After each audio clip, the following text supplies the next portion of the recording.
The Washington Commanders continue on with a 34-13 win over the Cleveland Browns. Jaden Daniels, 328 through the air and a touchdown pass. He also had 82 on the ground. Head coach Dan Quinn on Daniels and Zach Ertz, 8 targets, 2 catches. Yeah, I thought we had a couple of chances, and just I think if you'd ask them, sometimes you miss them. When you nail them, it feels good, and when you miss them, it doesn't. Knowing the two of them, I'm sure they will want to be going tomorrow out to work on extra things to go. But yeah, those two have a really strong connection. So when you miss them, they don't miss them very often. Giants beat the Seahawks 29-20. Dallas over Pittsburgh 2017. Dak Prescott touchdown pass with 20 seconds left to win it. Commanders lead Dallas by 1 game in the NFC East for first place. Baltimore beat Cincinnati 41-38 in overtime. Monday Night Football 7:30. Saints at the Chiefs on the Fan and Team 980. New England Patriots safety Jabril Peppers was arrested Saturday and faces charges including strangulation and drug possession, according to police in Braintree, Massachusetts. Philadelphia beat the Mets 7-6. Nick Castellanos, a 9th-inning single. Padres over the Dodgers 10-2. Fernando Tatis Jr., 2 homers. NBA preseason, Raptors down the Wizards 125-98. Jordan Poole had 16. Orlando beat Washington Spirit 2-0. Spirit without Trinity Rodman. Men's basketball A-10 second team preseason selection. George Mason guard Darius Maddox and GW forward Darren Buchanan Jr. New York Liberty back in the WNBA Finals. They'll face the winner of Minnesota versus Connecticut. I'm Byron Kerr on the Fan.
What up, everybody? It is 10 a.m. in the District of Columbia.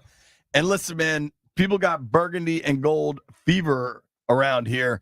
Commanders coming off a win where they're able to bench the starting quarterback the entire fourth quarter because they kicked Cleveland's ass. We have to say the right words, bad. Jay. They didn't bench him. They relieved him. They let him have fun. Relax.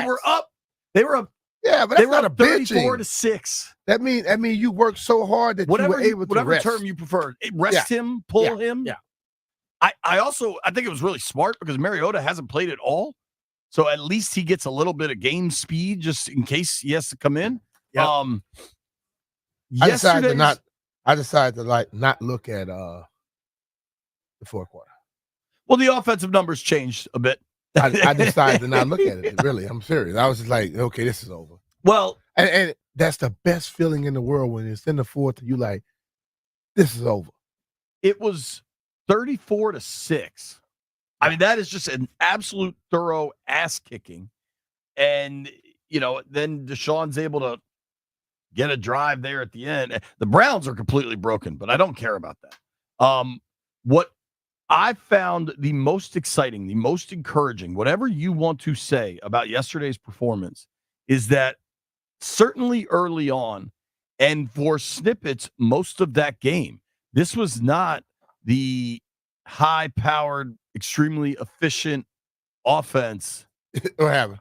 Yeah, my I don't hear you. My return's cutting out. Do you not hear me? I got you now. There we Okay. go. There we go. We have seen Jaden over the last few games complete 86, 91% of his passes. Uh-huh. I mean, these historic completion percentages. Yeah. That wasn't the game yesterday. Hmm? I got to talk to Luke McCaffrey after the game, and he explained the difference, like what Jaden can do when teams play zone and he can just sit back and pick them apart versus when they play man is you're going to have more incompletions, but then you're going to have the big plays that follow. Yeah, totally, definitely. And I think you saw that. I thought, I think by a mile, and people have to take this the wrong way, by a mile to me, the most encouraging thing from yesterday, it's a list, right? But the most encouraging thing from yesterday is they were the better team and they went out and kicked the other team's ass. And it was a complete effort, offense, defense, special teams. It was a dominant performance against a bad team I or a think team that's broken, whatever you want to call Cleveland. When you look at it, this team is growing week by week. And you hear Joe Witt talking a lot. You hear Cliff talking. You hear Dan talking, and they say what they expect and what they think, and you can see those things coming. Although they're 4-1, they still haven't played a perfect game. Not even a perfect game. An overall game where all three phases just go out and do whatever they. What would you say is their best performance so far? Probably Cincy? Maybe Arizona? I probably would go with yesterday over all of them. See, you look Your at defense was at its best you look yesterday. at Cincy, okay, and yes, you beat Joe, but They couldn't get a stop. as you look at it, Cincinnati not super great defensively, but yesterday, no, he didn't have the high percentage completion percentage, but no one expected him to be 80, 90 every week. I don't expect it. It happens, and you're thrilled by it. But there were big plays that came. And the way they hit stuff when they needed to hit it. Defense was completely dominant. Dominant. You know what I mean? Louvu was everywhere. Frankie Wagner was great. Louvu. And so we were talking about the never ordinary player, and I picked Frankie. That dude lost his mind yesterday, bro. And listen, I like energetic people. Sure. I don't like the people that listen, you go out there, you just mobile around, you do nothing, you make no plays, whatever. I care less about you. But if you're a player where you can come out with energy and you play like that, I love that. Because what he does is ignite the rest of the guys around him. I mean, he finishes the game with 7 tackles, 2.5 sacks, 4 the fumble recovery. Wagner was a badass too yesterday. Yeah, Wagner was. It's really interesting watching the two of them because Frankie is super low key off the field in the locker room, just like very chill. So very he's like a chill. Brian Dawkins. On the field, and then if you saw the post-game locker room video that the team posted, he is clearly a super intense motivator, right? And then Wagner is kind of low-key at all times, but just an absolute badass on the field. Wagner says nothing. Wagner is Art Monk. Seriously. He got asked one of the funniest comments. So the post-game locker room was fun, but not over the top. And a couple people made mention of the Ravens game coming, right? Like that wasn't lost on the locker room, what's coming.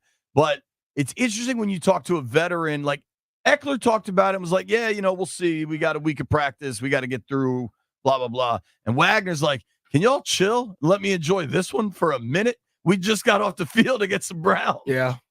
I kind of think like him sometimes too. I wasn't the one asking about it. but the ultimate thing, I think this team, and you can sneakily see they can be a very good team, and I think they know that. And I think in practice when we have to leave and stuff, we can't see it, they know where they're going and where they're getting to. So I think that's why they have it's a super quiet confidence if you really listen to these dudes.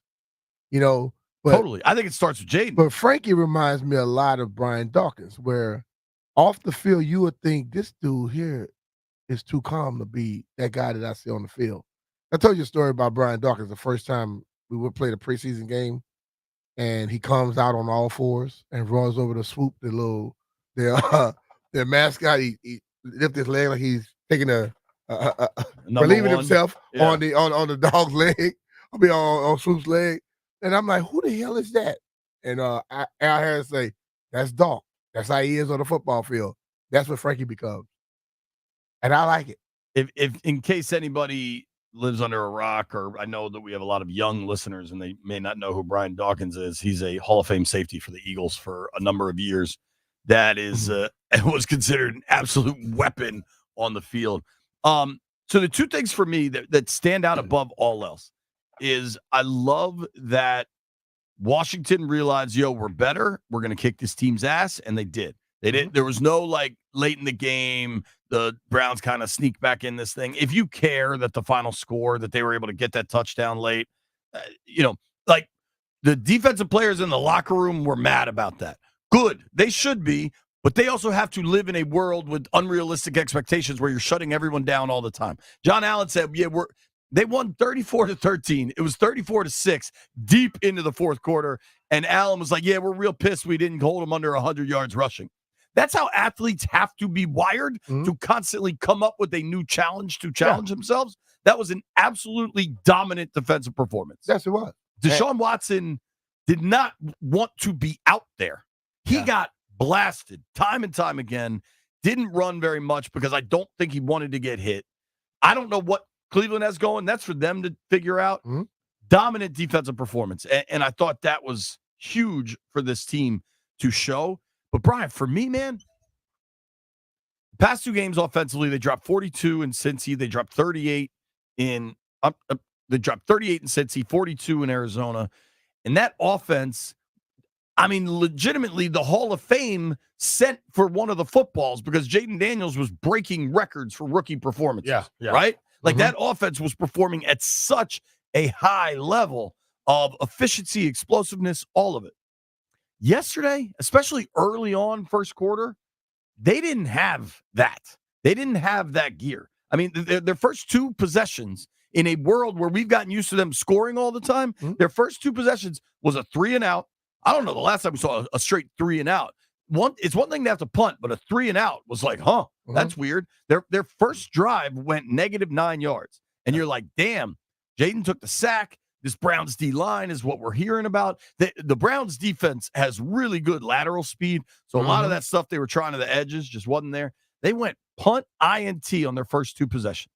And the INT comes after a beautiful. Jaden escapes out of a sack, goes downfield to Terry. Terry gets tripped up at like the 2. Jaden has an easy touchdown on second down that he misses to Ertz. I don't know if Ertz kind of sat down on the route. Jaden thought he was going to keep running. I kind of think he just missed it because I think he threw it kind of back of the end zone, whereas Ertz was running parallel closer to the goal line at the front goal line, I suppose. And then on third down, he's pressing a little, throws the pick to JOK, and it's like, damn, what is going on here? All of a sudden, offensively, they don't have it. They proceeded to not, after the game, because people will disagree with me on my performance when I think I'm just being quite honest. My assessment here, after the game, Dan Quinn called it grimy. Terry McLaurin says we left a lot out there. Terry McLaurin had a fumble in this game. How often does that happen? Jaden Daniels. That dude punched the hell out of that ball. I thought he had caught Terry a little bit of Terry, like he grabbed his side. He threw a punch. Terry went for a $115, I think. It was clearly pissed post-game. So head coach calls it grimy. Terry says we left a lot out there. Jaden Daniels opens his comments basically by saying, I still got to be better. So whatever you think of that offensive performance yesterday, it wasn't their best. But that's the thing about it, though. And they still scored 34 and beat the hell out of Cleveland. The thing about it is that you don't always play your best in pro football. You have to be able to still win when you're not playing. I think that's the most encouraging thing we saw. But for me, what I like is that they have shown that they don't fold when something bad goes wrong. When something happens negatively, they don't fold. They still believe. And it's a lot with Jaden, but a lot of these guys have been through this stuff. You know, B-Rob didn't get as many carries. He got 2 touchdowns. Eckler comes back and makes a mark. I told people, Eckler is an impact every time he's out on the field. Yeah. But the ultimate thing is 6 carries for 67 yards. Yeah, they have shown that they have the capabilities of overcoming stuff. And that's what I think, for me, is the best, because it hadn't been like that for a long time. When something went wrong, it went terrible. Things go wrong now, they shake it off. And they reassess and they come back and they make plays. I absolutely love that. I'm with you, B. I think good teams, great teams, perhaps, they win in different ways. And I think you've got to show that you can win in different ways. Now, this result, the final result here, is going to look like previous results, right? Like they're piling up points. It's going great. If you're just looking at box scores, if you're just looking at box scores from the last two games, this doesn't look that different than Arizona. The final score in Arizona was 42-14. Final score with Cleveland's 34-13. They were very different games. Mhm. And I think that you can win two different ways. It is really, really important in a league where no game goes the same. Every opponent is going to game plan you differently. And I thought, dude, think about this. I don't think they played their best offensive game. There are people that want to get upset with that assessment, but it's what the coach, the quarterback, and the star receiver all said too. Two plays, B. So it's 34-13 final. It was 34-6. The last touchdown by the Browns was total and utter junk. Even after Deshaun Watson tried to just quit playing on a fourth down play where the head coach sent a play in and he just jogged off the field. Good luck figuring that out, Cleveland. Good luck with that mess. But 34-13 final. He throws a pick at the 1 yard line. Say you don't score there and they kick a field goal. That's 37. And then Terry has a touchdown. He dropped it. Jaden dropped on the left-hand side on the far end. That's a beautiful throw. Those in the trash can plays it cracks through all season, they work. Because De'Ami Brown, he put that one right the right. The Diami throw was just beautiful. The 66-yarder, I also think we saw real growth from Jaden on that. Think back to Tampa, which was only 5 weeks ago, folks. Think about the growth of this young man. Tampa, everybody's worried he runs too much. Yeah. He's taking off too quick. He's not keeping his eyes downfield. That throw to Terry, go back and watch it. He's got 15 yards easily green grass ahead of him as he escaped out of a sack that maybe 5 quarterbacks in the NFL can do. It escapes the pocket, rolls right, doesn't take off running for what would have been an easy first down, keeps his eyes downfield, sees Terry deep past everybody, and just lets it go on the run. That is such an impressive play. The thing about it is when we were going through all of the pre-draft stuff, everybody was like, the other guy had a higher upside, all this type of stuff. I'm like, you think the other guy, and you think Jaden wasn't going to improve? And we're watching every week he does something different. And the ball to Terry was right like in the middle of the field when he caught the ball. Right. So for those that say he doesn't throw it in the field, that was in the middle of the field. You don't have to put your best effort out there if you are constantly doing the right thing. They can work in your benefit. And defense came around, and we hope they come around and continue doing it because they got a task this week coming up. Yeah. This is going to be a different beast, right? And I think everybody's aware of that. And we got all week to look ahead to the Ravens. And I know not everybody's going to allow to enjoy this one because of, whether it's a rivalry or not, I don't know. But it is certainly a regional rivalry. It's two towns that have a little disdain for resentment, certainly. Resentment. But I would say the most classiest thing ever was the game ball to London Fletcher. Hell yeah. It was great to hear London on our sports final show last night we came on the air at 1:45 in the morning. We do a radio wave segment where they play some of the cool audio and match it up with the video. Kerwin does a great job with that. And it was great to hear London back on the call. Obviously, if you know us, we all love Fletch, and we are absolutely just thinking of that family as they go through a lot. As for Commanders fans, though, 4 straight. And B, you know what's so different is when they've had these playoff runs of the last 20 years, right?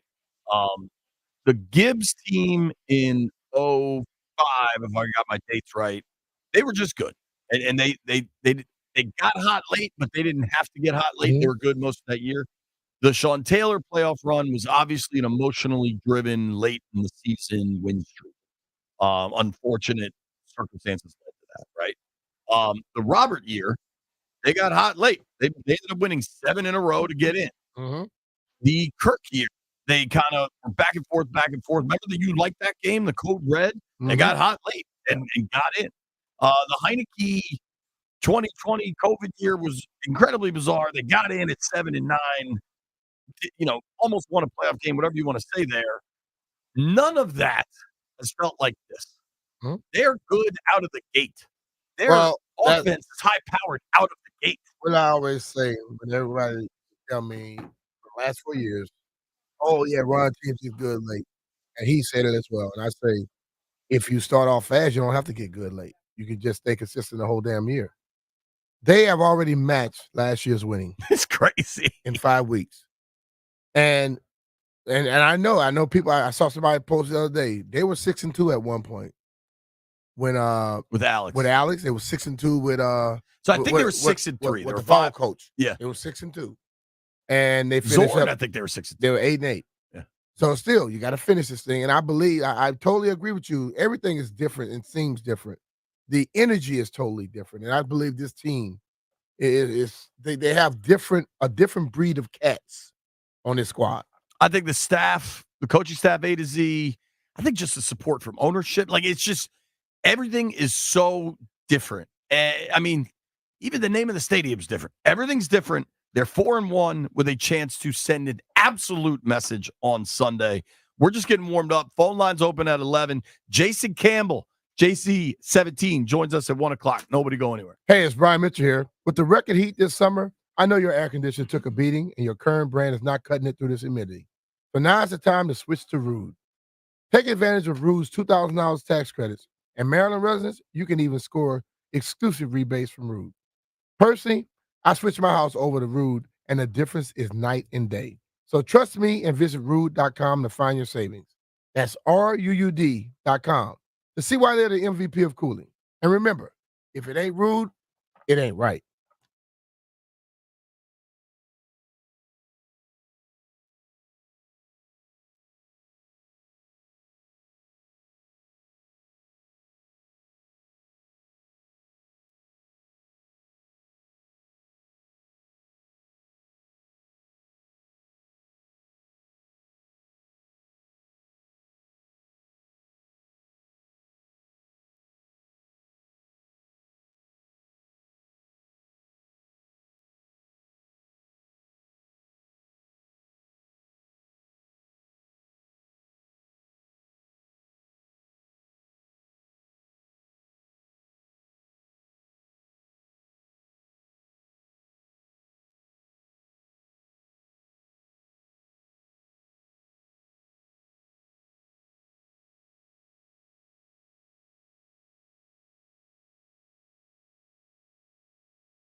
after 2 years of college.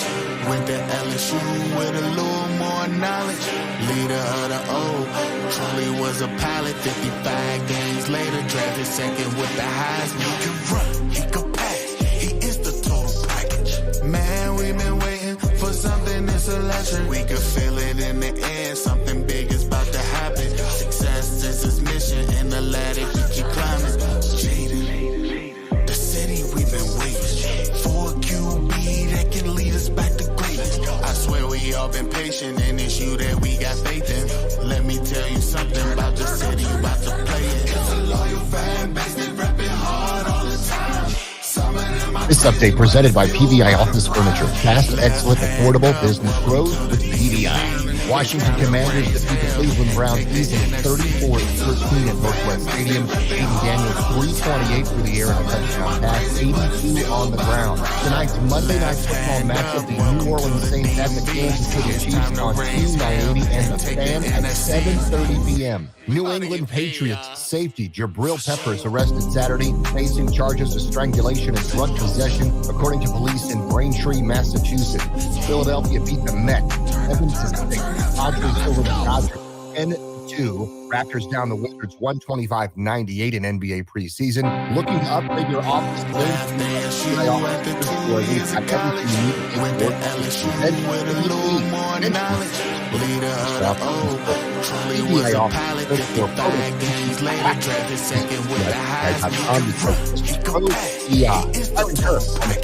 Man, we've been waiting for something that's electric. We could feel it in the air, something big is about to happen. Success is his mission, and the ladder he keep climbing.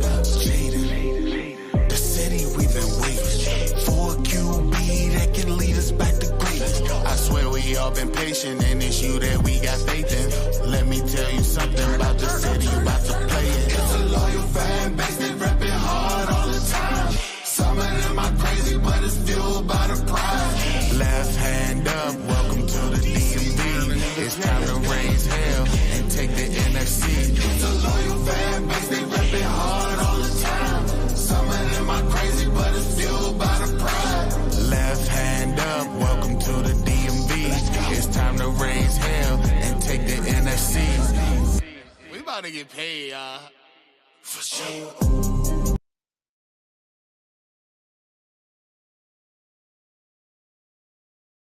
It's a celebration. Brian and I were just talking about it. Myles Garrett yesterday. Listen, the guy impacted the game.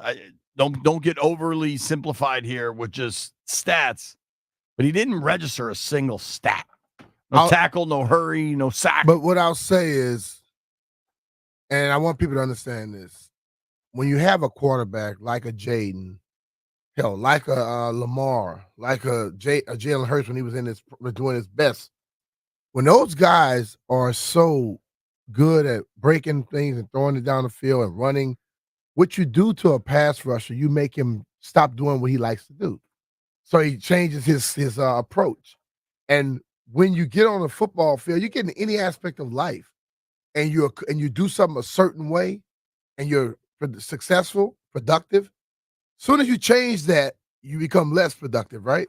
We ran, and that happened with him yesterday. Totally. Well, I think DQ said it in his post-game comments, and we're going to play some DQ later, but of the McLaurin play, because if you remember, the first drive was 3 and out. Mm-hmm. And then on that deep shot to McLaurin they hit, the first one, the 66-yarder, they had Jaden bottled up. Like that looked, and that was 3rd and 13, I think. Yeah. That looked like another punt was coming. Yeah. He's able to escape out of that, throw the deep bomb. Now, yeah, he throws the pick after that, but still, DQ called Jaden's ability to get out of some of those sacks demoralizing. Mm-hmm. And then and that's a defensive coach talking. In our show last night on Channel 4, we ran some of Myles Garrett's comments post-game. Now, so much of Watson and Stefanski was focused on how broken Watson and Stefanski are, but Garrett talked specifically about Jaden, and he seemed just like a beaten down guy. Like, yeah, we thought we had him. Remember how Washington sounded after the Bucs game, the opener, and Baker was able to slip out of so much stuff? That gets to a defense. And I think, Zadarius Smith was able to get home early.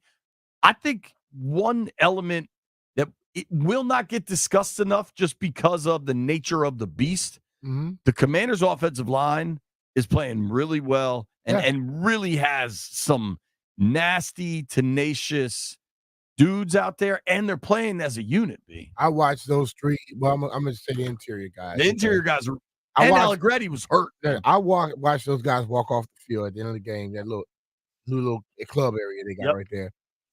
And they walked off like with the mindset, we just did that, and we're going to do it again. You know what I mean? It wasn't like this celebration type thing. They were just in a serious mindset. It was first Cosby, then Allegretti came, and then Badass walks up, and he just, like, smooth as hell. But I'm gonna tell you somebody who I am growing. He's growing on me, Coleman. Yeah. Coleman take no inch off of nobody on the football field. And they were in his face. He was right back in their face. I say, there we go. And a lot of that was Myles Garrett on the other side. Your He got the start yesterday. Yeah, your offensive lineman got to be nasty. I don't give a damn how nice they are. Like you say, you like to talk to them because they're very talkative. They're smart, intelligent. really smart guys. They got to be some maniacs and some menacing folks on that football field. Sure. You do something wrong to anybody in this offense, you hit somebody late, we're going to get you back. You hit my quarterback late, I'm going to get you back. And I think defenses know that because an offensive lineman can shut your stuff down at any time. Believe me. You want offensive linemen that only say Miss Jackson. Nobody's saying Janet. When you're nasty. Yeah. The O-line deserves a lot of credit. I thought, a lot of things stood out. But one fun moment, I don't know. So I didn't see you yet. Were you in the partner suite for the game? I didn't see you all day, I don't think. Because when I was before the game, I was upstairs doing my thing, and then after, you guys do your pregame show from the end zone, right? I was there, right? Well, I know you were there. We were both there. I'm just saying, I physically didn't see and talk to you. So pregame, I'm down below, you're up top, and then I was kind of running late. I had family stuff going on.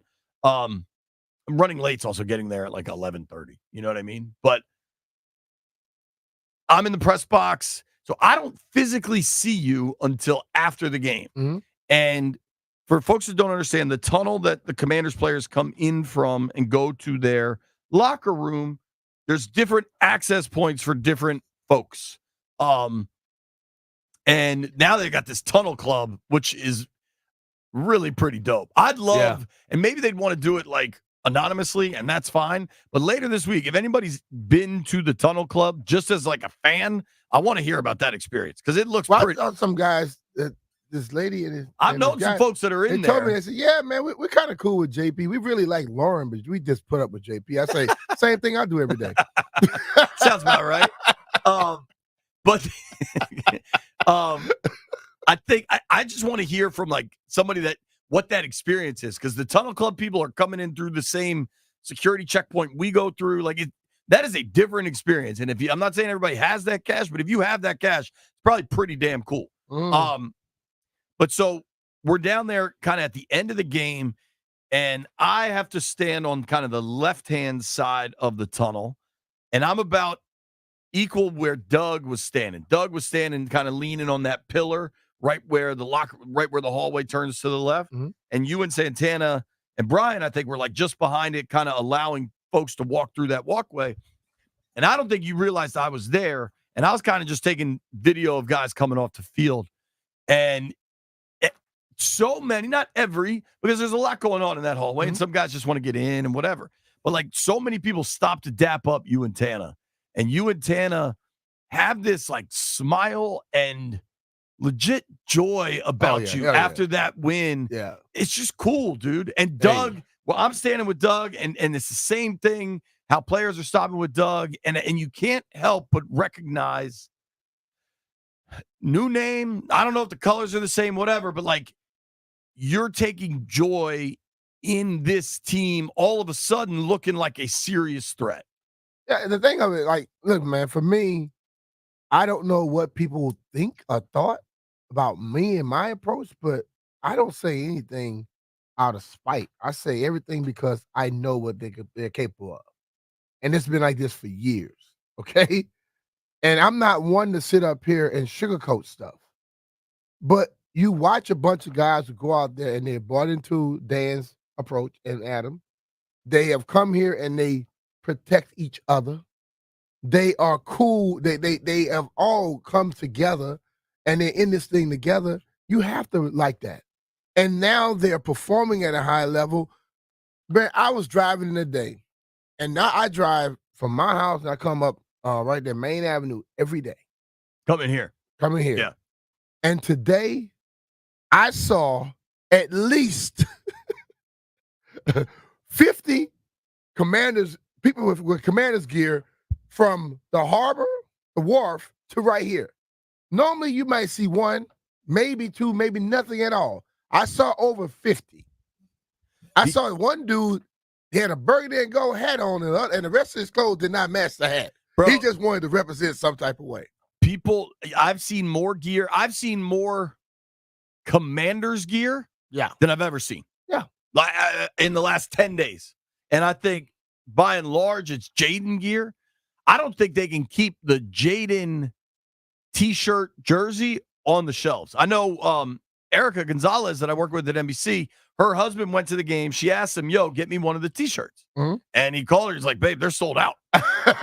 So, or he saw the price and said, I'm not paying for that. You either got to print more shirts or something. But I think kids, Brian, Washington hasn't had this kind of guy since Robert.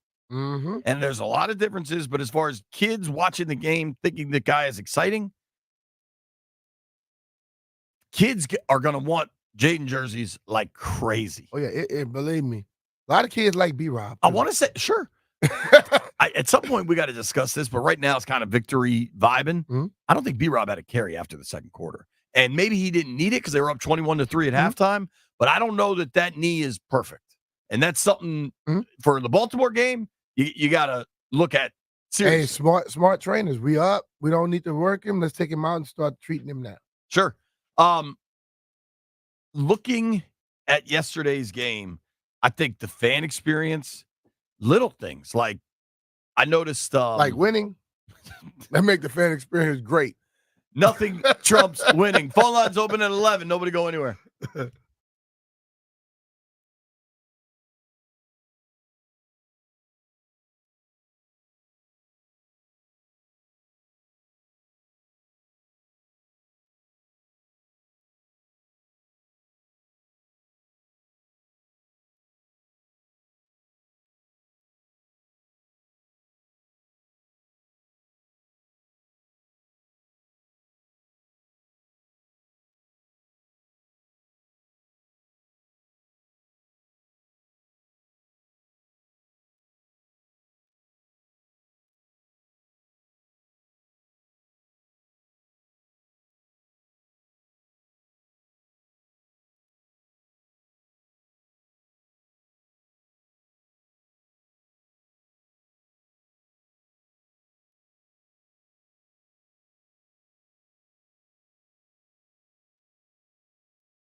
compare to when Landfill in the little recording studio. There That we was go. brutal last There week, we go. Landini.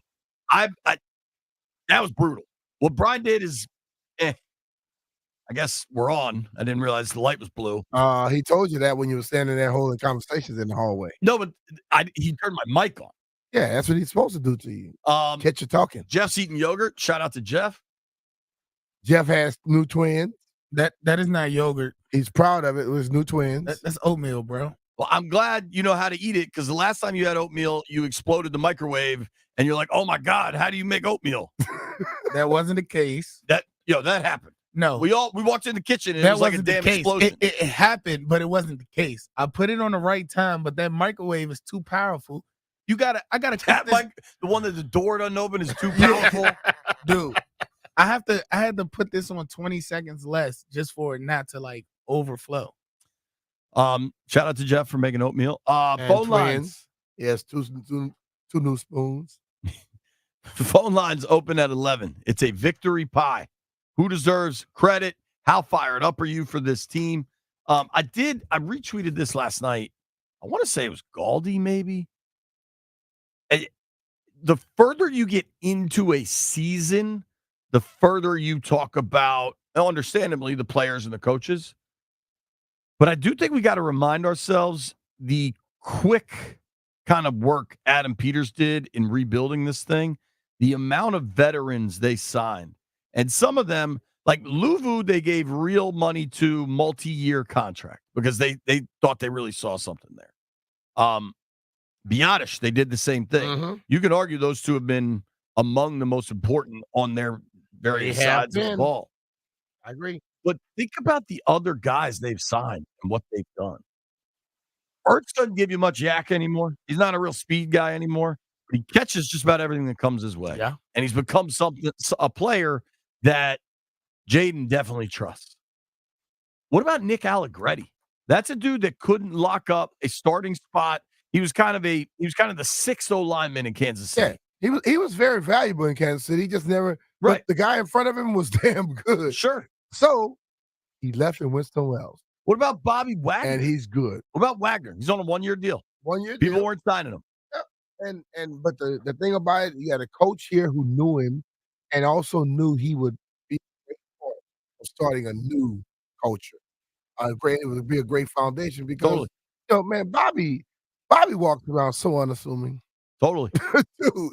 But you He watch is cool, man. he's into it on that football field. And, I watch him talking to guys all the time. And I saw this even when they were in Miami for the extended period of time to practice.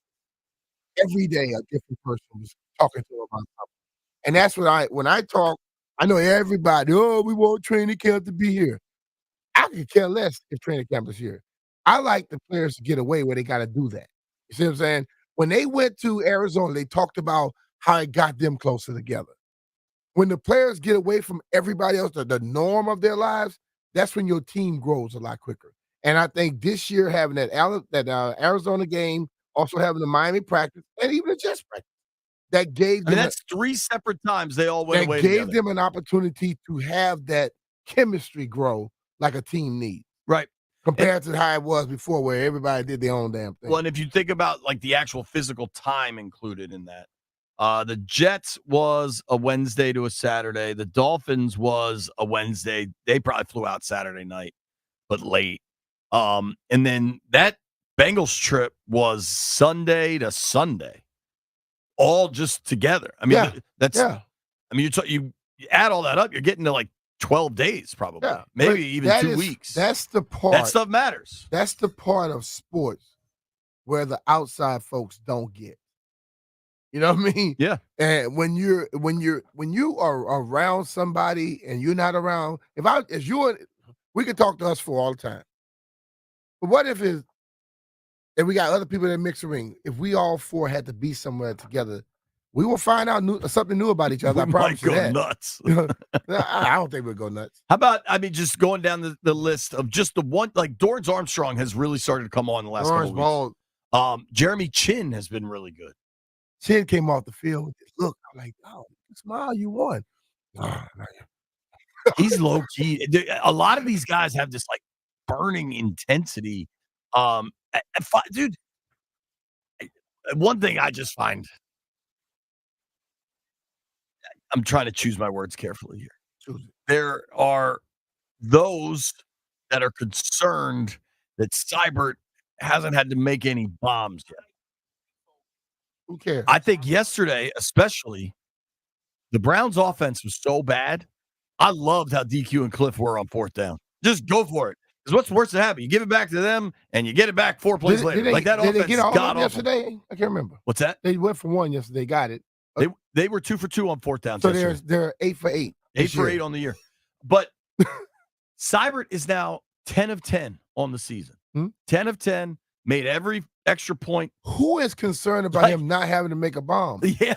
I mean, the whole thing about it is I'm telling you, we got a kicker that can make them, and now he doesn't have to do this. Let's stop worrying with the negative crap. You know, the low liner kickoffs, clearly, I think if you look at Izzo and you look at the way they're hitting and running and covering on specials, they got a vibe going on their special teams I unit. think this is, and I think the low liner kickoffs has got to be some strategic decision. He's not mishitting it. He is kicking that on purpose, because what happens is the ball hits the ground, it skips, and the other guy got to make sure he catches it on the first hop or whatever. And it takes a little bit more time to do that than it does when you catch the ball and just start running. You know what I mean? So they do that. It throws off the actual distance between it, and then all of a sudden your coverage team has a better opportunity to get through and stop them from getting to the 30. Listen, I want to let everyone enjoy this. We haven't even said good morning to Landfill. Good morning, Landfill. If you want a little vibe check, the Commanders have won 4 in a row. They've scored at least 30, 3 in a row. B. Mitch is wearing sunglasses in the studio. It's time to open these damn phones. 800-636-1067. Right today, baby. 800-636-1067. I'll keep the phone lines open until 1 o'clock. Watch me. Do it till 2. Rev T sent me a message this morning. Everybody in the stream, call in. We're living in what feels like an alternate universe where the Commanders, there is no reason to think. I don't know that they're going to win. I don't know what's going to happen. Nobody does. There's no reason to think they can't go up to Baltimore and compete. At least compete. Absolutely. Phone lines open now. Let's go.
This update brought to you by Gridiron IT. Washington Commanders defeat the Cleveland Browns 34-13 on Sunday. Jaden Daniels, 14 of 25 for 328 yards and a touchdown pass. It didn't start off that great, but then they were absolutely rolling. Head coach Dan Quinn on grinding in practice, so important for games like this. It was days like that led to days like today where it doesn't always look great and the look wasn't good. You don't start that way, but you just keep battling, you stay in the fight. That's why I had a lot of regard for that, knowing I pointed that out in practice on Wednesday. It wasn't our best practice of the year. It was hot, thick, a lot of battling, but those days are important as well because the guys take a lot of pride in getting one another ready to go. Tonight it is Monday Night Football. New Orleans Saints at the Kansas City Chiefs at 7:30. The game live on the Fan and Team 980. Jets quarterback Aaron Rodgers has a low ankle sprain, according to his coach, and he will be fine for next week's Monday Night Football. In baseball, Philadelphia beat the Mets 7-6 on a Nick Castellanos ninth-inning single. Padres beat the Dodgers 10-2 on Fernando Tatis's 2 homers. Are you an IT professional looking to move the chains on your career? Gridiron IT specializes in placing top IT talent with the industry's top employers in the DMV and across the country. Visit gridironit.com and speak with one of their recruiters today. Tested, trusted talent, gridironit.com. Byron Kerr on the Fan.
B. Mitch and Finley, 1067 The Fan. Let's start this out with a couple of shout-outs. Shout out to Tyler Biadasz. Badass against the Browns. 66 snaps, 0 sacks, 0 pressures, 0 hits, 0 penalties. That's called great. That's pretty freaking good, man. We're going to keep the phone lines open at least the whole hour. So if you can't get through yet, don't worry. You got opportunities. Phone lines are packed. Also got to shout out Eric Bickle. He just got his diploma. Brian and I got ours on Friday. Shout out to all the trainings we have to do. Everybody loves them. We should do more, frankly. No, that's not true. Jeff hasn't done his, which is also important to point out. I'm getting my diploma now. I'm proud of you. We haven't said good morning to Landini and Jeffrey. Obviously, we're going to do victory pies from everybody. It's an incredible feeling to see this city buzzing. And I recognize that there are fans from far beyond just the DMV, but just driving around, walking around, seeing people wearing Commanders gear. Yeah. Shelby They weren't wearing them before. My Not a 9-year-old. lot. My 9-year-old has this Nats hat she loves that she almost always wears. And yesterday she was going out and she loves wearing hats. And I was like, hey, she has this old Redskins hat, so forgive me, but she has this old Skins hat of mine. And I was like, hey, why don't you wear that one? She's like, oh, yeah, you're right. And when I saw her this morning, she's like, Daddy, they won, and I wore my hat. And I was like, how about that? Vibe is everywhere. Every chance I get, there is one person that kicks off a Victory Monday for the B. Mitch and Finley program. His name is Jupe. Hello, Jupe. How do you do? Timothy Daniels is him. Yes, sir. I damn near want to change his nickname because this man got ice in his veins. So we call him Frosty the Snowman, Mr. Snow, Sub-Zero. I kind of like Sub-Zero because of the ties of Mortal Kombat. The way he be hitting them fatalities on them defense, all I hear is finish him. Hey, look, I was so hyped yesterday. I went streaking down the street with a Redskin cape on and got arrested and had to get bailed out. Like, nah, I'm joking. And I know, JP, pause, dog, pause.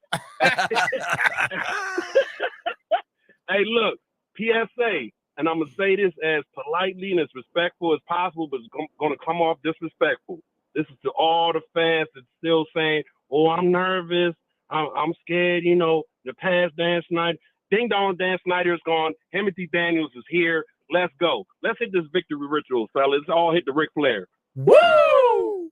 I love it, Jupe. Hey, thank you, buddy. I need all the callers after me to hit the Ric Flair, man. Let's go. You know what? I won't stop that on a 4-game win streak, scoring 30 every week. Thank you, Jupe. Appreciate you, buddy. I was I was listening to Galdi this morning, and he had Ric Flair conversations, and I was wondering in my head. I mean, this is how deep into the win streak things are going right now, that I'm listening to a podcast in my car driving downtown, thinking, man, I hope Jupe calls and hits the Ric Flair. That's how it goes, Jay. All right, let's mix it up. Pete is in Stafford. Pete, give me your victory pie. How you feeling, buddy? All right, fellas. How y'all doing? Thanks for taking my call this morning. Yeah, no problem, bud.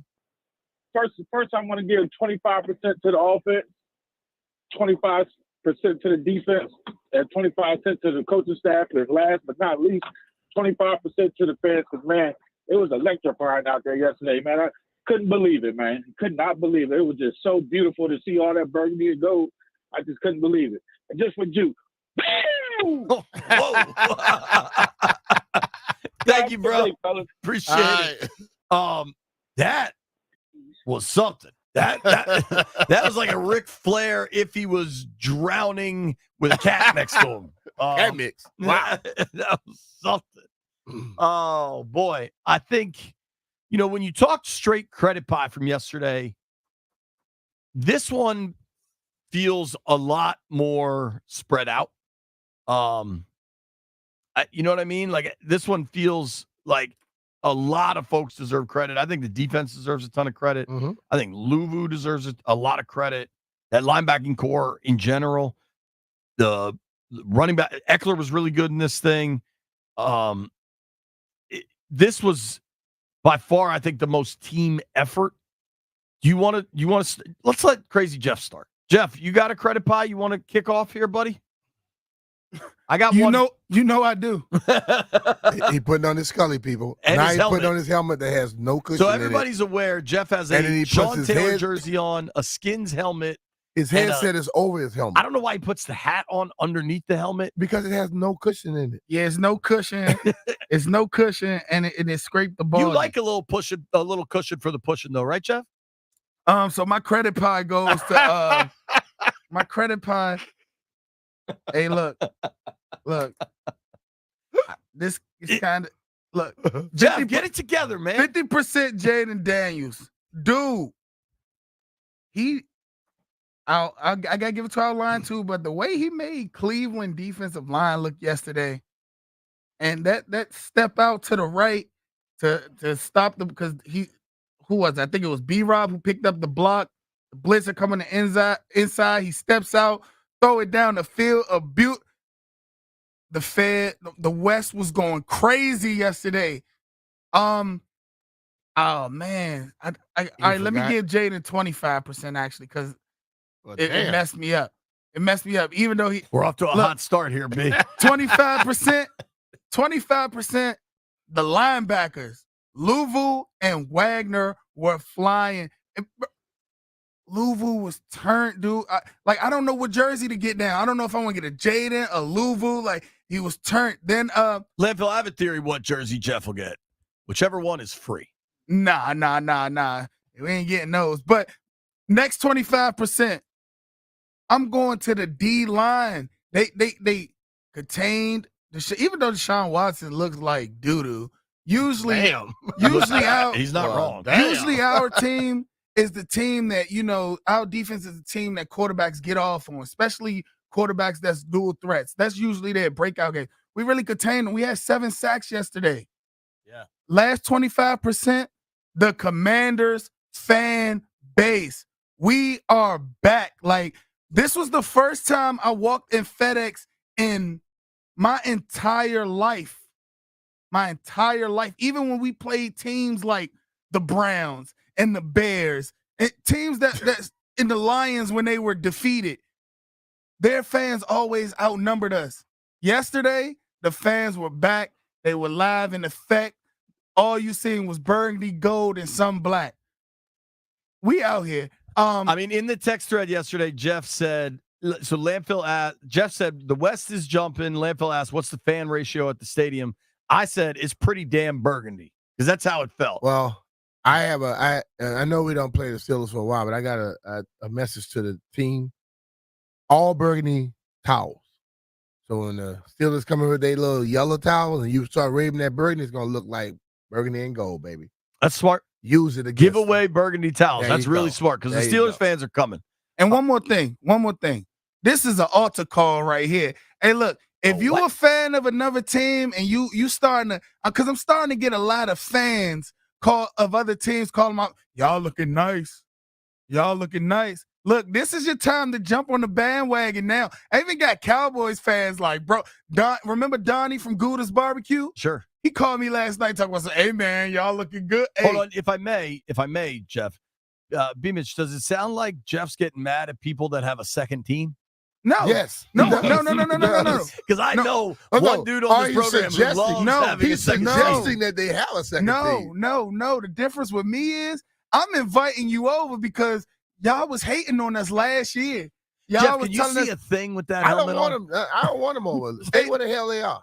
not because I love it.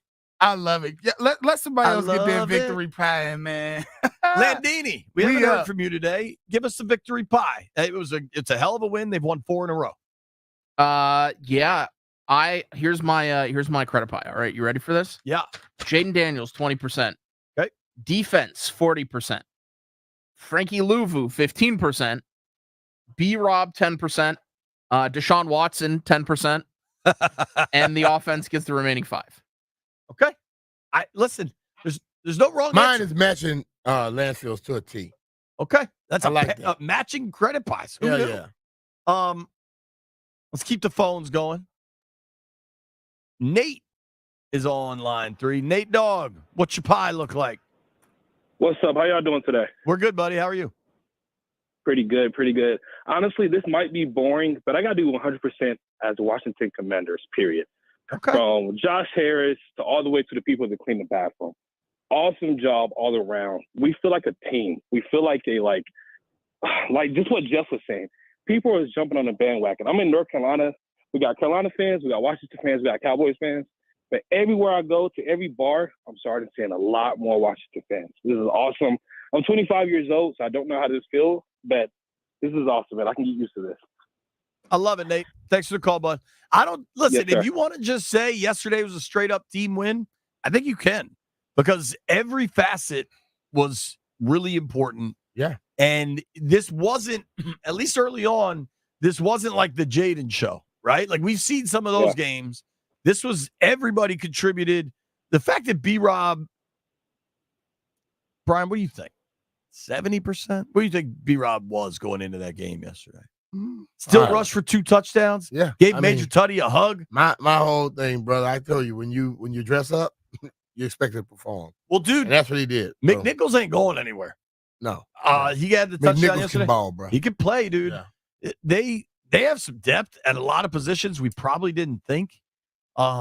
With the Coleman kind of asserting himself as that starter now. Have you seen, I don't know how or why this started, but Big Luke did it to me again yesterday with the "you like that?"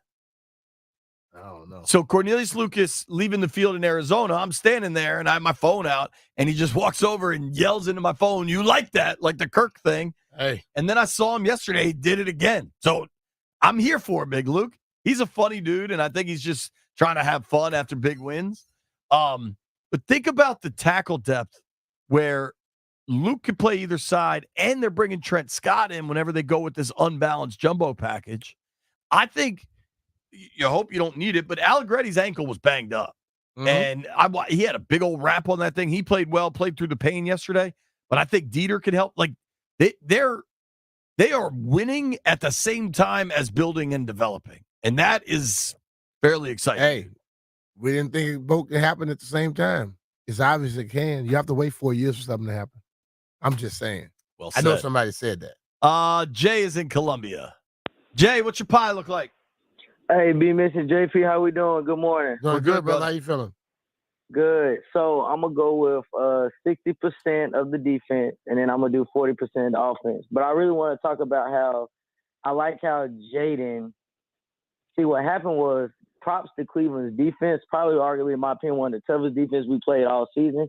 That defense liked that, and I knew it was gonna be one of those games. And it kind of felt like that early on that Jaden was gonna have to improvise and.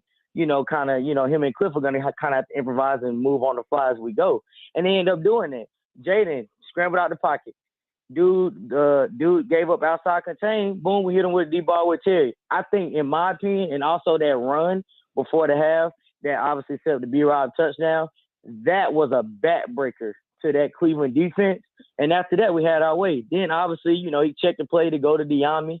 Again, that's backbreaker stuff that you do to a Cleveland defense because Schwartz is going to bring it. See, one thing about Quinn yesterday, we disguised a lot yesterday. On the defense end, we disguised a lot yesterday, and we gave Deshaun different looks, and then we also brought pressure with different people. Luvu might have spotted Deshaun while Wagner blitzed. Wagner might have spotted Deshaun while Luvu blitzed. Chin came in and got one. I think we even see Egan me on a corner blitz. I want to say I believe we did. So the defense, obviously, in my opinion, is starting to gel together.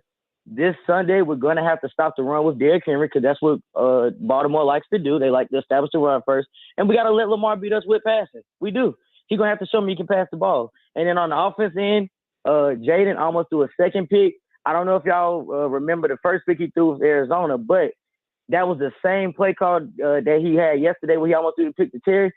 When he almost threw that pick to the dude when he was going to Terry. If he would have looked, he had Luke McCaffrey wide open. Just the prior week, he had De'Ami Brown. So if I'm Cliff right now, I want him to obviously go back to that play call, and I want him to start not because everybody's going to key in on Terry. Hit the outside receiver, boy, that play money. Other than that, go Commanders, baby. We in there. Yes, sir.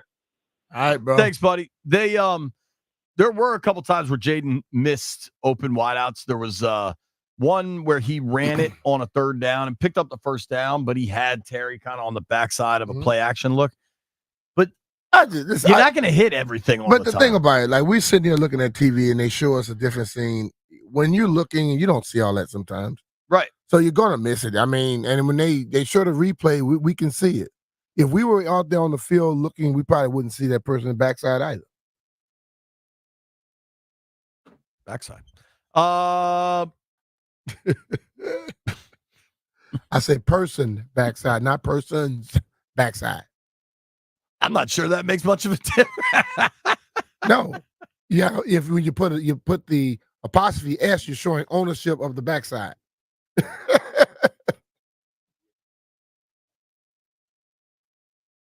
Here's what we're going to do. Phone lines are packed. We are going to keep them going. All right? Folks are fired up about this Commanders team, and they should be. And I think, honestly, it is among the most exciting points going into a big matchup against the Ravens for a week 6. You know what I mean? We've had these moments, but week 6 means you're playing well early for it to matter. And that has not always been the case. I think if you're fired up, man, you should be. It's understandable. Phone lines open at least through the hour, maybe longer. They're absolutely packed. So we're going to keep them going. Here's another thing that folks got to consider when you're going into the Baltimore game and beyond. Plumbing problems. They can start at any moment and always seem to come at the worst possible time. It is inevitable. So you should also know that no matter the plumbing predicament or when it may happen, you can schedule an appointment with Crop Metcalf, the 5-star plumbing experts at cropmetcalf.com. Save time and schedule now to have a Crop Metcalf 5-star plumbing tech at the ready to expertly handle any plumbing pickle you may find yourself in. Drab was in a plumbing pickle this morning. He should have called Crop Metcalf. Visit cropmetcalf.com now to schedule Crop Metcalf, home of the 5-star technician and proud partner of the Washington Nationals.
The Washington Commanders now turn their attention to the Baltimore Ravens Sunday at M&T Bank Stadium, basking in the glow of a 34-13 victory over the Cleveland Browns to improve to 4-1. First time they've had that record since 2008. Jaden Daniels, 328 through the air and a touchdown pass. The Sunday night matchup, Dallas beat Pittsburgh 20-17 on a late touchdown pass from Dak Prescott. Commanders lead Dallas by 1 game in the NFC East for first place. New Orleans Saints at the Kansas City Chiefs tonight at 7:30. Live play-by-play on the Fan and Team 980. Jets quarterback Aaron Rodgers has a low ankle sprain. His coach says he'll be fine for next week's Monday Night Football game. In advance of Hurricane Milton, the Buccaneers are leaving Tampa Bay early Tuesday and heading to New Orleans ahead of their Week 6 game against the Saints. Playoffs last night, Philadelphia beat the Mets 7-6, and the Padres down the Dodgers 10-2. A-10 second-team preseason accolades for George Mason guard Darius Maddox and GW forward Darren Buchanan Jr. Byron Kerr on the Fan.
B. Mitch and Finley, 1067 The Fan. Lambo, when did we get that Victory Monday, like, pop punk guitar riff? I kind of like that. Is that new? Yeah, we have one every Monday. Listen, I don't notice stuff. My wife always takes notice when she, like, changes something in the house. It generally takes me 3 months to notice it. But I like that. So shout out to whoever made it. Here's what we're going to do. Keep these phone lines going. I don't know that we're ready, but I think let's all mentally prepare for the Reverend, okay? We're not ready for it yet. We got to mentally prepare. I woke up to a message from the Reverend. Why not us? Believe. I appreciate that, Reverend. Why not us? We will come to you soon here, Reverend. That's a real. We got people on hold a long-ass time, though. Joel is in D.C. What up, Joel? What's your pie look like? What's up, man? First of all, my name is Joel, but I just wanted to say I got 25%. My bad, Joel. It's just man. it said Joel. I gave 20. Yeah. 25%, man, goes out to the ownership for putting this thing all together. I mean, if they don't put this together, we're not at 4-1 right now, and I mean absolutely dominating football teams. I give another 25% to the coaching staff because not only are we dominating football teams, we're playing penalty-free football, which is always winning football.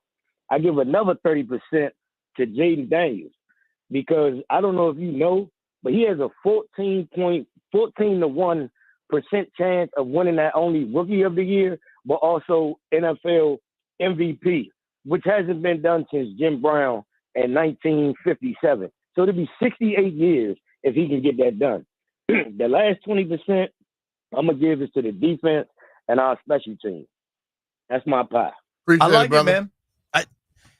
There's no wrong answer, I don't think. You know what I mean? Like yesterday was a straight team victory. Mm-hmm. Thank you, Joel. I got your name for next time, bud. Should we go to Texas? Our guy Numb Clown is on the line. I have no idea how stoned he may be, but let's find out. Numb Clown. Is he numb? How do you do? I'm absolutely numb. Because, hey, look, I had to get this way just to believe what I'm seeing here. I'm like, yo, hey, fellas, we can say this. We have an elite player. Forget that pie, man. Man, they took that pie and threw it at the NFL Shield and said, hey, y'all on notice, we here. Y'all on notice, we here. So I give everything to everybody, but if I had to give somebody more, I'd give it to the O-line because guess what?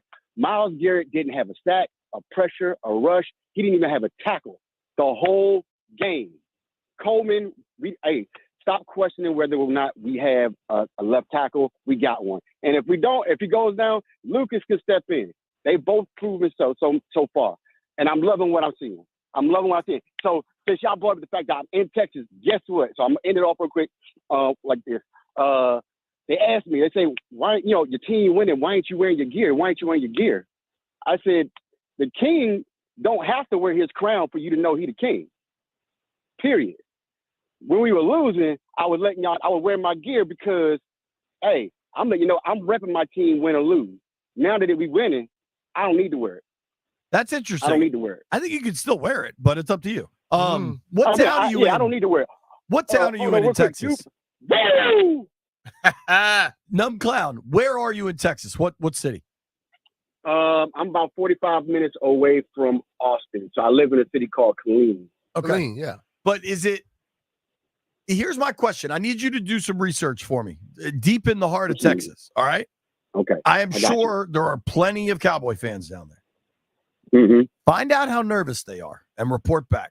Because, they've got to be watching this, and they've got to be nervous. This is... I'm about to walk into the office right now. I can tell you right now, my whole office building is all Cowboy fans except for me, one Minnesota fan, and a Saint fan. All right. Send me a tweet or something. Let me know. I got you. I think... Thank you, buddy. If you are the rest of the NFC East and you are watching what's happening in Washington, this is a bleep feeling. Not just that, they got new ownership and they're going to try to run it correct, because that's a long-term bleep feeling. Mm-hmm. This is now a short-term bleep feeling because they're like, dude, that team is good. Yeah. Like, we all have to recognize, this team is good now. They know it. They see it. Like what Deion said, we coming? Nah, we here. I am going in order of which you called the show, all right? Lest anyone get upset. Lance is in Annapolis. What up, Lance? Hey, guys. What up, brother? Beautiful day, man. I'm loving this. Haven't felt this good since 92. I'm not comparing it to that yet, but it's been a very long time since we've seen such a complete team. I want to give the pie to the entire team, 20% to the offense, 20% to the defense, 20% special teams, 20% coaching staff, 20% Adam Peters and Josh Harris. I love what they've put together here. It's a lot of fun to watch, and I hope we just keep it going, guys. I'm enjoying this. All right, brother, man. Thanks, dude. Great call. Yep. You should be enjoying it. Fans should be absolutely enjoying this right now. Jaden is in Columbus. What up, Jay? Hey, can you guys hear me? We got you, bud. Perfect. Yeah. So I would say I'm going to give, first arm with the pie, I'm going to give 50% to Jaden Daniels and Cliff Kingsbury. That's where I'm going to start. And then I'm going to give 25%. I'm surprised no one has said this. Adam Peters. I mean, I've called him before. I doubted a lot of his stuff that he's done. So I'm just like, wait, you're going head to head with Howie Roseman? I mean, he showed up, made a trade. He made 2 trades with Howie Roseman, which is bold, and he kind of kicked his behind on both trades. So 100%. I mean, that's a ballsy move to show up as a GM, and you're going toe to toe with everyone. Loves Howie, always kisses his behind on all of his trades. To come in your rookie year to go head to head with the rival and make 2 trades, I mean, that's balls. And he's won both of those. And every move he's made so far has been A++. I didn't like the Jahan trade. I mean, is Jahan still NFL? I mean, that's a good trade. You know? He signed Noah Brown. That's a clear upgrade. So I'm going to give 50% to Cliff and Jaden, 25 to Peters, and then 25 to DQ, Joe Witt, and the defense. But I just think with Daniels, you're just giving a belief to the defense. I mean, when you see a rookie go out there and ball like he did, I was at that game against Cincinnati. I think the defense at that game is like, guys, we have a guy. Let's just help him out a little bit. So I think just by him playing that well, he's giving the defense more juice and more energy. And I grew up in Ellicott City, which is pretty much Ravens territory. they all are just like, dude, you guys have a guy. Like, good for you guys. I mean, I listened to Colin Cowherd the other day. He compared us to the Warriors. It's just like we're just a beaten down team, but our fan base has always been legit. And now it's like we're here, and it's like I kind of feel like we are kind of like the Warriors now, where it's like we were just kind of dormant for a while, but everyone's just like, man, we needed the Skins to be good again. I mean, in where I live in Columbus, it's a lot of Bengals fans, a lot of Browns fans. They're just like, dude, it's honestly good seeing you guys good. You know, I feel like everyone's just kind of like, you guys earned it. You guys deserve it. So Thanks for the call, brother. It's a good one. Yep. Thanks, Appreciate it, Jay. brother. It's good to be good. It's fun to be good. It is entertaining to watch a good football team with an electric young quarterback and some really tough pieces on both sides of the line. Jeff's wearing a football helmet at work. It's fun. Jeff needs to go lay down on somebody's couch and talk to him. It is fun to be good. How fun is it? Rev T will join the program next. He's probably going out of his mind, frankly. I don't know. I imagine he is fired up. Jeff's doing Well, I don't think he rolls. has to go out of his mind. He's already that. Now, what's interesting is I've gotten a text the last 2 games from Paul Henry. Yep. Paul Henry only deals with excellence. When you work with Paul Henry, the work he does at your home is excellent. That's how he operates. That's how he runs his business. That's how he takes care of all of his clients. Paul Henry's starting to enjoy this football team, B. He's starting to enjoy it, man. He definitely is. He's not wrong. He knows what he's looking at. Working with Paul Henry has changed my home. It could change your home, too. Brian's had a tremendous experience, as have the other people we've recommended him to. Call Paul right now. You get $100 off each window with a 5-window minimum, 10% off each door. Windows and doors. He does much more than that. B, I know you've had a ton of success. Speaking of doors, he's coming over to my house in I guess in the next week or two to do all my doors in my detached garage. He's doing all 3 of the garage doors. He's going to do the other doors that go in and out the garage, and I'm going to be happy about it. I know that. Paul comes in. He did windows for me. Now he's doing these doors, and I'm sure it's going to be great. Anytime you change stuff with Paul, he lets you know how he's going to make sure everything is energy efficient, and I think that's the big key. Everything is going up, and when you have Paul do work at your house, things seem to go down. So if you want to get windows right now, you reach out to Paul, and you'll get $100 off each window with the 5-window minimum and 10% off each door. Contact Paul Henry's Window Installation today and tell him B. Mitchell Finney sent you. PaulHenry'sWindows.com, your clear home improvement choice.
B. Mitch Finley, 1067 The Fan. It is a Victory Monday. People are stretching on television. That's a lot going on there, B. You're in charge of the remote. Yes, Jeff? Stretching, man. It's good for you. Shout out. Who's that with their left hand up? Essig. Matt Essig walking in left hand up. Listen, it's not quite high noon in the District of Columbia, but our next guest might be able to get us there early. It's time to go to the phone lines and talk to the one and only Rev T, Rev. the man of the cloth, a priest for all people. Hello, Reverend. How do you do? We are the commanders, the mighty commanders. We're not Dallas, jacked up Dallas, but we are the commanders. Say it, JP. The mighty commanders. So I asked my family here on 1067 The Fan, my Burgundy Gold Nation, standing like only you can. Why not us? I've been walking around here telling the people, talking to the people here and there, all over the world and in the atmosphere, asking the question. What I've been saying, JP? What I've been saying, B. Mitch? Why not what us? I've been saying, Jeff? Yep. Why not us? Why not us on the offense? Why not us on the defense? Why not us on the special teams? Why not us with our coaching? Hold on, here we go. Why not 12, man? Stand on it like you can.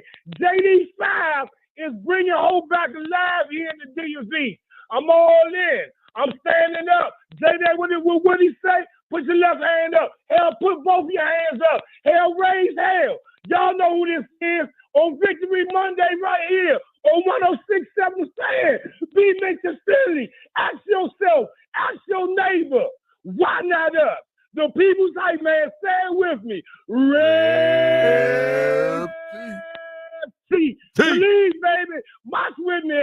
Ow! Reverend, can I ask you a question? Can I ask you a question? Can I ask you a question? Nope, he's gone. Just like that. And just like that. He's like Kaiser Sose. Shout out to Rev. Landville, let's do this. Nick Ackridge has been on the show with us before. I want to applaud him for something. I just saw this on Twitter. Ackridge does Pro Football Focus specific to Washington, right? The Commanders. He just tweeted out, because we've talked about this, the analytical folks that wanted to say how broken Washington was going to be that never own it. Here's some ownership, B. Ackridge just tweeted out, Washington put up 34 points in 3 quarters, and there were still a handful of missed opportunities that could have easily made it 40+. I owe Cliff an apology. Thank you. The rest of y'all follow suit. Landini, let's get Ackridge on the program tomorrow or Wednesday or something. We'll give him a public forum. Because I do think it's important, and I'm just messing around with Nick. He's a good dude. But, like, coaches, players, life evolves, man. And I think when Cliff said, yeah, when I first got to Arizona, I had 0 experience. He's learned a lot in the time since. And the thing I always pointed to was when you looked at that, I want to say it was the 21 season when they went 11-6 or 11-5, and they were a really efficient offense. They ran the hell out of the football. And that's what I was expecting this year. And by and large, by God, they're running the hell out of the football. But they had like 180 something yesterday. Over 2 bills. 200. Over 2 bills. Now, and they were averaging 169. Dude, now it helps when your quarterback can go for 80. Hey, he went for 50, I think, on 2 carries. They don't have one like that. He went for 50, I think, on 2 carries. Eckler went for 67 on just 6 carries. McNichols was effective. B-Rob effective in the red zone. We are gonna have to get an update on that knee. But they finished the game. I mean, these rush numbers are so ridiculous. 34 carries for 215, more than 6 yards a pop. That's nice. 3 touchdowns on the ground. I like it. I tell you what, these dudes I ran into in the parking lot on my way in, they were messing with me because they saw me get out of the car, and they're like, JP, what's up? I was like, nothing. They're like, where'd you get your car? I was like, my guys at Oarsman. They're like, yeah, we know, dude. We're just messing with you. But as I'm walking away, they're like, who you got? Give us a touchdown scorer today. I was like, take B-Rob. All he does is score touchdowns. Yep. And then they're like, all right, anybody else? I was like, I don't know, Jaden. So I gave him a winner. If you're paying attention, you owe me up here. Are we? When you pay up on yours, then everybody will start buying you. Are we ready for in the press box yesterday? Some dude wrote a note and held it up, and I couldn't read what the hell it said because there's like a weird glare. And he wrote, "Where is my beer?" on a piece of paper and held it up for the whole press box to see. Yep, they're gonna get you one day, bro. Lenville, you ready? B, are you ready? I'm ready. Okay, here goes nothing. Commander Tequila on line 3. Hello, Commander. How do you do? Hey guys, oh man, I lost my voice. I'm Let's check shocked. this out. Shocking it is. Well, this nice homemade apple pie, nice and warm with some whipped cream on top, goes to the whole team. To the Commanders completely. They curated a pie. They put the ingredients in. They put it in. It's nothing like JP's pizza, just a dough, cheese, and that's it. A little salsa. This team's like more like a gumbo. You put all the ingredients in, they work all together. And you know what? A gumbo comes out really good with all the ingredients coming in real great. This team has it. We can make it 4 quarters how we are doing it. Yeah. Hey, I could sing like you said, 40 plus, no problem. Next game, hey, I got chin straps up. It's going to be a violent game again. Hey, are you gonna bring that line, that tiger head? Why were you wearing a tiger You gonna hat? bring that tiger head with you? Okay, the tiger. He's from LSU. Tigers, right? The eye of the tiger. We're going through. Did you tailgate at the Bears tailgate yesterday, Commander? Oh yeah, I'm there all the time. So you went to the Bears tailgate at a Commanders game with a tiger head on. Yep. Obviously. Eye of the tiger, man. Commander, think about it. Commander, you've been talking about this apple pie. Trusted. What exactly is your plan with this apple pie? An apple pie, nice, warm. Just I seen Pootie Tang with the cherry pie. Or American pie. He got that apple pie right. That's that apple pie moonshine. Listen, man, it's Victory Monday. I'm not judging anybody how they celebrate, all right? They've won 4 in a row. Should you choose to... other guys. Thank you, Commander. All right, bro. Appreciate you, buddy. Love you guys. We're going to turn to our generally highest person here. Jeff, can you translate what good Commander was trying to let us know there? He basically said he had too much to drink yesterday. And may or may not be trying to hook up with a pie? Yeah. He did continuously talk about how warm it was. That's all I'm saying. And then he kept saying, ooh. We love you, Commander. Enjoy your pie in any way you determine appropriate. Phone lines remain open. There's a million people on here. Jeff's going to get you in the system. 800-636-1067. We'll keep it going. You're going to hear from Dan Quinn. Jason Campbell talking to us at 1 o'clock. Nobody go anywhere.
This update brought to you by the Tailgate MVP, Surfside iced tea and vodka, and the unmistakable can with sunset stripes. It's Baltimore Ravens week for the Washington Commanders after an easy 34-13 win over the Cleveland Browns. Sensational Jaden Daniels, 328 yards passing and a touchdown through the air and 82 rushing. Commanders' rushing attack was impressive. 211 yards, 2 touchdown runs for Brian Robinson Jr. The defense sacked Deshaun Watson 7 times and forced a fumble. Browns were 1 for 13 on third down. Head coach Dan Quinn on Daniels getting going after a first quarter hiccup. He processes quickly. All right, this is how they're going to go, then this is how we're going to go play. And so you learn from those as well. I'd much prefer lessons and learning after winning. I can tell you that. All of it's information, and he's such a remarkable competitor that he does learn. Tonight's Monday Night Football matchup, New Orleans Saints against the Kansas City Chiefs at 7:30 on the Fan and Team 980. Jets quarterback Aaron Rodgers has a low ankle sprain, according to his coach. Coach says he'll be fine for next week's game against the Bills on Monday night. In advance of Hurricane Milton, the Buccaneers are leaving Tampa early Tuesday and going to New Orleans, getting ready for the Saints in Week 6. Philadelphia beat the Mets 7-6, and it was Fernando Tatis 2 homers as the Padres crushed the Dodgers 10-2. We're brought to you by Tailgate MVP, Surfside iced tea and lemonade, full of flavors with 100 calories, no bubbles, no troubles. Find the can with sunset stripes, Surfside iced tea and lemonade. Ask for it at your local bars and liquor store. Must be 21. I'm Byron Kerr on The Fan.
Shout out to Tone Loc.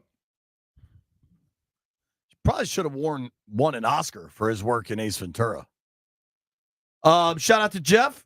He just went up to CK, the official cluster buster in charge, and said, CK, just letting you know, if the Skins go to the Super Bowl, I'm taking the whole week off. So I applaud that, Jeff. Jeff's a planner.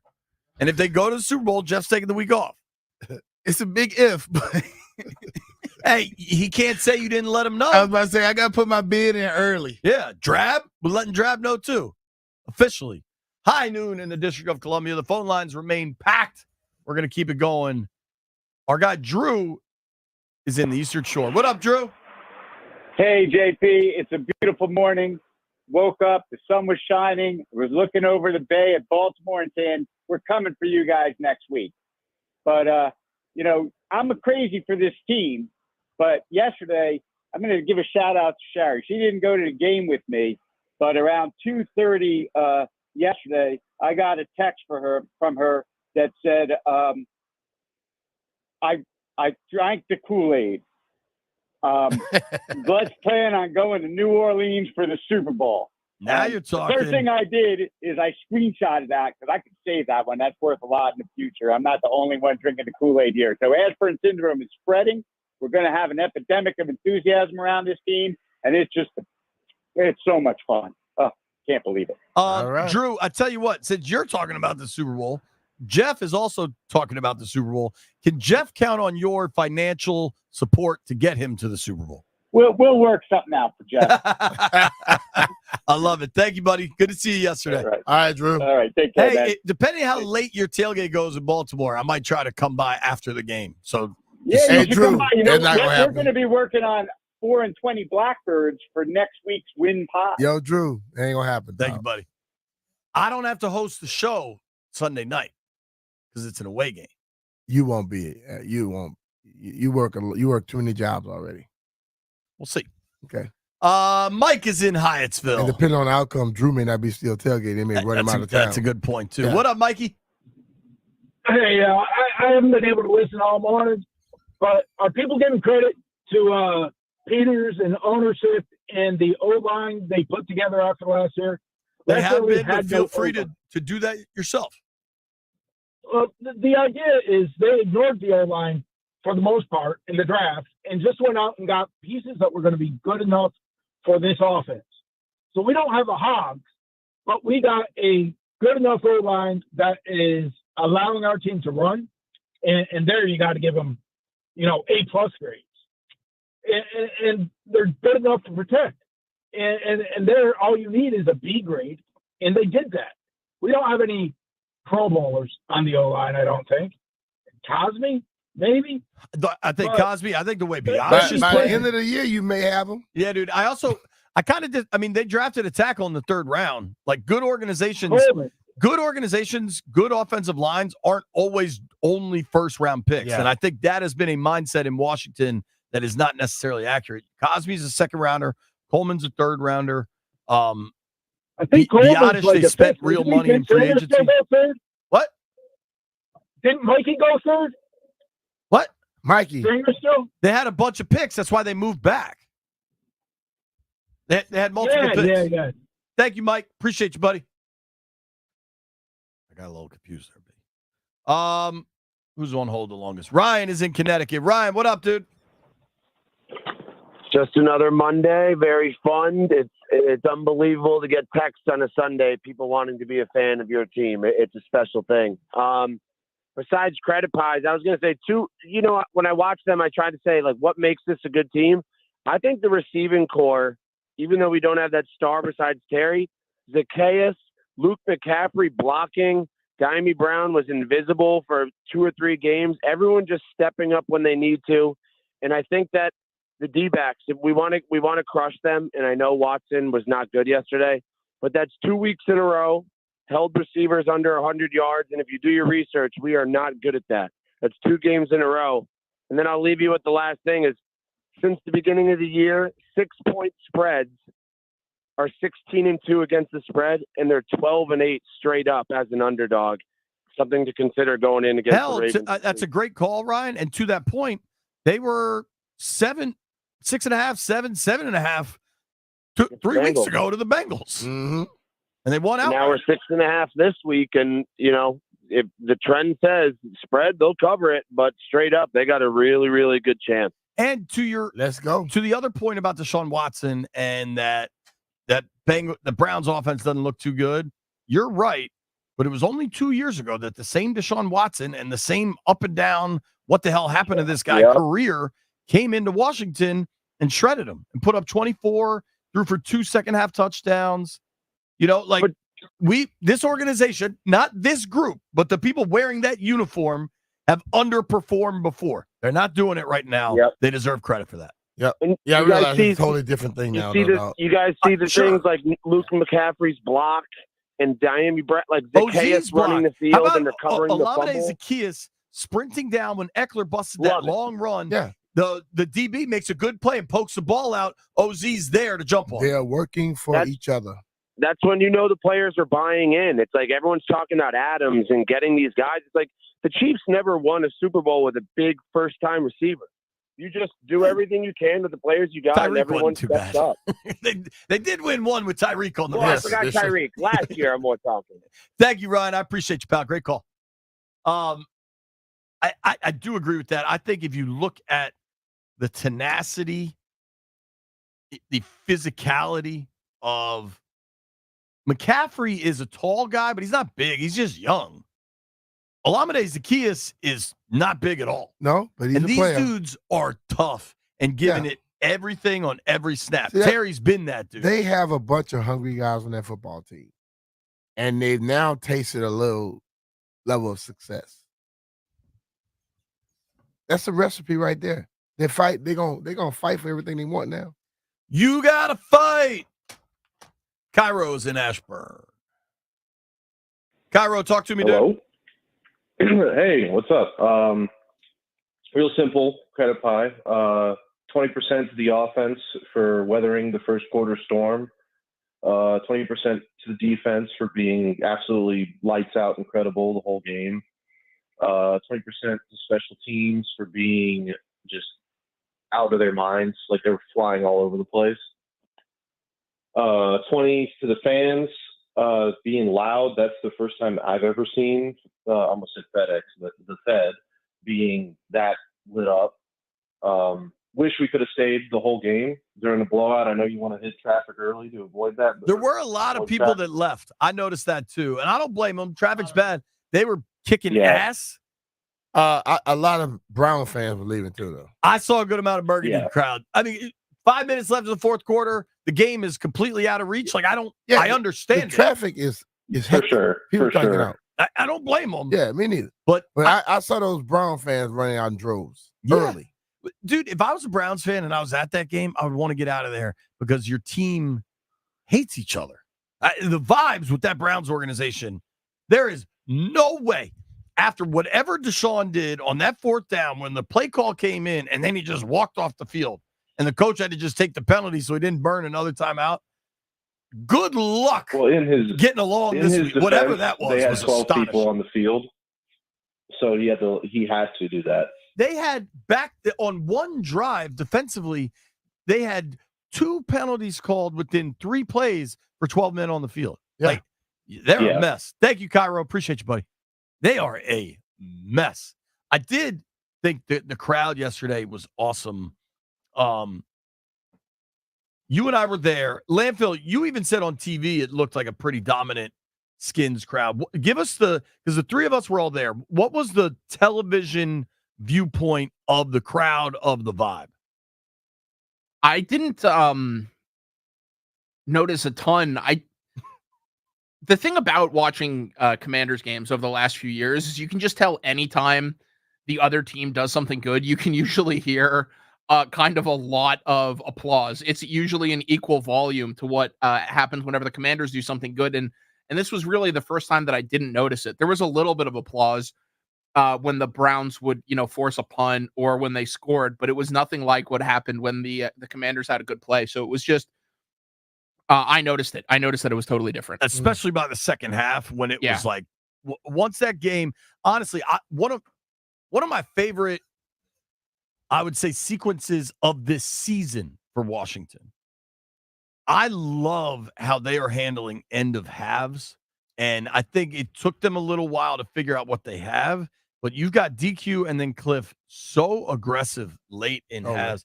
They got the ball with a minute 35. I think they got it with a minute 29. And I think 2 timeouts at that point. They not only pressed the gas, but they went downfield so fast that they then had to kick off to Cleveland, who had a 3 and out, and Cleveland had to punt again. Like, they had 3 possessions in the last minute 30, and it was really, really just impressive football. And I think there was a couple of fourth down decisions early on where, watching that Browns offense, I was like, all right, they're not capable of scoring. I'm okay if DQ decides just to kick field goals because you get up 9-0 in this thing. That might be all she wrote. I just think, but they wanted to press the gas the whole time because they knew they could. Football has gotten to a point where everybody does exactly the same thing. And that's why it's so easy for a lot of people to put those odds on them. But when you go against the grain sometimes, you catch people off balance. They don't expect you to be that aggressive with that amount of time. But when you are, you catch them. They're out there, we're going to just run a base little coverage. They're not going to go for it. Oh, they did. You know what I mean? Happens. Going for it on fourth down consistently like that. That shakes people up a little bit. But it gets your team excited. And it's kind of becoming the norm more and more. I think they are really striking the right tone. I think yesterday they were very aggressive when the game was still in the balance. And to make that 21-3 at halftime, at halftime, the Browns had rushed for 18 yards. Jeff could have done that. At halftime, how the shape as he is, he could have done that. He's got a helmet now. At halftime, Daniels hadn't been that good in the first half. He did connect on the 2 big shots. He had almost 100 yards more passing yards than Deshaun. Mm-hmm. It started off a little back and forth. Jaden throws the pick. The Browns defense is showing up. That thing became one-sided quick, man. Yeah. This offense is explosive. But you know what? I'm happy about that. I'm not going to sit up here and care. If we could give them some more games like that, I'll take it. Sure. Because I finished a lot of games over the last 15 years to where your heart is pounding through your chest with 4 minutes left, 5 minutes left. Yesterday, chilling. You know what I got to do? Well, one, they were able to let Jaden rest for the fourth quarter. And he did take a pretty big shot on one sack. After the game, he said he was fine. DQ said it was fine. Guys get hit. Like, it's still pro football. He got hit in the pocket for all the consternation. It was a sack. They just pulled him because they were kicking ass. Yeah. Like, it wasn't – they were up 34-6. Let him chill. Yep. I went over to the Fanatics suite and started hanging out with him. I believe you did. Louis Martini. I got to file my story with like 10 minutes to play in the fourth quarter. Sometimes, things don't have to. You know how pleasant that is? Just relax. Last year, I was writing 2 stories to be ready at the buzzer because you never knew how the hell it was going to finish. Carlos is in Severna Park. What up, Los? What up, Los? Gentlemen, happy Victory Monday. Hey, listen, I was there yesterday. I just want to say one thing. Can we just switch the cameras from where the TV is looking, the camera is looking at the home side instead of the away side? Because it just, it's all the Browns fans on one side. The home side looked way better and way impactful, and it was so energetic. I went to get food. By the way, they sell pupusa section 134 at FedEx Field, just letting you know. I mean, at Little West Stadium, just letting you know. There's a line. I'm like, oh, I wonder what this line's about. It was for the merchandise line, and I couldn't believe it, man. Listen, I'm happy. I told you, I called Grant and Danny last week, and the question was, are we on our high horse? Do you believe that this is a trap game? And I called in. I said, look, we're already 4-1. I already count this game as a win. Browns don't scare me. I'm already looking ahead of Baltimore if Derrick Henry or Lamar Jackson ain't going to run 200 yards against us. All right? This is a rivalry week, whether the fans like it or not. And that is the truth. But listen, I'm going to continue on going to games. I'm going to continue on showing support. Red zone parking lots off to deal with traffic. That's the way to go. Papoose was in section 134. It is a new era in Washington Commanders history. Thanks for taking my call, gentlemen. Thank you, Los. There you go. Section 134, Papooses landfill. Papooses, baby. Here's a question. Landini, this team is balling. Jeff's going to angle. Jeff's going to finagle his way into every game, every home game for sure. I will be 0% shocked if I somehow see Jeff in Baltimore at this game. I know how you roll, Landini. It's going to require Greg to pick you up and have a seat in the suite. Will you be at Northwest Stadium this year? Absolutely not. The last time I showed up, it was a complete and total disaster. What was the game last year? The Bears game. Oh, yeah. You don't need to go to no more games. You're bad luck. You see me again in 19 years, man. You're bad luck. You don't need to go. All right, maybe we let Landfill sit this year out. Just get our bearings in the new world order. Yeah, he can't go. The Jaden world order. He's not allowed in the stadium. Nowhere close. That's where we live now. It's Jaden's world. The rest of us are here. When we return, I got to catch up to Luke McCaffrey in the locker room yesterday. Some really good insight on the different coverages Cleveland threw at Washington and the level with which Jaden is playing. If you're on hold, stay there. We're coming to you. Doing phones until 1 o'clock. Jason Campbell joins us. Hey, it's Brian Mitchell here. Cap off the NFL Week 5 slate with a chance for a big win on FanDuel, America's #1 sportsbook. If you're new customers can bet $5 and get $300 in bonus bets if you win a bet on tonight's game. Listen, we got Patrick Mahomes and the Chiefs going against the Saints. Patrick Mahomes over passing yards for your same game parlay. Alvin Kamara over rushing yards. And Travis Kelce, will he score a touchdown or will he not? Just visit FanDuel.com/Brian to make every moment more this season. That's FanDuel.com/Brian. FanDuel, an official sportsbook partner of the NFL. FanDuel Sportsbook is an official partner of 106.7 The Fan. You have to be 21 years old and present in Virginia. First online real money wager only. $5 first deposit required. Bonus issued as a non-withdrawable bonus bet, which expires 7 days after receipt. Restrictions apply. See terms at sportsbook.fanduel.com. Gambling problem? Call 1-800-GAMBLER.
I'm Toby Altizer with your sports update on The Fan. This update is presented by PVI Office Furniture. Fast, excellent, affordable. Business grows with PVI. The Commanders got their 4th straight win and improved to 4-1 after they beat the Browns yesterday at Northwest Stadium 34-13. Jaden Daniels becoming the first player in NFL history with 1,000 passing yards and 250 rushing yards in the first 5 games of his career. The Commanders will head up the road to Baltimore next week. Taking a look at baseball NLDS action yesterday, the Phillies beat the Mets 7-6. That series is now tied at a game apiece, and the Padres were all over the Dodgers and won 10-2 to tie that series at a game apiece. ALDS Game 2s today. Tigers take on the Guardians, 4:08 first pitch, and the Royals take on the Yankees at 7:38. The Yankees are up 1-0 in that series. Looking to upgrade your office game? Swing by PVI Office Furniture, where we've got everything you need to take your workspace from the bench to the big leagues. Mention The Fan to score 15% off your in-store purchase. PVI Office Furniture, where productivity gets a hat trick. Visit PVIPVI.com because business grows with PVI. From the Crop Metcalf 5-Star Sports Desk, I'm Toby Altizer on The Fan.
Missed 2 classes and no homework. Stevie, I love you. We are on the air. Leadville, I see what you did there. I may have referenced this earlier. You tracked it down, or maybe our minds are just so simpatico that we feel the same thing. A lot going on here. Grant and Danny coming on later. They're going to have Jay Gruden at 5 o'clock. Grant got interviews. I saw him in the locker room yesterday. He talked to BSJ, Fedarian Mathis, and Olamide Zacchaeus. So make sure you listen for that stuff later this afternoon. Right now, what I want to do, I got to talk to Luke McCaffrey yesterday, and if you are only driven by pure stats, Luke maybe isn't impressing you that much quite yet. He finished yesterday with 3 catches for 19 yards. 2 of them were really difficult catches that were quite impressive. His blocking, and he was on an increased snap count yesterday, probably with Noah Brown out. I haven't tracked the snaps yet, but I will. Luke's impressive, man, and he's an impressive young man. And one thing I loved was during training camp, if you remember, the story was Luke and Jaden were kind of getting to practice really early together. And I think over the course of a season, that kind of changes for receivers and quarterbacks. And I asked Luke a couple weeks ago, I was like, you still getting there with him? He's like, man, he's getting there really early. But just a good dude that obviously comes. Yeah. A dude with an incredible football pedigree. My conversation with Luke McCaffrey from a victorious Commanders locker room. It's interesting talking with McLaurin there. He said, we left a lot out there. How does it feel to leave a lot out there, but also win comfortably? Yeah, I think it's cool. I think it's a credit to how well our defense played and how well, players made plays when they needed to, right? We saw a lot of man that game, and whenever you see man, it's going to be a little chaotic, but you got to hit the opportunities when they come. And I think we hit a lot of big plays, and that's kind of why our offense was able to thrive, which is cool. But I think, again, we're going to go back and see a lot of plays that we think we can execute at a higher level than what we did today. Good teams win in different ways, and you guys have been so efficient, but today it was more big play driven. Yeah. Was that part of the game plan or just how things unfolded? I think our offense, Cliff and Jaden, do such a good job of just IDing the defense, seeing matchups, and especially when you get a game of man, that's kind of how the game's going to flow, right? You're usually going to have lower completion percentage, but you're going to have more yards, right? And it seems like I haven't seen the stat line at all, but it seems like that was probably what happened today. It wasn't one of these historic only 2 incompletion. Yeah, exactly. And that's what's going to happen in man, right? They're going to do what they're paid to do too and play well. But then when the opportunity comes and you got to make a big play, it was so cool to see, Downey do it, Terry do it early in the game. And everybody kind of had their turn, like OZ with his yak yards early in the game. Too. So, I mean, you didn't hit a home run, but you had a couple doubles out there. No, for sure. And so when you have everybody winning across the board and it's just a matter of, how you hit it and when it comes when you're getting a defense like that. Football so well. It's your family. You played the quarterback position. What do you think of the level Jaden's playing at? It's as high as you could play, right? I think he's just so poised and seeing the field so well that it was so cool. It was cool to see him, get back to the ground a little bit this game too and fly around there. And I think what's so cool again is this is week 5, right? We're still early and we're still growing. Exactly. And so, as long as we can stay focused on every rep, every moment, and just continue to get better, I think, we got an opportunity to get better and to grow every single week. Not to turn the page too fast, but Ravens next week in Baltimore. Yeah. Is that one pretty exciting opportunity? Yeah. Anytime you play, a rivalry with teams that are that close, it's always going to mean something. And then when you have 2 high-level teams too, it's going to be a special game. And so I'm excited for that. I haven't watched any film on them yet, but they just won an OT against the Bengals. Nice. Yeah, it's a great win. Awesome. I like Luke a lot. I think he's a good dude. He shed a little light too on kind of the zone versus man thing that I think was apparent yesterday. Mm-hmm. And what he said about just their offense with Cliff and with Jaden running it can beat you a lot of different ways, man. And I think as you get through a football season, and what I always say, these are living, breathing organisms that change and grow and morph over the full 17 games. What they're doing in mid-October is not going to be the same thing they're doing in mid-December. And guys are going to be hurt. Guys are going to be stepping up. There's a whole lot of things will shift. Probably a little bit more enhanced. You got to be able to win different ways. So yesterday, what was it? 6 people caught ball. No, 7 people caught balls. If you have 7, 8, 9 people catching balls every week, it's going to be hard as hell for somebody to plan for you. Bryson Tremaine caught a ball yesterday. Yes. That was from Mariota. Still, let's get back to these phone lines. I told people we would take the calls all the way till 1 o'clock, and I mean it. Damn it. G Money is in DC. G Money, how you doing, bud? Yeah. Welcome. Thank you for taking my call, baby. It's a new day. We've been waiting for this for so long, and it feels so dang good, and it feels right. That's most important. I've been at every single one of these games for the last few years. The pain, the bite D's. I don't know if you guys remember that, but do you remember the D's? When I had Del Rio kicked off an X, everyone got on me. How can you do that? How can you say that? Look at our team now. Look at us now. Thanks for the call, G Money. Yeah. Fired up. All right. Fired up, Landfill. I remember that bite D's coming. Artie is in. Yeah, that was something. What a world. Just a dust up, Jeff. Artie is in DC. Artie, how you feeling about these Commanders? Listen here, bro. And this is for all your colleagues and all y'all Redskins fans. Y'all got to give 100% props to the front office. Like, no percentage goes to the players. They get paid to do exactly what they do. They love what they do. Y'all did a 360 from what y'all been going through for the past decade or so. I was born in the 90s, and I'm happy to welcome a Cowboys in a rivalry with the Commanders, so-called Redskins. I don't even want y'all to think about the Ravens this week. Y'all getting y'all ass handed to. I'm just letting y'all know that now. Hold on, Jeff. You called to say Artie was going to be nice, and he tricked you to Artie, say he wanted to call and give credit, and then he just said the Ravens are going to kick their stop ass. worrying about what we doing. Listen, I'm from DC, so I ain't got nothing to do but listen to 106.7 The Fan. I love all you guys. I got a couple phone numbers for the radio shows in Dallas, though.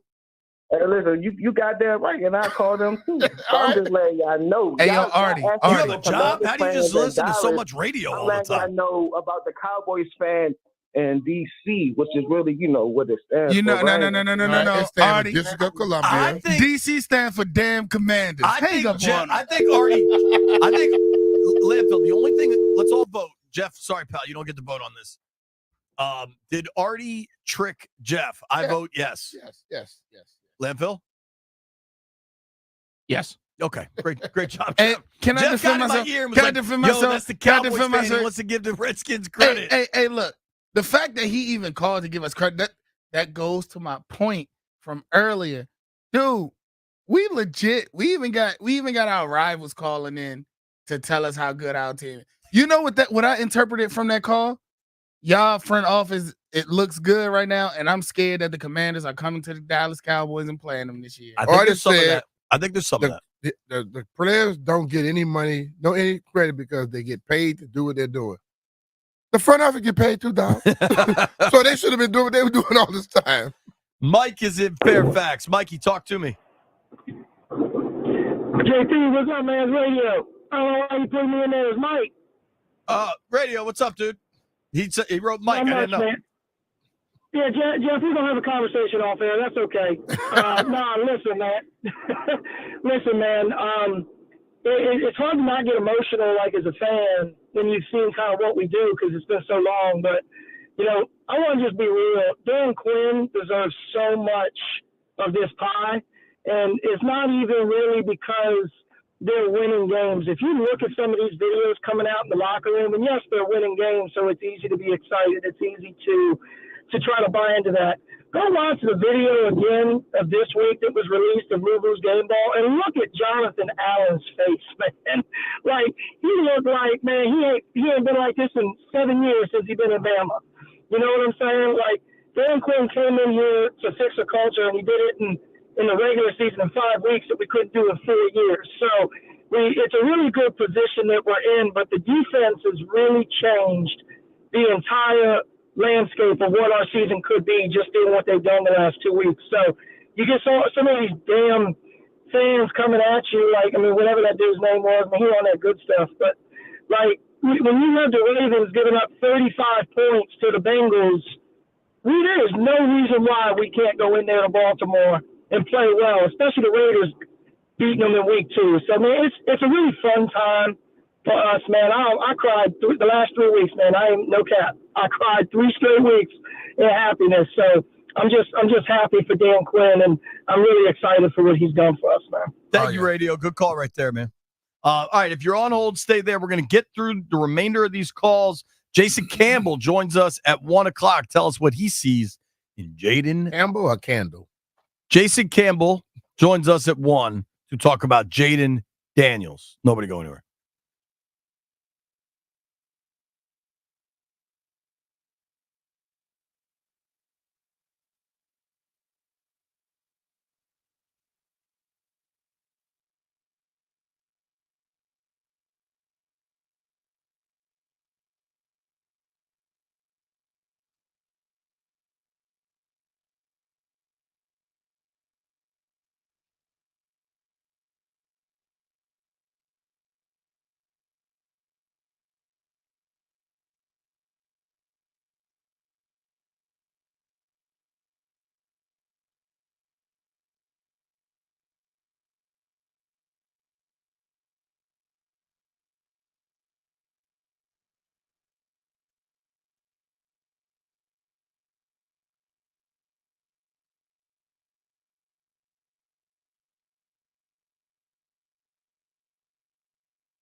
Shout out to Tina. A couple shout outs here. Shout out to B Mitch for changing the channel. There's a Decepticon on television. One of Jeff's best calls because that was accurate. Shout out to Popeyes. I'd never had a Popeyes apple pie. Those things are banging. Banging. You just dropped all the sugar all over the floor, but That was an accident. The cinnamon. I was unaware. I was unaware of the cinnamon sugar situation. Man, the camera likes JP, not me. Are both cameras on me right now? That's not B Mitch's fault, dude. Yes, it is. It's not the camera. But the camera is stupid. It's the camera's fault. It's not your fault. Not the camera turned. Budget ass equipment gets budget ass results. If the camera moves when he moves, why don't come back when I come back? Yeah, 'cause it got to register you. Well, if it started looking at JP, it obviously don't know who the hell I am. See, it's because you sitting on them phone books on your seat so it can see you when you just walking. Yeah, you're not tall enough in the camera. No, I'm in the camera. Just the camera's stupid, just like you. All right, we're doing well here. Willie is in Gaithersburg. We're gonna round out these calls, man. What up, Willie? Hey guys, what's going on? What's We're up, brother? chilling, dude? I'm excited, man. I was at the stadium yesterday with my daughter, who was 11 years old. It was a perfect moment for me. That's awesome. I gotta say, in the credit pie, I can't really spread it out evenly. Instead of wasting time saying that, I give it, like you guys said, 100% to the team. Although the defense really took that game yesterday, I gotta say most of the credit pie goes to them. But more than so, I also wanted to point out about why people were leaving early. I was one of the ones who left early, I gotta say. For my daughter, you know, being with me, I didn't want to be in traffic so long as well. And more than so, when I saw Marcus Mariota start throwing the ball, I felt sick to my stomach and I left. Sorry. Why? Can I ask you? Because he was terrible. And I was just like very disinterested at that point in the game around, you know, and I was like, well, let's go home. I wouldn't want to get stuck at, you know, in all this traffic. But that really disinterested me. Not that nothing wrong with that. I know it's going to be time till he catches up to the game, but kind of like rubbed me the wrong way. If Jaden gets hurt, I just don't know where the hope goes. Let's not worry about that. I did want to ask something. Yes. So you took your 11. Downer. Yeah, I don't know. We might have to bail, but I'm gonna give you one more chance here because I was curious before you got on that Mariota train. You took your 11-year-old daughter to the game yesterday and said it was an awesome experience. Where were you sitting? Yes, sir. And was there ever any times where it wasn't like family friendly, or was it cool the whole time? The whole time was family friendly. I got season tickets at section 404. Okay. The 121 I could afford, and I bought in this season solely on the change that wasn't, you know, was coming. So 404 is where? What yard line? It's 446, section 404. I'm sorry. Okay, gotcha. All right, I love to hear that. Thank you, Willie. Thanks for the call, buddy. Appreciate you, brother. I love to hear that people, because the way this thing comes back, the reality is some portion of a generation of fans has been lost because they didn't win and the old guy was a jerk and the stadium sucked. Like that's just the reality. Whether that's 10%, 40%, 60%, I don't know, right? But if you were 18 in 2015, this thing kind of sucked for a while. And if you didn't get pushed into it, you probably weren't into it. But if they can get it going again with kids, and I noticed a lot of kids wearing Commanders gear, and I think having Jaden really helps with that. Yeah, that always helps. Having a quarterback always helps. Totally. But the ultimate thing, winning does too. Listen, bro, that same generation you lost, you can gain another one. That's those people who swear, I'm not buying a Commanders, this, that, and the other. I'm like, that jersey you got on look brand new to me. You haven't had that one for 20 years. So they're going to buy the stuff too. You know, why you think they were selling Jaden Daniels jersey was the hottest selling jersey in the whole NFL the last 4 weeks. And I imagine it's going to continue. continue. I saw yesterday, and they had some lines going in that store and all the little small shops they have around it. I think Rooster tweeted it. I'll see if I can find it. Somebody tweeted a photo of the line for the big merch store that's like under the escalator. It was packed. It was wildly big, the line. So was it Roos? Somebody tweeted that out. Maybe it wasn't Roos. But yeah, dude, it was Chris. Look at the line.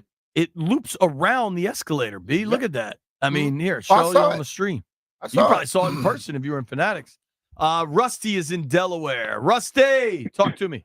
Hey, what's up, fellas? How you doing today? We're good, man. What's happening with you?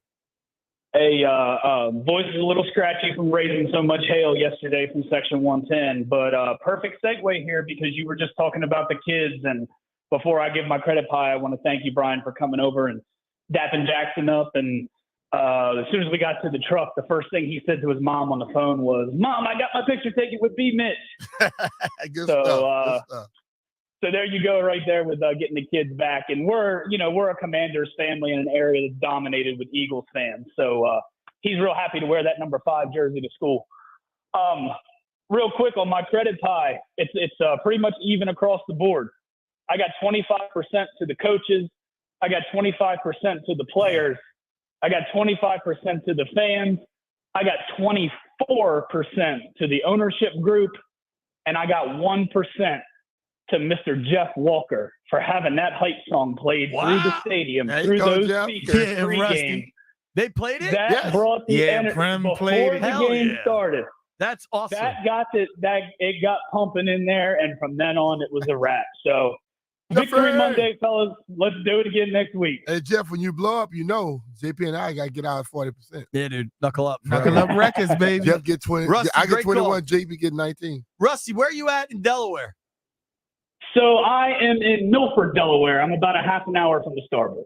Okay. What is that drive to FedEx? It's not long. It takes me about an hour and 10 minutes to get to Northwest Stadium. Oh, yeah. Northwest. Sorry. All right. That's really not bad, dude. And are you a DMV transplant down to the beach? No, when I was a kid, my dad worked for the Washington Post. So I am from this area originally. But I was just bombarded. So I'm 41 years old.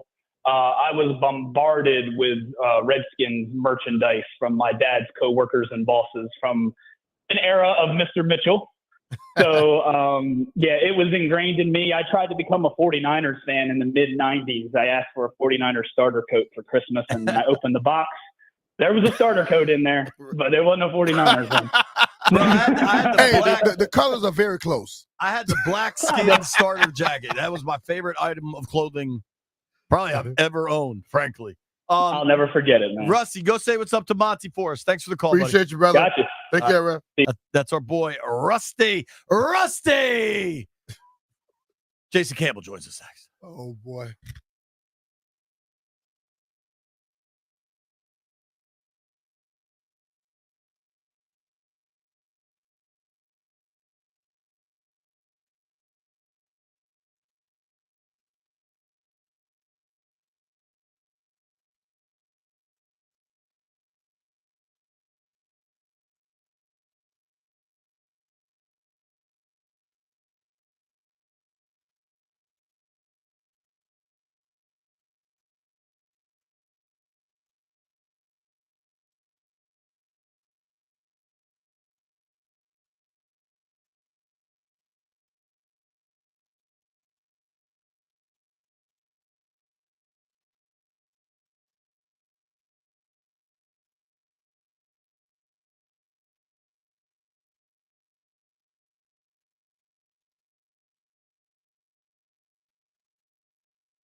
I'm Toby Altizer with your sports update on the Fan, and this update is presented by IT Cadre. Trusted insight from trusted insiders, itcadre.com. The NFL, the Commanders are now 4-1 after they got their fourth straight victory yesterday. They beat the Browns 34-13. Jaden Daniels becoming the first player in NFL history with 1,000 passing yards and 250 rushing yards in the first 5 games of his career. Brian Robinson with 2 touchdowns on the day. Next week, the Commanders go on the road to take on the 3-2 Baltimore Ravens. Tonight, Monday Night Football, the Saints take on the Chiefs in Kansas City. 8:15 kickoff. You can hear the game right here on the Fan with coverage beginning at 7:30. Yesterday in the National League, the division series, the Phillies beat the Mets 7-6 to tie the series at a game apiece. Game 3 tomorrow in New York, and the Padres beat the Dodgers 10-2 to tie that series. Game 3 tomorrow in San Diego. Today, Game 2s of the ALDS. The Tigers take on the Guardians at 4 o'clock. Cleveland up 1-0. And the Royals take on the Yankees at 7:30. The Yankees lead 1-0. And in basketball, the Wizards preseason opener was in Montreal against the Raptors yesterday. They fell 125-98, but an impressive showing for second overall pick Alex Sarr. 15 points, 6 of 8 shooting from the field, 3 of 4 from deep.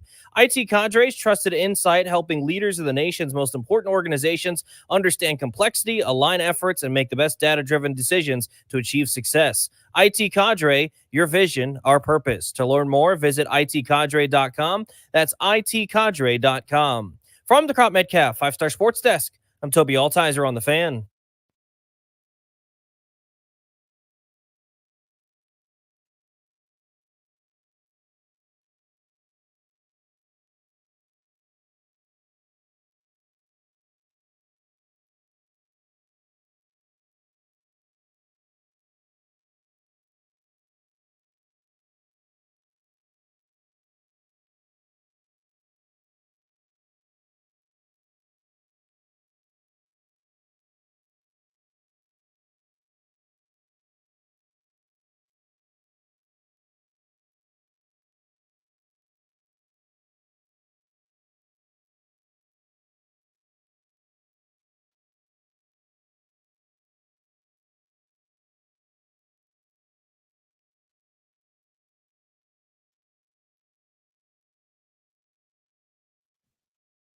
Papa Ben, rules and days on the rule.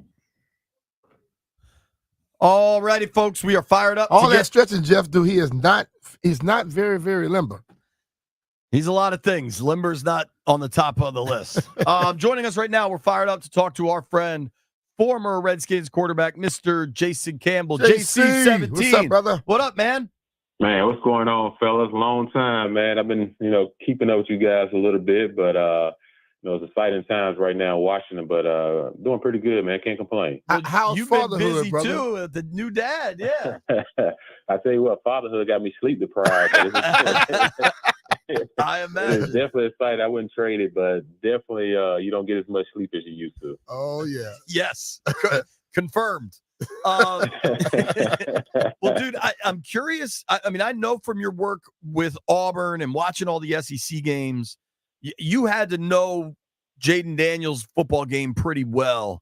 Have you been surprised? Was this what you expected? What have you made of Daniels' leap to the NFL so far? I'm not surprised to the point just because you got Cliff Kingsbury, who's out with Lincoln Riley out at USC last year when he was sitting out for a year, and he was around a lot of these offenses that these guys run at the college level that they're now implementing to the NFL. And Jaden Daniels, when he was at LSU and we played him last year, I told everybody, I said, man, I'm very impressed when I walked away from that game. I said, he's going to be the Heisman winner because everyone knows he's elusive. He can run the ball. He knows how to pull the ball down and throw. But the biggest thing about a guy, his maturity as a young quarterback is a lot of these guys, they pull the ball down. The first thing they do, their eyes goes to the defender. They're trying to beat the defender on a run. His eyes immediately stays downfield. And he's able to hit big throws, and that's what makes him dynamic. Because if you're a defensive back or a linebacker, you can't just run up to just tackle him because you know that he'll deliver the ball behind you to guys that's running loose down the field. And I saw him do that at LSU, going through his first progression, second progression, third progression at times before he even decided to take off. And to me, that shows signs of maturity quarterback that could translate to the NFL. You know that what you're talking about, they did it over and over and over again when they played against the Cardinals, where he'll get outside on the edge and it's 2 defensive backs, 2 receivers, and him. The defensive backs couldn't make the right decision. And, and they step up, he tossed the ball, as you stated. They drop back, he runs. If they both try to come up, he'll wait for the deeper ball and then knock it down the field. And I think I was at the Cleveland Browns hotel the other night, and basically when I left out, I basically knew that he was going to be a problem for them on defense because they were concerned about how elusive and how much he moves in the pocket. Right. And he made those pass rushers have to change what they were doing, which enabled him more time. And the thing about it too, B. Mitch, is, JP, when you think about it as a passer, right? So this guy can drop back in the pocket. He can read defenses. He can deliver the football. But then you tag the RPO game to it, so it almost makes the defense can't be right. So if you come up, he can pull the ball and throw the deep glance routes behind you. He can throw the slants behind you. If you come up field too much, he can go underneath. And the best thing that he has helping him right now is Brian Robinson and Eckler. They're actually running the football. They're not just dropping back 40, 50 times a game and just saying, hey, we're just going to put the ball in the air. They have a well-balanced attack, and involved in that is his rushing. Like, I remember the first game, everyone was in there up about, he ran the ball 16 times against Tampa. I said, out of those 16 runs, it wasn't designed runs. A lot of it was he was scrambling up in the pocket. He saw something. He went and got positive yards.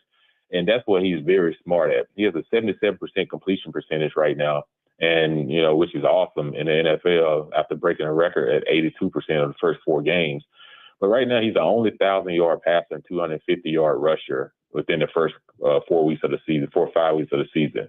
Think about all the guys that come through, Vic, Lamar, all these guys is very dynamic quarterbacks. So it tells me, I remember someone said something a couple of weeks ago that kind of disturbed me. They said, well, he's running a college offense. It doesn't matter what kind of offense you're running if it fits your quarterback. That's what disturbed me back in the day was they try to make you fit the system of what, coordinators wanted to do instead of building the system around what the quarterback does best. That's why Lamar is able to win multiple MVPs. That's why Jaden is in conversation right now, is because they built the offense to what these guys do well. Don't put a Ferrari in the garage and never use it.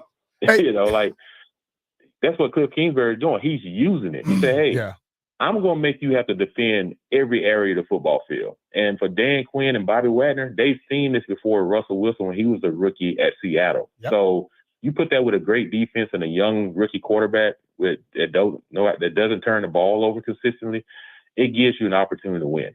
What kills me? I hear this college quarterback crap. That's such a good line. And I want to use some foul language, but I can't do it. What the hell they think Tom Brady ran? Tom Brady ran the spread offense. That's a college offense, right? Right. Okay. What does my man up there in Buffalo runs? Same thing that Jaden is running. All these other quarterbacks run the same thing, but when Jaden does it and other people, it's a college offense. Get off of it. It's like you can't just give credit to the quarterback. It's been a fight for the longest. Right now they're doing the thing, the evolution of the quarterback. Him, Mike Vick, Doug, all these guys. Why every time someone becomes successful, they want to find a way to knock it? That's what Tom did. That's what Aaron Rodgers does all the time. Let's be real. The thing is, we live in a society where people to build somebody up, they got to tear somebody down. And instead of just being excited about the person having the opportunity, because everyone, when you come through different franchises, it's different eras, it's different times.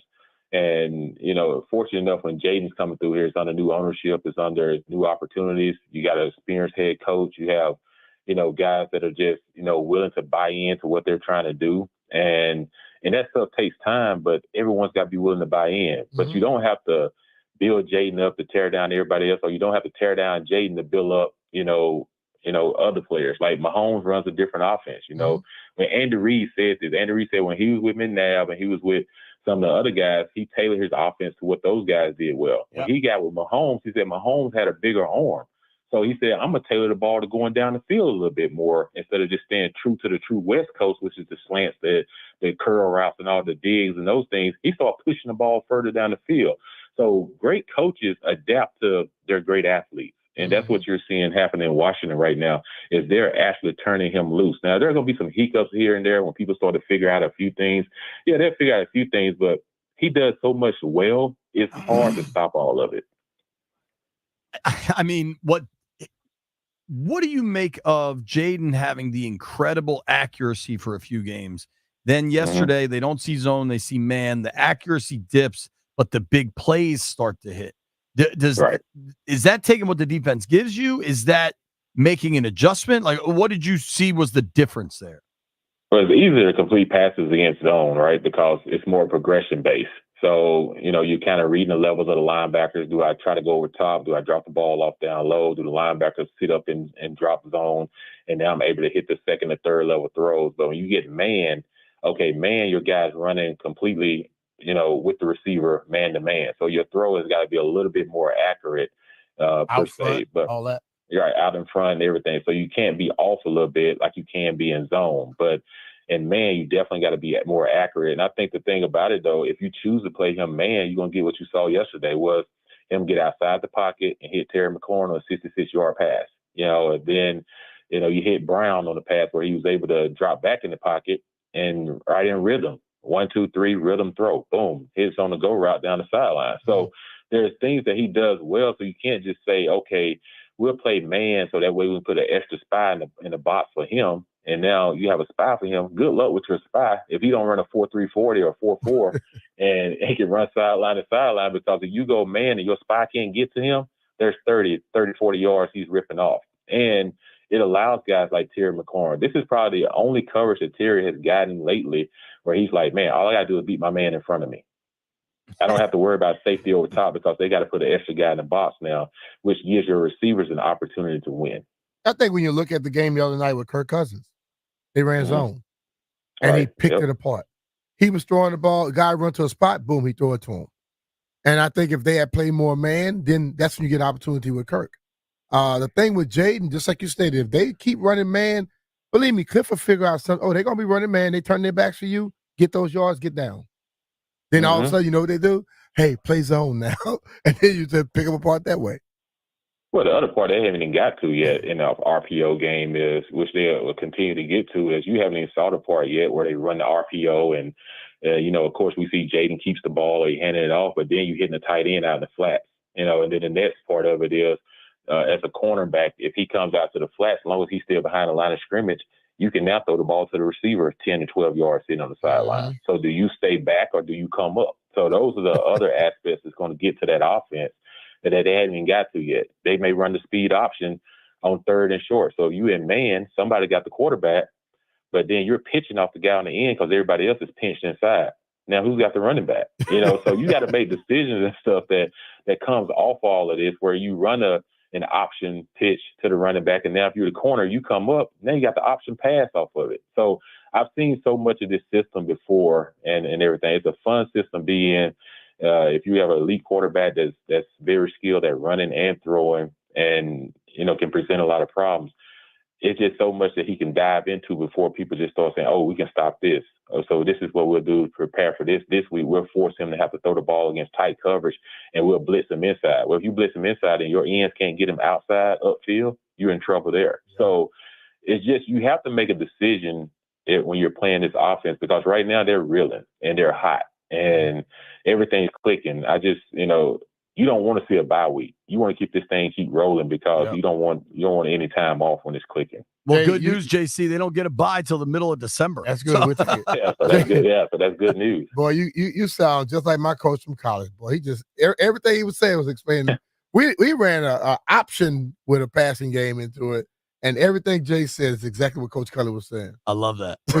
Talking with our friend Jason Campbell here on the BetQL guest line. Of course, Jason, first round pick by the Redskins in 2005. Showed just so much promise in an era of Redskins football that was just so broken, unfortunately.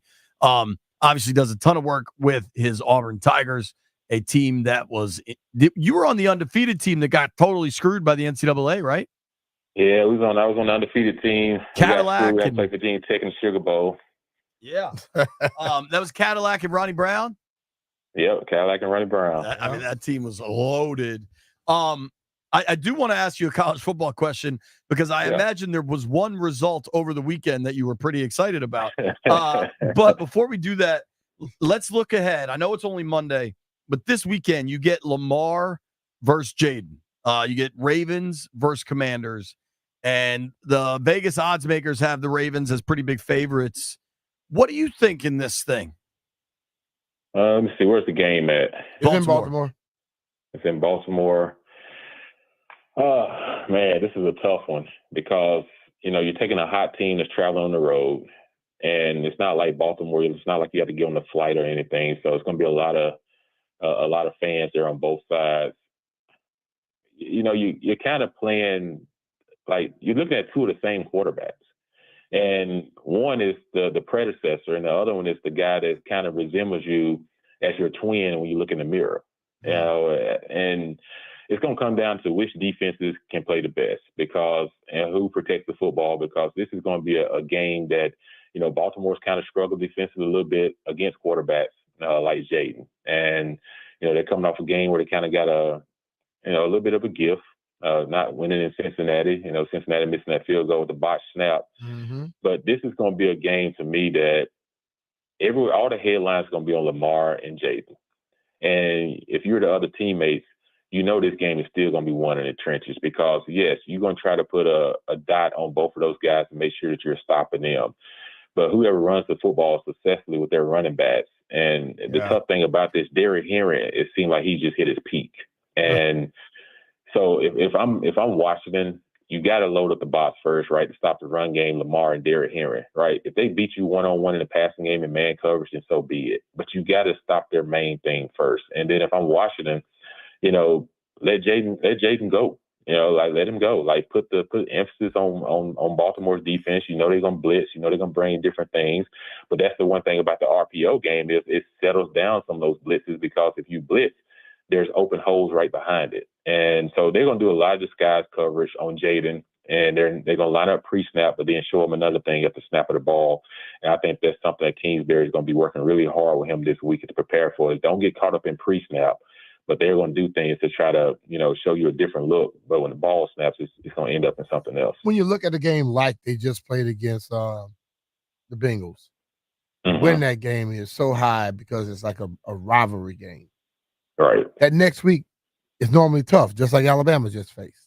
Mm-hmm. Beat Georgia, lose to Vanderbilt. Can that be something that Washington could be looking at when it comes down to Baltimore? Because I know Baltimore's prepared. I know John Harbaugh very well. But ultimately, human beings are human beings.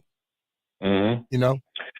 And that game takes a lot out of you. Yeah. You think about it. Yesterday they had to go overtime, right? Yep. So you have to play. You playing extra time, which in the NFL be mentioned. It takes your body to the next Friday for it actually recovers. Now, if you have to go into overtime, that just takes a little bit longer. So it gives Washington an opportunity where they kind of had this game won in the first half against the Browns, and you didn't have to overextend yourself so much in the second half. So you may be the fresher squad, and you're the younger team. Washington's a little bit younger. Except for, a few guys like Bobby and those guys. But for the most part, you're younger than Baltimore, and you're more hungrier right now.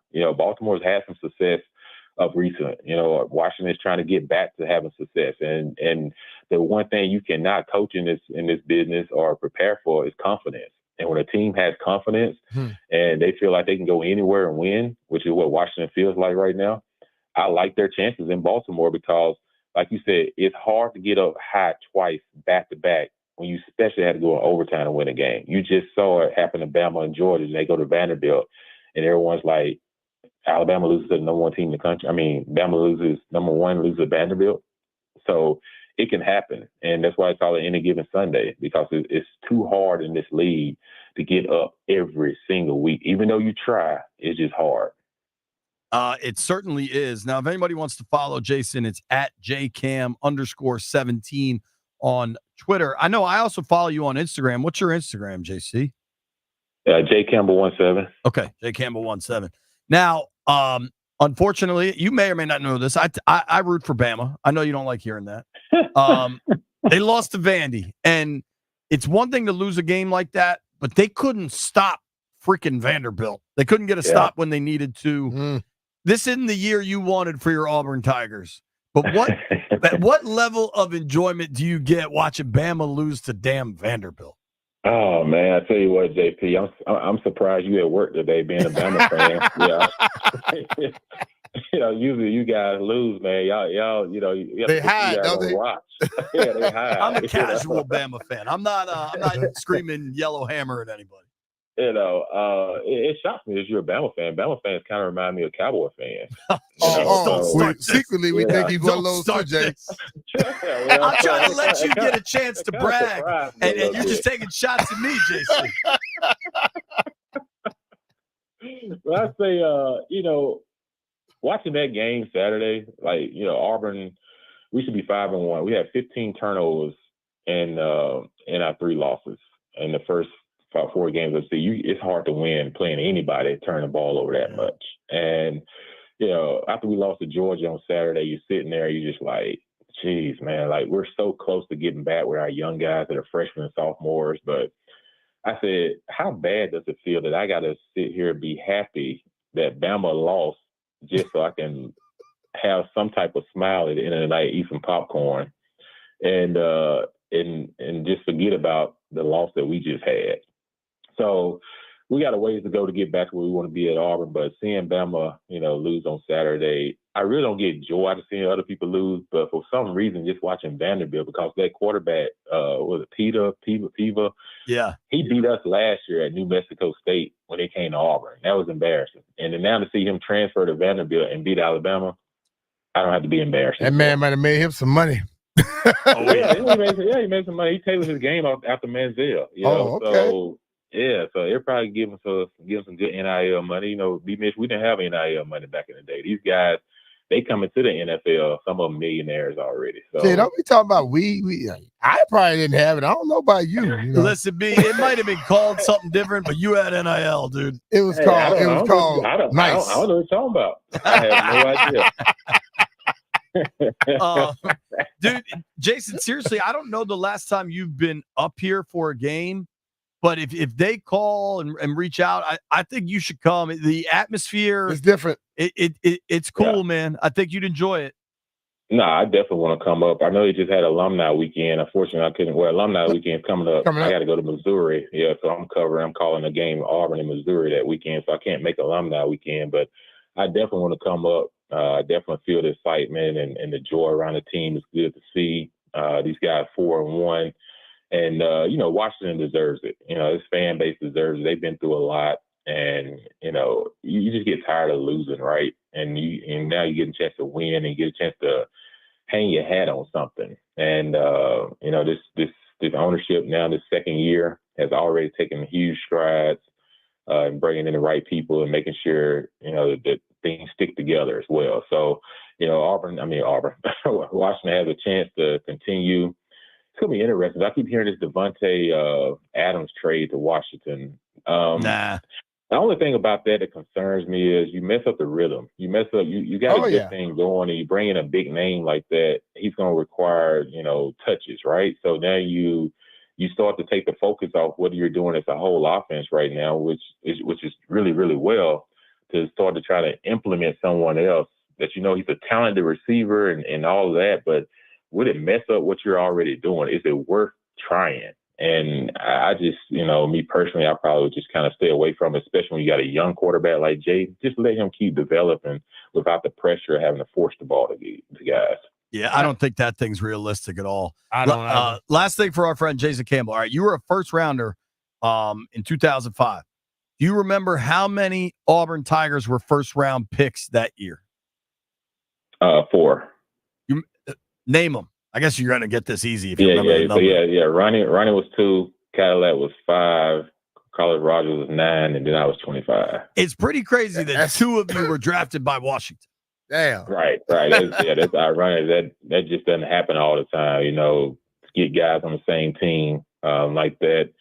Like I said, I enjoy my time watching. It just had to go through a lot of chaos and everything. And, I wish it wasn't the chaos and all the, things we had to go through, because you want to win so bad. And Washington is such a great, great city to play football in and live in that community and everything. But I'm glad to see them back in a place right now where they feel like they got a guy. They feel like, guys are buying in, guys are excited. Over the last 8 years has been rough, for sure. But now these guys are really getting some excitement. And it's easy when you have an unselfish quarterback. You know, like I look at Jaden, I watch his interviews and everything. He gets so much praise to his teammates, so much praise to the staff and everybody around him. He doesn't look at himself as like, because he knows it's taking a total team effort, but he's really playing the quarterback position really well. And Kingsbury is giving him an opportunity to succeed. But at the same time, though, he's not putting the shelf on himself. And I think as long as he continues to do that, man, and stay healthy, you know, that's the biggest thing. Just continue to stay healthy as a team. You give yourself an opportunity to win the NFC East and then get into the playoffs, and anything can happen. See what happens. Anything can happen. Jason, thank you for the time, man. Seriously appreciate it. All right, JP, cool, brother. Thank you, man. I appreciate you guys. Thank you. All right. Jason Campbell, one of the all-time good guys, man, and a guy you wonder if he was playing for a team with some structure and regular offensive, you know what I mean? That is life. Jason, great dude, great interview right there. He seems quite high on Jaden and Washington. You were asking where? Go ahead. Go ahead. Young people liking Jaden. This kid is good at golf. Look what he has on play. I see it. We'll be right back. It's P. Mitch.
I'm Toby Altizer with your sports update on the Fan. This update is presented by Baldino's Lock and Key, your one-stop shop for auto keys and fobs. In the NFL, the Commanders are now 4-1. They beat the Browns yesterday 34-13. Jaden Daniels becoming the first player in NFL history with 1,000 passing yards and 250 rushing yards in his first 5 career games. Brian Robinson also with 2 touchdowns. They'll take on the Ravens in Baltimore next week. The Ravens are 3-2. Tonight, Monday Night Football, the Saints take on the Chiefs.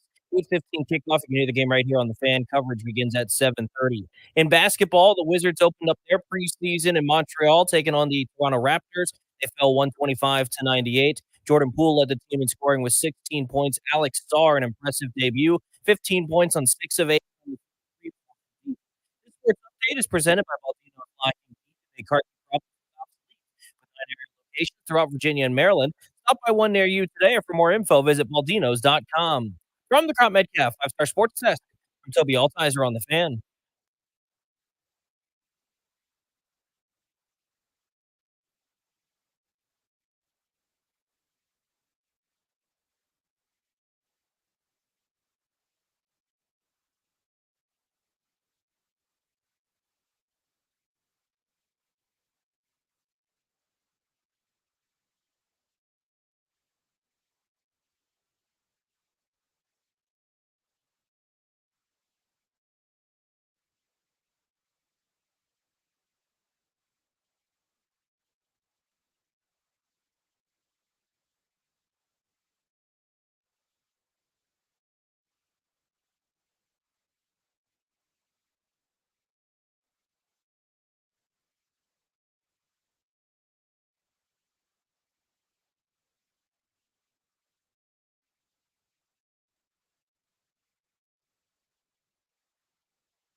P. Mr. Finley, 1067 The Fan.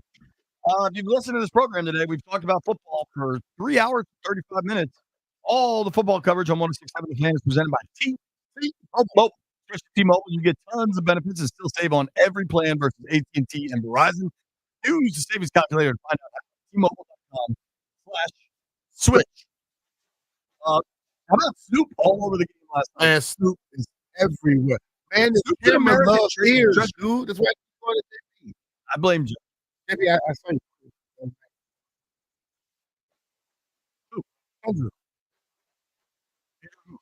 We had a show Friday. We had a- Oh, that's messed up, man. He told me, he's like, I thought you'd at least give me Colt. Or, ironically, there's another new backup quarterback in town that has big ears and we kind of look like. Have you Nah, noticed that? Just go look at that. He does. He's bigger than us. He was at the He's definitely a lot bigger. He looks big. No, I keep saying athletic. You keep saying size. I mean, you're not athletic. Kind of am. All right, I want to run through a bunch of stats. Landville, can you give me a sound effect for all these stats? Washington has scored 30-plus points in 3 consecutive games for the 8th time in franchise history and the first time since 2005. Washington is 4-1 to start the season for the first time since 2008. Washington is 2-0 at home to start the season for the first time since 2011. This one blew me away, considering the track record of running the ball in our favor. Washington has recorded 3 rushing touchdowns in 3 consecutive games for the first time in franchise history. Really? Riggs, Biner, Riggin. Like, think about 3 those great rushing touchdowns in 3 games in a row. Yeah, first time ever. That one blew my mind. That didn't happen in '91. I believe the stats that get sent out. I believe in my man Charlie. Washington is the second team in NFL history to have at least 3 rushing touchdowns in 4 of their first 5 games of the season, joining, you're going to remember this team well, B. I think this was the team of your youth, joining the 1954 San Francisco 49ers. My mom and dad hadn't even thought of me yet, bro. That was 14 years before I was born. This one's from NFL Research. Washington is the first team since 1970 to score 150-plus points in their first 5 games while starting a rookie quarterback. This one's from Elias. Washington has won 2 consecutive games by 20 or more points for the first time since you were playing, Brian, in 1997.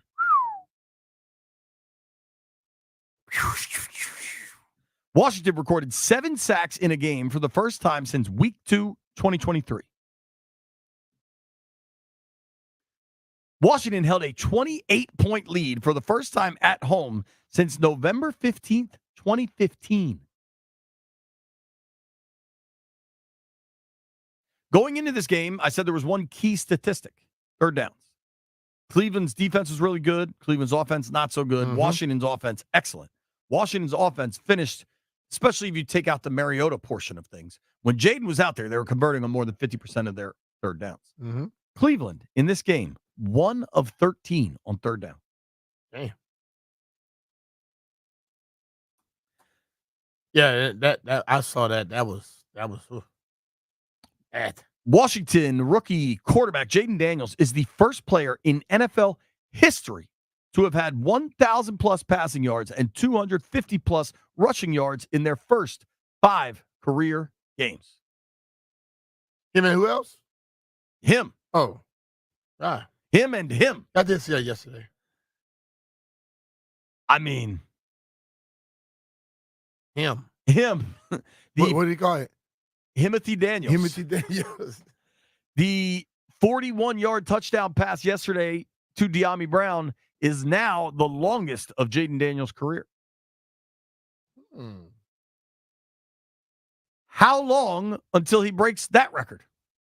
How long was it? 40? That was 41. Oh, yeah. He almost had the 66 to Terry. If it went 67, it's a touchdown. This week. Terry just got hit up on the leg. Brace it this week. You think it's this week? They're going to play man. Jeffrey, when does Jaden Daniels break his own longest touchdown pass record? It's 41 yards. This week when we upset the Ravens by 2 touchdowns. Damn, Jeff went all the way out. Landini, you got a pick there? When's he break his own record? It'll be against the Cowboys. Here? Early December, maybe?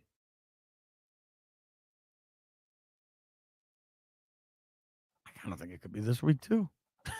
I think it was almost yesterday with a 68-yarder. Yeah. I will play this game. Yo, how about the touchdown, the pass in Arizona? What is Arizona? Cincinnati would have been long if Terry would have gotten to the end zone there, right. too. I do want to read this. Terry McLaurin finished yesterday with 4 catches for 112 yards. He passed Jerry Smith for 7th most receiving yards in franchise history. That game marked Terry's 17th 100-plus yard receiving yard game. And Terry McLaurin has now reached 400 career receptions, and he joins Santana Moss and Gary Clark as the only players to register 400-plus catches in their first 6 seasons with Washington. Wow. That's some company right there. Last one from me. Austin Eckler busted a 57-yarder yesterday. That's the longest run in Washington since Darius Geis busted a 60-yarder week 13 of the 2019 season. You know what happened week 13 of the 2019 season? The Redskins beat the Panthers. After that game, Panthers owner David Tepper fired Ron Rivera. I mean, that's some weird full circle stuff. Nobody go anywhere. Time to make some bets.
B-Bishop Finley, 1067 The Fan. Been a hell of a day, man. A lot of fun.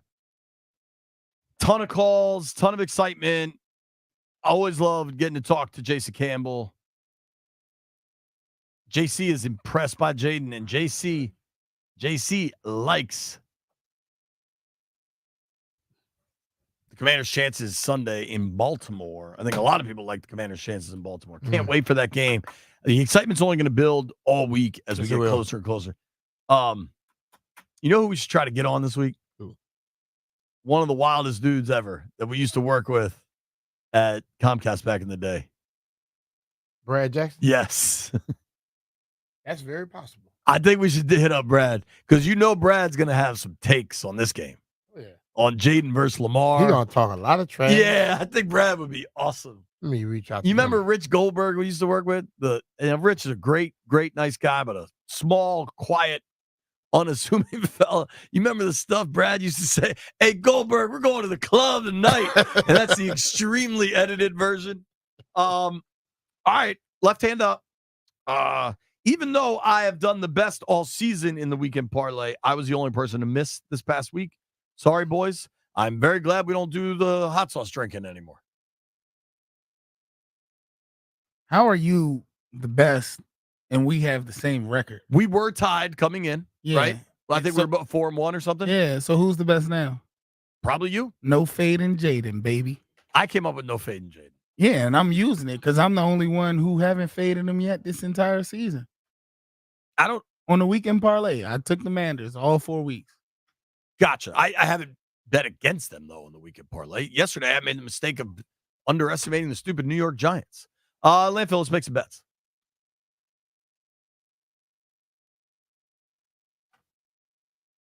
All right. Gather around. Heard her here first. We got to track bees down at some point this week, talk a little bit of baseball. If you're into baseball, you got Tigers at Guardians today, 4 o'clock. Almost slipped up there. And I guess it's AL one day and then the NL the next. You also got the Royals at the Yanks at 7:30. Pretty good sports night here. You could have baseball and football on. Obviously, tonight we got Saints Chiefs, which I think could be kind of a pretty fun game. I don't know who won last week. I know it wasn't me. The floor is someone's. Floor is Landini's. I won last week. Me and Landfill tied. I think Landville won. Nope. It was 3-1, 4-2, and you said 4 wins. We say we tied. Y'all forget every damn thing y'all talk about. Nah, I called it a win from the jump. I called a victory. So I did not win. All right, well, how Don't worry, about I I'll do go this? first. Hell with y'all. Saints plus 5.5 tonight. Okay. Jeff is on the board. All right, taking cool. the points. I'm going to take the Kansas City Chiefs. Yeah, I'm also taking the Chiefs, and that makes me feel a lot better about my pick. I, too, will take the Chiefs. I hope Jeff don't win because he'll be talking so much trash. He'll be talking so much trash. I'm going to count it down. 10, 9, 8, 7, 6, 5, 4, 3, 2, 1. Yankees. There it is. Money line. I knew the I parlay. knew what you were doing. That's why I was waiting. Jeff, do you have a parlay to throw in also? Nope. I'm good. Okay. Chiefs Saints tonight, 8:15. Yankees Royals, 7:30. Guardians Tigers starts at 4. Good sports day. Thank you to everybody that listened to the program today. Grant and Danny, your way next. Grant caught up with a bunch of Commanders players, BSJ, Olamide, Zacchaeus. Make sure you listen to that. Today's been a fun day on the radio because the Commanders are 4-1. They've won 4 in a row, and it was an absolute ass kicking of the Cleveland Browns. Shout out to Mike Wargo. Thank you to Jason Campbell for joining us. Everybody that called in, boys in the aquarium. Shout out to Popeyes. Great day. Hope you enjoyed it too. If you made it this far, I owe you a beer.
I'm Toby Altizer with your sports update on the Fan, and this update is brought to you by Paul Henry's Window Installation, your clear home improvement choice. The Commanders are now 4-1 on the season as they got their fourth consecutive victory. They beat the Browns yesterday 34-13. Jaden Daniels became the first player in NFL history with 1,000 passing yards and 250 rushing yards through the first 5 games of his career. Brian Robinson also with 2 touchdowns on the day. The Commanders will now go on the road in Week 6 to take on the 3-2 Baltimore Ravens.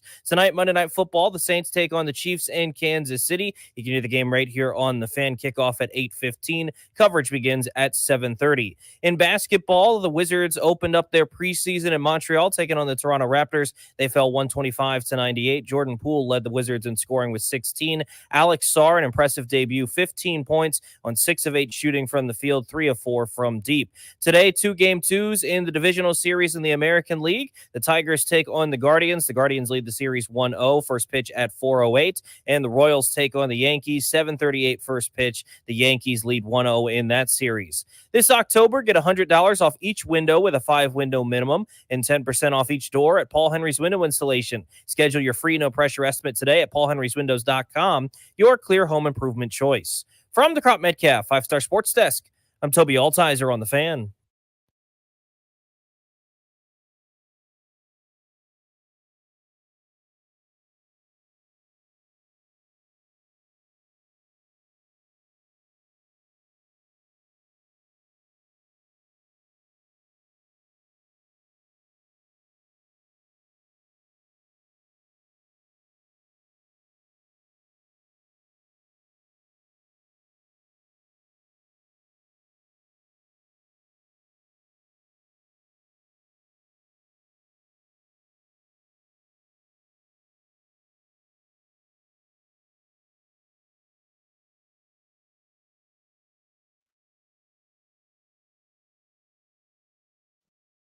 Good Monday afternoon, October 7th, 2024. It's Grant and Danny coming your way for another Hall & Oates Victory Monday on the Fan, just like we drew it up. Jay Gruden's on the show at 5 to break down Jaden Daniels' 5th career start. We will also have interviews for you today with Benjamin St. Juste at 3 o'clock, Alameda Zacchaeus at 4:30, and Fidarian Mathis at 6. The locals have won 4 in a row. They're not just winning, they are blowing teams out. A month of consecutive victories for the Commanders. They took the 4th quarter off at home yesterday to frolic and enjoy fellowship on the sideline like a preseason game. Marcus Mariota was throwing to Bryson Tremaine in the waning moments. My feet is up, said the starters. Rest and relax. Enjoy it. That's the fruit of your labors. Whooping that ass for a broken Cleveland team. Now, Cleveland's offense stinks, but Cleveland's defense, I still think, is pretty good. 5 of the first 6 plays were negative plays for Washington. Cleveland turned them over. They pressured. They had penetrating plays where they, whether it's TFLs, I thought they did a good job against every design Jaden Daniels run. They had somebody there. They knew what was coming or how it happened. I thought that defense was pretty good. And they gave up 24 points in the first half. Oh, my God, man. The 3rd down and 13 should have been another drive-ending sack. Sorry, we've got a cheat code. He wears number 5. He's better than your guy. Which guy? All 53 of them. Every trainer, every administrative assistant. He's better than everybody that you got. Sorry about it. That changed the game. I know the turnover happened just after that, but field position is flipped. You get after a 3-and-out for this defense, and all of a sudden starts to step up. You get the punt, short territory. You walk in for a touchdown, and then never look back. This is so much fun. Yeah, it's a blast. We'll be discussing the win from all angles all day long on Grant and Danny. You can listen to us all over the DMV on 106.7, on the Odyssey app throughout the day, wherever you go. And, of course, you can watch us on our 106.7 The Fan YouTube stream. 2-0 at home. You know how you improve the home environment? You Just win like that. at Northwest Stadium, where they have yet to lose. They are 4-1 overall for the first time in 16 years. For the second time in 25 years, this team is 4-1. They have not been 5-1 with a showdown with the Ravens looming in Baltimore, Danny, since 1996. What was Danny Rouillet doing in 1996? Junior year of high school. My hair was probably a little too long to play for Grant Paulson, but I was hitting nukes in summer ball, getting ready to go on all the college showcase tours and get myself recruited. I was 8 years old. They were 5-1. That was the last time that they pulled it off. It's one thing to be winning. Like, they got to 4-1 under Jim Zorn. In fact, the hip hip hooray bit that we play for first-time callers on this show was actually from the locker room after they improved to 4-1 after their win against the Eagles in 2008. But that team in those 4 wins, I think, was plus 20 in those games. This team is over plus 50. They are blowing teams out. They are snatching souls. They are dominating teams. And the crowd responded, I thought. What an atmosphere yesterday at the stadium. Predominantly Commanders fans. There was an electricity and kind of this jauntiness among the attendees where it was a refreshing, excited, happy to be there vibe that we're not used to. Danny, there was a damn wave in the stadium. The wave. There's not enough people to do the wave, and certainly not enough home fans to do the wave. There was a wave in the lower bowl. This is not baseball. You're allowed to do the wave in football for several minutes during the laugher when Deshaun Watson, who was completely broken, was just being beat up and thrown around like a rag doll. I mean, my goodness gracious. So I'm talking about Washington here, but let me detour. I want to tell you about Seattle. Okay. Seattle, a 3-1 team playing against a bad team with some turmoil. That sounds familiar? The 3-1 team, who's maybe a little bit better than people think, had a game against the New York Giants. Should the quarterback be benched? Should the head coach be fired? Is the GM the right guy? What are they doing? This is such a disappointing year, blah, blah, blah. And what did they do? They did the thing that my Washington team has done to me and all of you guys listening to this program forever, for decades. The little tiny bit of prosperity, a 3-1 record. Let's all settle down. Nobody's throwing any parades for that. There's no party for it. There's no trophy for a 3-1 start. You got off to a nice beginning, and you go out and lay an egg, and it becomes, you're in quicksand, and you never are able to recover, and you lose a game, and everyone's gone, same old, same old. And then the belief train is derailed, and that's kind of the end of it. And then you go through a swoon. That's what normally happens when the 3-1 team that I care about plays a bad, beat-up team. Their season gets saved, talking about the bad team. Not this time. No. Whatever the opposite of that is, that's what we got. We got sideline laughter. I don't know who that guy Jaden Daniels was talking to for minutes at a time. He was wearing a blue shirt. Seemed like a nice enough guy. But they were just having a fun conversation. He was telling jokes. Probably they were funny, sarcastic jokes, or they're kind of wry out of the side of his mouth. Daniels was laughing and guffawing. Everyone's got sideline laughter going on. They're all doing that thing where they hold their pads with their two hands like right under their chin. That's the I'm so relaxed that I'm not even thinking about anything other than holding onto my pads. You're pulling your shoulder pads down so you breathe a little easier. Yeah, giving your front horse collar kind they're of. up around the collarbone. Just kicking their ass. The offense did not play a sharp first half. Jaden Daniels, who for the game did some of the most incredible quarterbacking, playmaking that we've seen at the position in years and years for this organization, was the least accurate he has been at any point this season. Mm-hmm. He threw a bad interception on the goal line. The play before that, he missed a wide open Zach Ertz for a touchdown. Speaking of open Ertz would have scored on a 98-yard touchdown when he was at midfield running free when Washington had the ball at its own goal line on a 3rd and 10, and Daniels sailed the ball over his head. All of these things in the first half. And yet, it did not matter.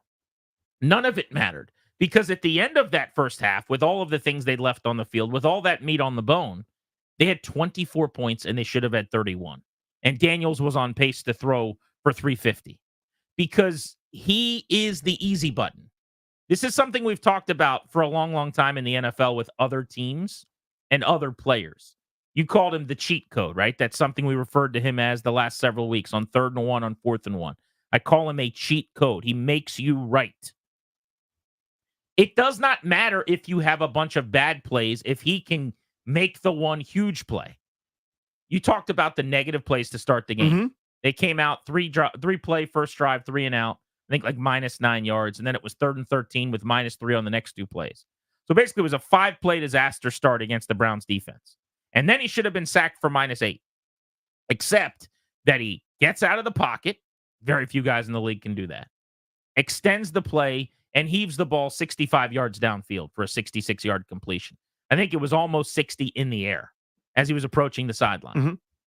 Unbelievable play. Top 5 play I've seen made by a quarterback in that stadium in my life. I've been going to games there since 1999. And 4 of them were opponents.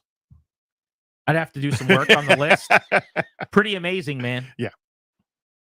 They ended up with 7 plays of 23 or more yards. That's the whole league. That's it's the key. chunk yardage. It's explosives. 3rd straight week with at least 34 points.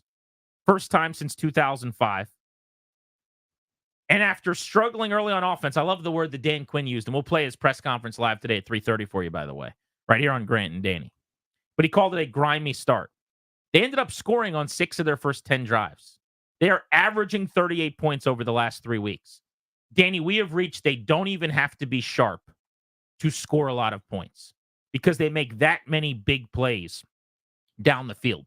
Gains yesterday of 66, 50, 41, 34, 33, and then 2 for 23. So it's different than we've been seeing the last few weeks. Cleveland had a different plan, a different design. They play a different style of defense. It's in your face. It's trying to maul people. It's pressure. It's blitzing. They're not going to let you breathe, right? So down in and down out, Washington really wasn't able to do what we're used to seeing them do over the last couple of weeks, which is everything seems to go between 4 and 15 yards, right? Like every little play, they just matriculate down the field, and that's that. This was get stuff for no gain, Jaden Daniels run for 0 or -1 or something. Then, to your point, chunk. When you blitz and over-aggressive, that's why teams aren't doing this as much now, by and large. You can get some negative stuff, which they did. Turnovers happened. There was one, the interception you mentioned. Terry McLaurin had a ball ripped away from him. Should have been another turnover. It was close with Zach Ertz potentially in the middle of the field, where if he caught it securely, might have lost the ball. Who knows? But you get gouged when you do it that way. The Austin Eckler run, for example, everybody sucked up, and you got a great call, and boom, he's off to the races. With the pressure that ended up with the De'Ami Brown touchdown because everyone's mugged up and trying to go press man and getting tight on receivers.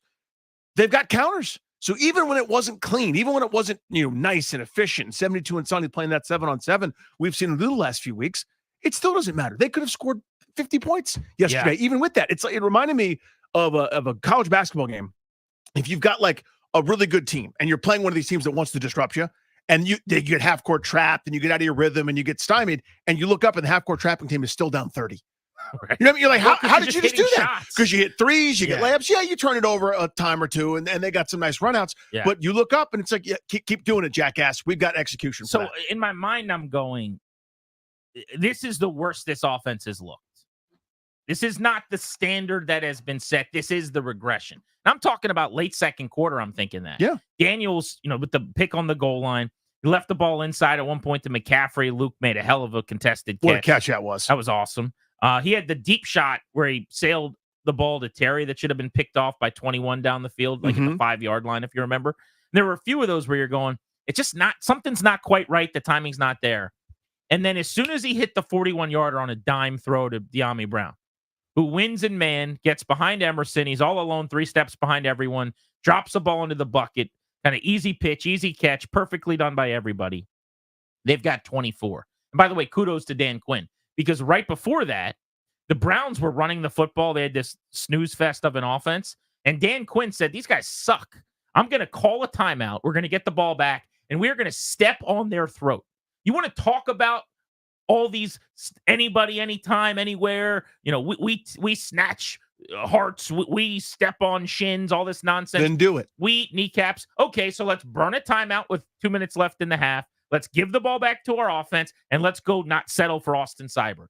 And they went right down the field and took their shot. And supposedly, Daniels, after running out of bounds, while trotting back out onto the field, stops and tells Kingsbury, I got De'Ami deep here if we want it. Hell yeah, we want it. Yes, we do. Why wouldn't we? And they've got 24.5 where they were just okay. Yeah. That's where we are now. Now, every week you're not going to make those explosives. I think I saw a stat somewhere that the best teams in the NFL this season have like 18 plays coming into the week of 20-plus yards. But Washington had 7 of them yesterday. It's a hard offensive half to kind of grade, and you're picking nits and you're looking at the plays. Just crumble up the paper, throw the notes away. 24 points, man. That's the whole point of the game, is the big plays. Doesn't matter if you miss this, you missed that. That assignment was wrong. This guy dropped this. Who cares? Those huge plays are the whole league, and they make them now. How about defensively yesterday? Yeah, man. Now, caveat, Deshaun Watson is broken. Yes. And is a gross watch. Mm-hmm. He is getting sacked on 24% of blitzes. The league average is 9% of blitzes. His yards per attempt right now, Danny, is 4.8. Bryce Young last year was 5.5. This Browns offense is worst in the NFL via DVOA. And in fact, it's the 8th worst offense since 1979 via that metric. So they're going to make you look a little better. But that's the end of the making excuses for why the defense looked like it did. Yeah, you feast on a bad opponent. I've seen them not do that plenty. 1,000%. Right? Take a bow, Joe Witt, Dan Quinn, everybody involved. 7 sacks. Worst team defensively on third down in the NFL coming into the game, Washington. 12 for their first 12 on third down getting off the field. You knew Deshaun Watson wasn't going to beat you. What's the plan? Stop the run. 14 yards on 8 carries, I think, before the half.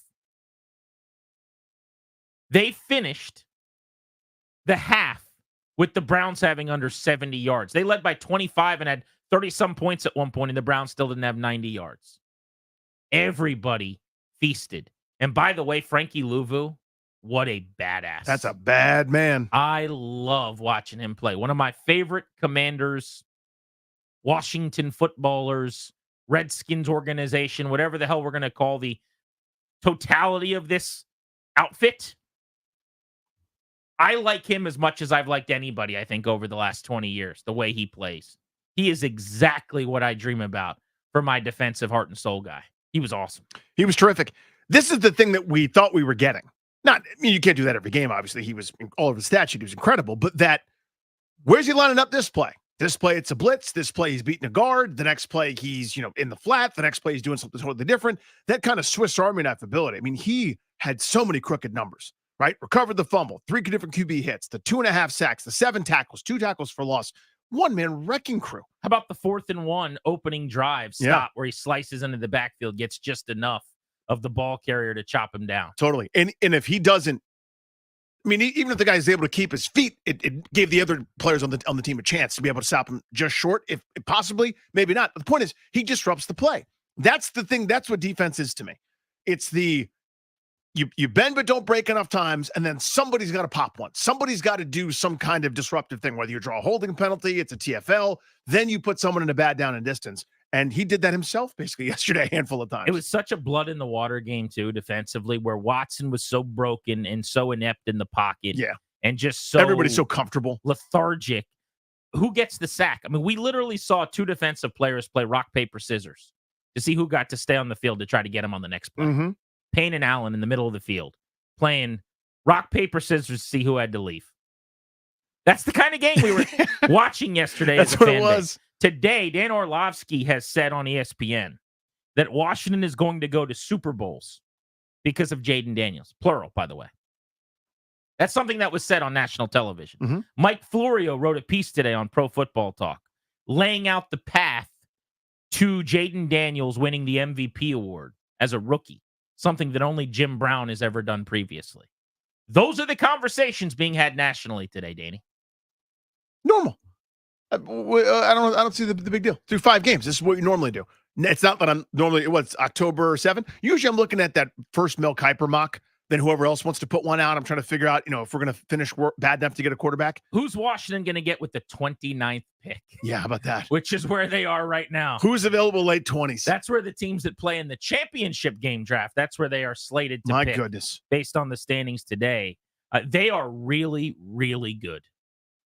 And I can't wait for the Baltimore Ravens on Sunday. I saw a tweet that was getting passed around. I don't remember who it was, but a Commanders fan said, I want to binge watch this team. I'm ready for the next episode. Like, give me the next game right now. That's how they felt last night. But we are at a point where the conversations you can responsibly have today, and no one can make fun of you. You could say it's too early or you guys are overreacting, but you can't tell me that these things aren't on the table. Is this the best offense in the NFL? That's a real conversation. It's a question. How many teams are actually better than Washington right now in football? It's less than 5, by the way. Where would you rank them based on just blind ballot, 5 weeks of football so far this season? How high? Because if there's 3 podiums, they might be on one of them at this juncture. Danny, they're at a point where they could go 6-6 and still finish 10-7. Yeah. And make the playoffs. And it would feel right now, this moment, as we talk today, like a massive letdown if they go 6-6. Yeah, they started hot and kind of cooled off down the stretch, and they won 10 games. Can If you they're imagine? 10-7 right now, that's a letdown based on the way they're playing. There is a regression. We'll go back and dissect what went wrong after week 5. Mhm. Uncharted waters. I don't know what to do with my hands. Yeah, I said this last week, and I still think it applies today. I have no idea where this goes. Like, there's still a couple splinters in my mind where I'm going, yeah, maybe somebody figures out Kingsbury's offense as they've done each of the last couple times he's been an OC or in charge or whatever. Maybe somebody makes it more difficult for him, or, you know, an injury, God forbid, but this is the sport where injuries are king. It happens all the time. A couple things that, you know, make it become unsustainable. Who knows? I know this. Binge watch is perfect. That's what's happening right now. I used to literally, I'm not kidding you, not look forward to games. I'm obviously a fan. I care so much. It's part of the gig. I'm not going to watch them. I was like, okay, this is a chore. This is the thing I have to do this Grab week. your notebook, you plop down on the couch, and you go, all right, see what happens here. Let's get some food for my feelings. Here we go. And now I'm just, during commercial, like, and then you know what happened? They handed that Eckler, and it didn't matter that Robinson's knee was banged up, and Eckler just went right down the field and almost scored a touchdown. Oh, then it was 4th and 3, and it was, Mom, honey, come in and listen. It was 4th and 3, and the guy almost sacked Daniels in the backfield, but then he just had picked him, and he ran for 34 yards. It was so much fun. And then later, Terry McCoy could have thrown a touchdown, but he didn't catch it. It didn't even matter because they were already up by 30. Oh, you know what else happens? Frankie Louvu had a sack. All right, another sack. You guys come watch. It's never happened before. Since I've had this family, it hasn't happened. Here we go. Is all I could think. Let's go have a football season. I mean, it's just incredible to me that we're here this fast 5 weeks in. I've been texting with some people organizationally, the very, very top and throughout the front office. And one of the things you hear is, they're all doing a really good job kind of downplaying that nothing's given out after 5 weeks. There's no hardware. There's no trophies. It's just a nice start. But they're all, I think, not only very happy, that goes without saying, pretty stunned with how this thing's coming together this quickly. You got to be hopeful, but I don't think any of them really had this in the office pool. Danny, NBC News over the weekend tweeted out Hurricane Milton rapidly intensifies into Category 5, a couple of other things that are going on in the country, and then tweeted this. Washington Commanders punter Tress Way is one of the best in the NFL at his position. But thanks to a historically good offense, he's barely had to run onto the field this season. I don't know why. I didn't watch it or read it. NBC News did a story on the fact that the Commanders' offense is really, really good. Not NBC4. Not Kerwin and JP. Can you imagine? NBC News. It is happening, ladies and gentlemen.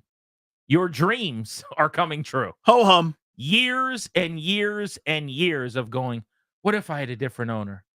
What if I had a manager? What would he be like?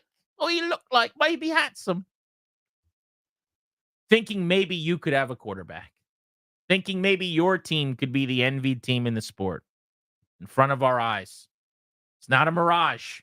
The Commanders are 4-1. How you feeling? We'll open up the MGM National Harbor listener lines at 800-636-1067. That's 800-636-1067. What are you feeling right now? What are your emotions today as you walk around with your chest out, proud to be a fan of this football team for the first time in so long? We got Benjamin St. Just at 3, Alameda Zacchaeus at 4:30, Jay Gruden at 5, Vidarian Mathis at 6. Little bit of a Victory Monday party on G&D on the Fan.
matched up in a lot of man coverage all day.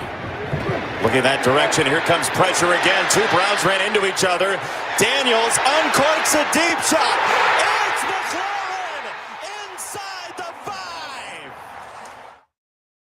Silly Jason Benetti on the call.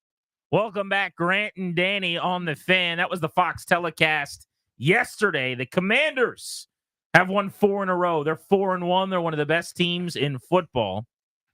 Today, we'll talk to Benjamin St. Juste coming up at 3, Alameda Zacchaeus at 4:30, Badarian Mathis at 6, and Jay Gruden's weekly Monday appointment to break down Jaden Daniels. We'll go in detail with the former head coach at 5 o'clock. This Ravens week is shaping up to be a juicy one.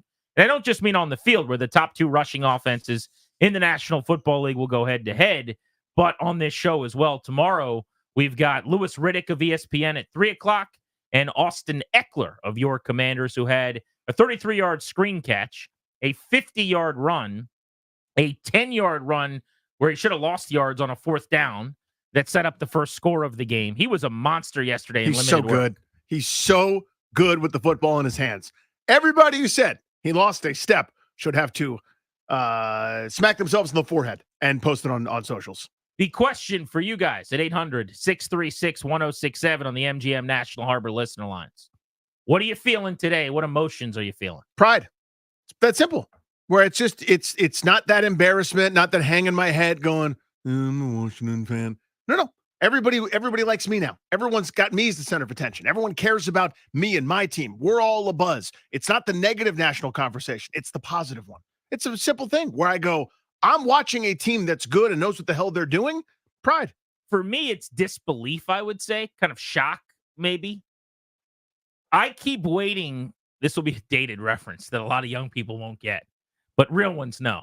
I keep waiting for like Ashton Kutcher to walk out.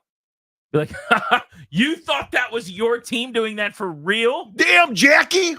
And it's just been a big several-week ploy. It's like the Truman Show that everybody's in on. And they're like, no, dude. No. Your team's 1-4. Here's the games that they've actually played. Uh-huh. But that's not going to happen. Uh-huh. Because they're 4-1. That's right. And it's the real deal Holyfield. Let's go to Mo and Largo on Grant and Danny. What's up, Mo? Hey, Mo. Good afternoon, gentlemen. Thank you for taking my call. Hey, bud. So I just want you guys to brace yourself, all right? You asked how I feel, so I'm going to tell you how I feel. I feel like as presently constructed, based upon the way they are playing now in comparison to the other teams out there in the NFL, this team is good enough to go to the show. I believe it. The show like to come watch me and Danny. We do our you show. You know what I'm talking about, GP. You Which know one? what I'm talking about. Say it. The playoffs. Mo, say You're it. talking about the playoffs. You know what Say I'm it, talking Mo. about, fellas. I told a man in the gas station yesterday, I was literally in line, and I turned around kindly, I smiled at him, and I said, you know what, brother? We going to the show. I feel like the team is good enough to go to the Super Bowl, gentlemen. There I it is. really Oh, There it is. the Super Bowl. There it is. I really do. Now, I get it. It's early, and honestly, I've never felt like this before, and I might not feel like this in 3 weeks. So I'm going to say it while I feel it. Say it. Okay? So Say it with your what chest. It is, gentlemen. That's what it is, gentlemen. And let me tell you something.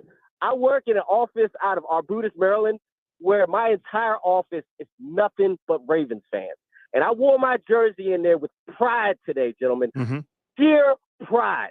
And, trust me, they all talking S right now. And, I'm sitting there and I'm like, y'all real confident for a team that just struggled with a team that we handled. You know what I'm saying? Y'all did lose to the Raiders earlier this season. You know what I'm saying? And then I asked them flat out, I said, how would you feel if you lost? And they were like, oh, man, they were hurt. That was sucking. I said, you know what? If we lost, it wouldn't be that bad. Mo, I want you to walk into that office tomorrow, and I want you to do that whistle. That Omar whistle, walking through the neighborhood.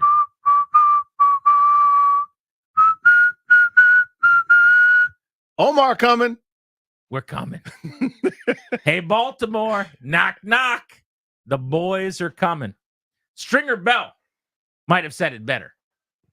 I want you to get the word out. We're back up. We back up. Let them know, Mo. Say it with your chest. Now, listen. This is a Saturday Night Live sketch to an extent. Okay. We're talking about Super Bowl. Yeah. In the nation's capital after 5 weeks. But if not now, when? What's the point of any of this? Right. Here is my point. Who's better than them? right now, definitively. Are the Vikings decidedly? I know they're 5-0. They looked like crap for most of that game against the Jets in London yesterday. Are the Chiefs, who can barely move the ball at this point, 4-0? They'll find a way to win again because that's all they do. They're inevitable. Their tight end's 100. They don't have receivers. Their running back's hurt. They signed a running back, Kareem Hunt, 7 days ago, who's going to start tonight. Think about that. Mm-hmm. They're decidedly better. Now, I'm not telling you Washington wouldn't lose to any of these teams or that they can't beat any of these teams. What I am saying is the way they're playing right now, the way this offense is humming, the way Kingsbury's designed this thing and is calling plays, because you've got Jaden Daniels doing the things that he's doing, you have a shot every single week. And nobody's going to want to play this team right now. This could all change over the next week, 2-3 weeks, and we should act accordingly. But in this moment right now, it's not crazy to sit here and say it will be disappointing if they go 6-6 and finish 10-7. It will be disappointing if they don't win the division. That they are every bit as good as almost every other team in football. Those are all fair comments right now, this moment. Yeah, this minute. And I think the point is, two things can be true. One, right now, they're pretty damn good. And in 2 months, they may not be. I mean, who knows? Who knows what the one player that they can't afford to lose, and we don't know who that is yet. I thought it was Eckler, by the way, going into Arizona. Wrong. They won 42-14 without him, right? I thought, okay, there might be a struggle here. Who knows? Maybe they can't afford to lose Sam Cosner, Andrew Wiley, or somebody who gets banged up, or something happens that's a point of no return. We have no idea yet, and everything could change. The league could figure them out. Point is, right now, this minute, they're as good as anybody in this league. Let's take on all comers. Dan's in Purcellville on Grant and Danny. What's up, Dan? Hey, guys, I got three feelings. One is euphoria, obviously. Two is trepidation. Danny just hit on that. A good injury, not a good injury, but a key injury can change everything. And we know what the keyest injury could be. Mm-hmm. And we have experienced that with a quarterback who had us all excited. But the third one is I have excitement in a way related to what the Patriots did back when they had a defensive-minded coach. They had a young quarterback who turned out to be everything and then some. And then they had this general manager in sync with the owner and the head coach where the personnel decisions were immaculate. I'll hang up and listen. Thanks. Yeah, Adam Peters has to be feeling pretty good today. I bumped into him in the locker room yesterday, and I said, not a bad start. He had a big old smile on his face. He's got to be feeling himself because you go through not only the draft picks and how they're playing, but the free agent early return wins. Luvu, Eckler, Wagner, Biotish has been fantastic. Allegretti's been good. Noah Brown didn't play yesterday. He's been awesome. Zacchaeus, Ertz, Armstrong. It's just base hit after double, after triple, after homer. The guy's batting pretty close to 1,000. Euphoria was the feeling at the stadium yesterday. It's also a TV show. I love Sydney Sweeney's work in Euphoria. I just wanted to say. As an actress? Oh, she's incredible. Right. How did she not win awards for her work in Euphoria? There are awards that were given out, but they're not the mainstream ones that you're thinking of. 800-636-1067 is the number. The question for you guys is, what are you feeling today? And what are we supposed to do with our hands? Grant and Danny, 4-1 Commanders, celebrating on the Fan.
Game balls at the top of the hour. Grant and Danny on a Hall & Oates Victory Monday on the Fan. One excellent moment for everyone maybe other than Mr. Hoo-Hey yesterday. People who enjoy fun and good moments of revelry. Danny, did you see after Brian Robinson's touchdown? I don't know if it was the first one or the second one. It's hard to keep track. I think it was the second one. But he's got 5 already, and that does tie his career high as we sit here after 5 weeks. He didn't even play in the second half, and he had 2 rushing touchdowns. Would have had more.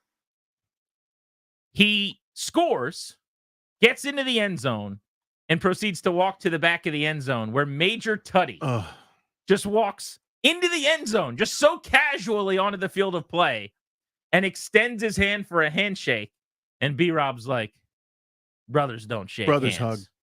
Brothers got a hug. What a terrible moment. And he brings in Major Tuddy. Some would say in the symbolic moment of the Commanders really being embraced with a hug. That's what happened. The name, the organization. I got people texting me, telling me they got people on both sides of them at the stadium yesterday cutting off tags of Jaden Daniels jerseys after halftime yesterday, after the big play to McLaurin. The hug of your guy, my guy, our guy, Major Tuddy. That big old pudgy pig for no reason. Yeah, it's over, by the way, for everybody who's keeping score at home. It's over. Like, this is the name, man. Sorry. Like, the line was around the block yesterday to buy stupid new gear for this stupid name. Those of us that are fighting this, it's over. I'm going to keep enjoying the football part of it, but just know that that little ember that was being stoked every now and again when Josh Harris was like, it's not our current priority in the moment, but we're aware of it and we're looking at details and we know the name blows and everyone who likes it's a Josh Harris hates the name too. Yeah, but he Mitch knows. Rails doesn't like the name, but I think they all knew if we could kick this can down the road just a little bit, and maybe we hit the jackpot on the quarterback with the draft coming up in the second pick. Maybe it's one less thing we got to worry about. Well, that can's not kicked down the road. Hell of a lot of money. That can was put into a rocket launcher and shot miles away. Danny, back to the bigger picture point here. The thing that is so significant. It's not the name. It's not the future of the name. It's the embracing of Major Tuddy by Brian Robinson. My kids were fired up. Oh, I know they were. Guy, the mascot hug. I always love mascot shtick under the goalpost. Like, there's a missed field goal, and the guy just like drops his head into his hand. Like, how is a mascot not hilarious? This big fat pig. It looks like me, but with a pig head. Just a big squishy pig. He just walks out there like, Mr. Robinson, can I have a hug? And he's like, of course you can, Tuddy. Come over here. And he like kissed him a little bit. Like he didn't, but his face mask was touching like a little bit Tuddy's nose for some reason. The embrace is the funniest thing I've ever seen. It was so good. The touchdown was great.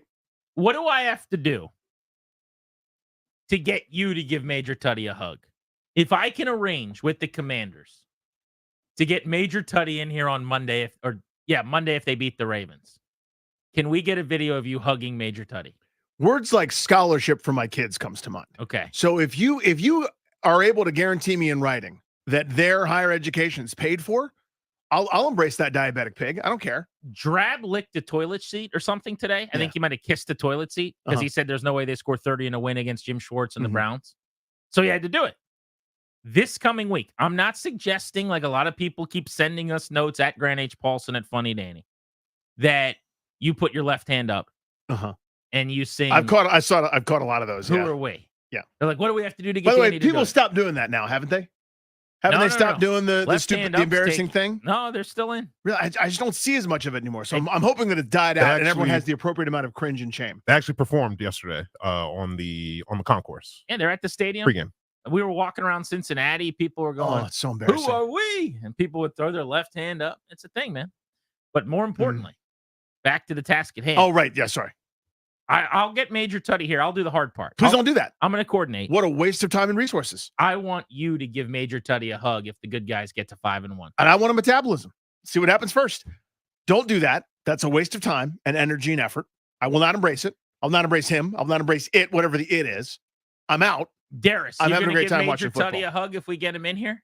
Are you kidding me? Absolutely. That's my guy. Wrap those paws around that big fella. That's my guy. What about you, Clary? He doesn't have any Ozempic or Wegovy. He's still diabetic right now. We gonna give him a big hug? We're gonna give him a big old hug for Major Tutty. I love Major Tutty. Major Tutty's a little bit silly. Is he? I think he's a great mask guy. The little helmet. He's like half cute, half funny. I don't know if he's supposed to be funny or angry or I don't know what he is. I don't either. I don't know what it is either. Again, what's the animal? See what I'm saying? Like there's It's a hog. Yeah. Why? They're not the hogs. The hogs. Well, I know who they are, but that's not the team name. They're paying homage to the old thing. You see, but it's the name He's of got it's a the stupid commander. name. It's a hog wearing a commander helmet. Oh, now it clears it up. That makes a lot of sense. For people that want it to be cleared up, it does. No. For people who are just being obstinate for the sake of doing it, Everyone doesn't. needs to admit it is at best confusing, at worst an insulting, pandering bit of nonsense. And then admit that Brian Robinson hugging him after his second touchdown was outstanding. What also sealed the deal. Again, it's over now. What it did is that was the moment. Yeah, when, it's the symbolic the end. Brian Robinson That's it. hug of Major Tutty, and now That's the it. name will never change. Yeah, pretty much. It's that, and then the line around the block at the dumb team store with gear with the dumb team name on it. The only thing that would have been better than that, and also more anger-inducing for Danny, is if Brian Robinson would have ripped his helmet off in the end zone, been penalized. Wouldn't have mattered because the Browns couldn't have done anything. I was going to say, what are they going to do with it? Would have put one of those big fluffy hats on that he wore in the locker room all the time. Those big fat hats. Yeah, that's gone away, right? That you Thankfully, hated. Those are gone. That's right. But if he put that around, spun it backwards like Coach Bro, Sergeant Slogan, and then he gave a hug to Major Tutty with the big hat that the stuffed animal hat on. Yeah, that'd have been a 10 out of 10. That would have been even better. Can we Agreed. hide one of those under the goalpost like a Sharpie in the Salvation Army bucket or something in the end zone? What was the Saints receiver, Joe Horn? Joe Horn, who did the celly. So you want to hide at one of those giant stupid hats. By the way, good luck hiding that thing anywhere. Put it in the back of the end zone, or just have Major Tutty toss it to him. Yeah, those stupid things are visible from space. He scores every week. So let's bring Major Tutty to Baltimore. Let's have him under the goalpost. He tosses him the big hat. B-Rob puts it on, and they do a big embrace. Or let's get a bonfire together, put all those oversized hats in it. We don't have to do that. And the original recording of one of my hands going in the air. Game balls to the best. I don't even know if we need to give out any gassers. We can try to find one or two, but this is a game ball kind of day. The Commanders are 4-1. Ravens week getting started, but we're still looking back at yesterday's domination of the Cleveland Browns. A fourth quarter that Washington didn't need. Fans left with 10 minutes to go, not because they were so angry, but because there was nothing left to see. Because they came, they saw, they conquered, and their bourbon was waiting for them in the parking lot so that they could clink glasses and talk about how great their football team is. Game balls, gassers, next on G&D on the Fan.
That was the Fox telecast. Jason Benetti on the call of one of 7 sacks of Deshaun Watson by the Washington defense yesterday. Welcome back.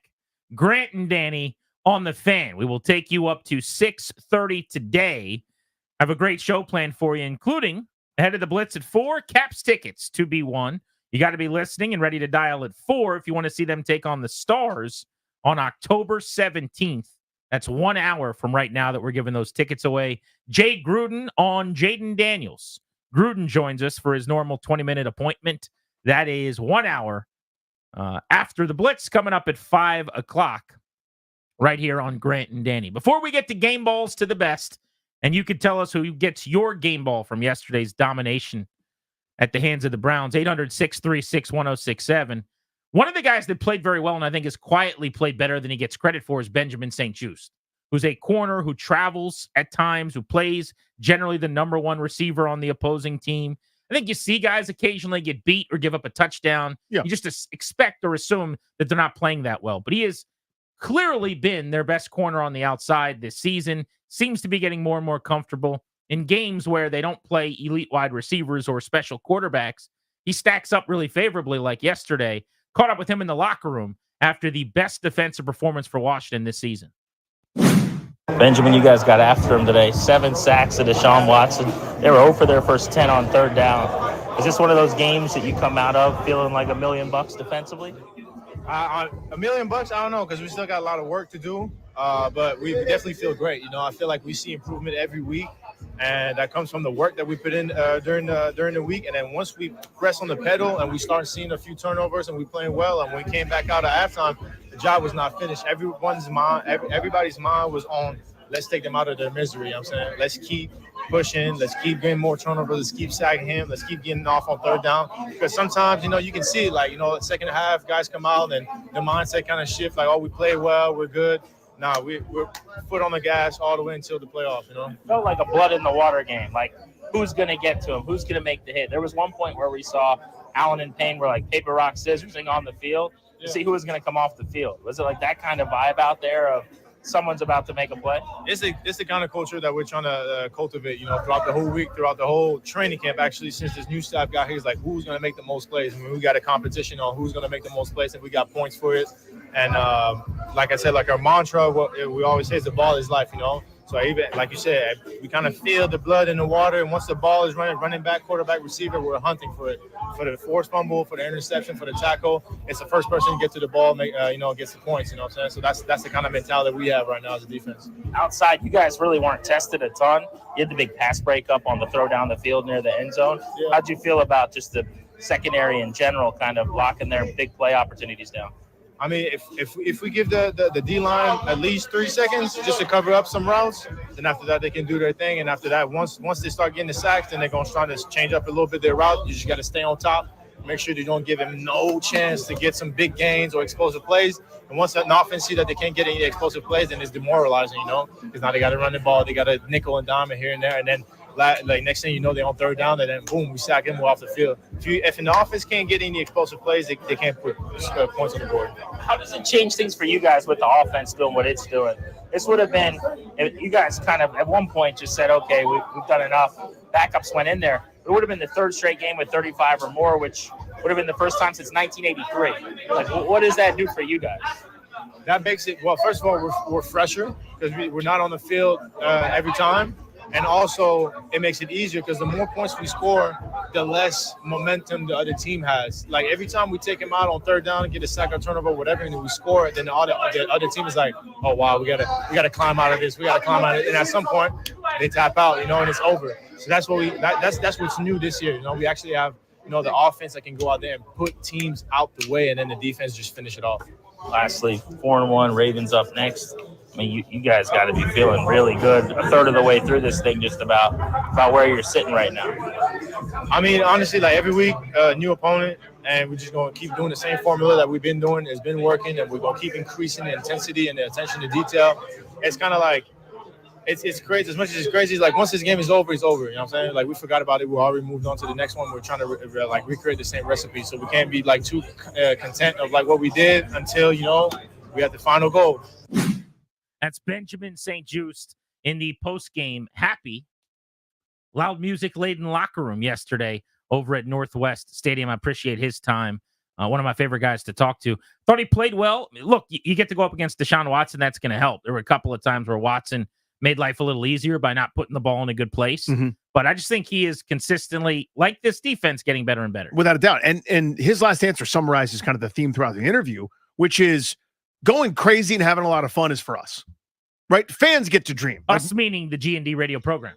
And fans of the team and everybody watching them can have calls like our buddy Mo and Largo called earlier and is like, yeah, I feel like they're going to the Super Bowl. Just sort of tongue in cheek, right? We get to do that. They're supposed to do exactly what he just said. We won the game. That's awesome, right? And we have a huge challenge ahead of us and then a whole bunch of others. They got 12 more games. They're probably going to have to line up and play them all. You know what I mean? Nobody's awarding anybody anything just yet. And their attitude and the approach isn't we've arrived. It's this is great. That's fun. We got a lot of work to do. And you can see that sort of thematically. That's a leadership down thing, which I love. Let's give out some game balls on Grant and Danny after a 4th straight win. Frankie Louvu, 7 tackles, the big 4th and 1 stop on the 3rd play of the game opening drive, 2.5 sacks, a season high, a career high, 3 quarterback hits, 2 tackles for loss, a fumble recovery. What didn't Frankie Louvu do?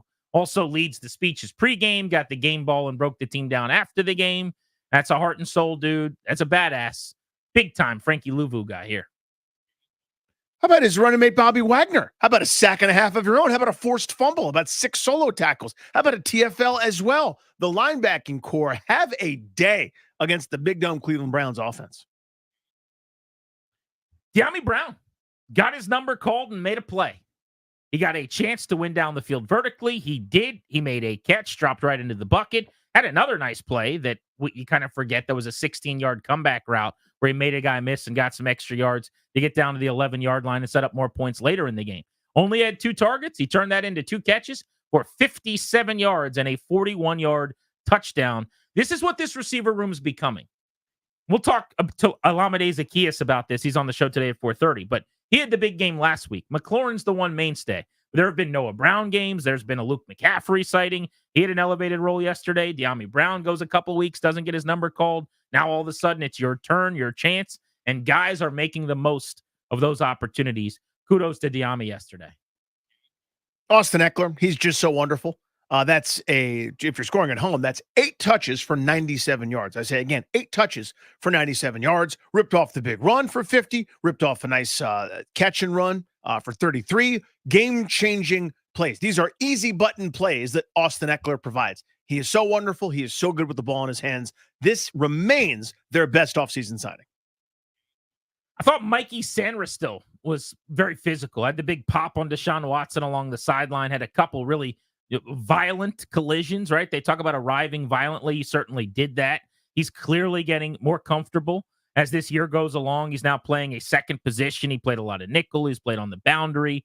I like what I'm seeing from the development of a national champion with Michigan as one of the captains of the Wolverines last year. But I thought, even though it was semi-quiet, just a 4-tackle performance, not a whole lot of counting stats, when I rewatched the game, he jumped out several times. What local 53 running back has 3 touchdowns in the last 2 games? Trick question. There's 2 of them. That's what's so fun. That's what's fun. Isn't it fun? I'm having fun. In addition to Brian Robinson, who wasn't much of a factor yesterday because of his bum knee, how about Jeremy McNichols? 7 rushes, 44 yards, and a touchdown. Please and thank you. This is the thing that everyone always talks about, and it's the most overused, hackneyed cliche. Next man up. Easiest thing in the world to do is yell next man up. I've solved it. The easiest thing, we'll fix it all because next man up. Eventually, the next man isn't as good as like the first guy that you started with. But so far, they have not missed a beat. They were able to have Brian Robinson relax for the entire second half because it's fine. Dude, McNichols has it. Why doesn't McNichols run for a whole bunch of burst and explosion with a long of 28 yesterday? That is fantastical.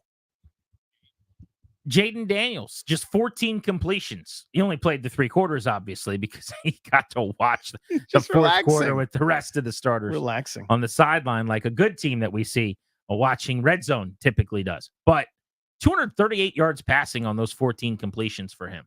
I mentioned in the first segment, and I think you guys all saw it, like accuracy was down from normal. A couple more mistakes. Should have had at least 2 interceptions, probably. Maybe a third if Luke McCaffrey doesn't bail him out on a ball left inside.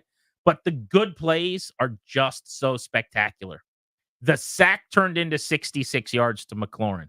The 34-yard run on 4th and 3. The 41-yard dime that I guess he told Cliff Kingsbury he wanted to run and then dropped right into the waiting arms of De'Ami Brown in the end zone. Those big plays are the entire ball game. The rest of it is just noise. It's just furniture in the room. It doesn't really matter. You don't notice it because he makes a couple plays a half that just snatch the soul of the defense and the opponent. And he did it again with Washington having 6 different plays of 23 or more yards yesterday. Cornelius Lucas and Brandon Coleman. I'm going to read off. Okay, we all know Defensive Player of the Year, every year candidate in Myles Garrett. I'm going to read off his stat line. Okay, this is just from yesterday. You ready? Why'd that tumbleweed just go by? Nothing. He didn't record a thing. Oh, you mean no pressures, no hits, no quarterback sacks, no TFLs? No, none of those, and no tackles. Did Myles Garrett play yesterday? Prove it. He was on the field, 52 snaps, almost 80% of Cleveland's defensive plays. And you know what he was doing a bunch was jogging back, right? Because he had, like, the ball was advanced. We had to, like, run back, get back there, huddle up. All right, I'll try to get him next play. Oh, no, we have to go up the field because they scored another touchdown on my ass. Zero impact yesterday. Hello there. I would normally say that timeshare rotation platoon at left tackle makes no sense. Who cares? Exactly. 50-50 split the last 2 weeks for Cornelius Lucas and Brandon Coleman. And Coleman, by the way, looks like the left tackle of the future. It looks like Peters was more right and everybody else was more wrong about him so far. Like a lot of the other teams that saw him as a guard, wrong. We've got the smarter evaluator than you do. Just like Washington did all these years, with Rivera and we're used to it, yeah. And the Marty Party. By the way, Martin Mayhew, game ball. Give Martin Mayhew a game ball. He still works here. Yeah. Right? Play the game ball button. Martin Mayhew. Yeah, thank you. He's still here. What does he do? He is a part of this renaissance. Anyone know what he does? Imagine what the record would be if he wasn't here. Here we go. Yeah. 4-1. That's Martin right. Mayhew. Let's go to Jack in LA on Grant and Danny. What's up, Jack? Going on, guys? First time caller. Thank you for making the call. Thank you, And Jack. for listening on the That's Odyssey so app. nice. We appreciate it. Thanks, Coach. Hey, Coach. This is All where right, you guys. talk Well, now, game ball, Jack. man. You're good. You got this. 2 game balls, man. One for Jaden Daniels. We watched him do something a quarterback in Washington hasn't done for a long time. And that was in the first couple drives. He was rattled, facing pressure. They were coming at us like Tampa Bay was, but he regained composure mid-game, right? How many times have we seen a quarterback get hit a couple times and that offense just implode, right? So to watch him come back, regain composure, and find the weakness in that defense to put up 30-plus points is something we haven't seen in Washington in a long time. And then the other game balls to the coaching staff, man. This team is getting better, in game. From drive to drive, they're getting better at finding those weak points and exploiting them. That front seven in the defense is finally starting to put it together and get pressure on the quarterback, and that's all due to coaching, man. So that's what I got to say. And as a fan out here in LA, man, it's great to have a good Washington team. Appreciate you. good everywhere, and dude. Thanks for joining us on the Odyssey app, and hopefully you call back and you keep checking us out. But, yeah, I will say that Jaden Daniels keeps coming. He is not deterred. He is not phased. He is unflappable.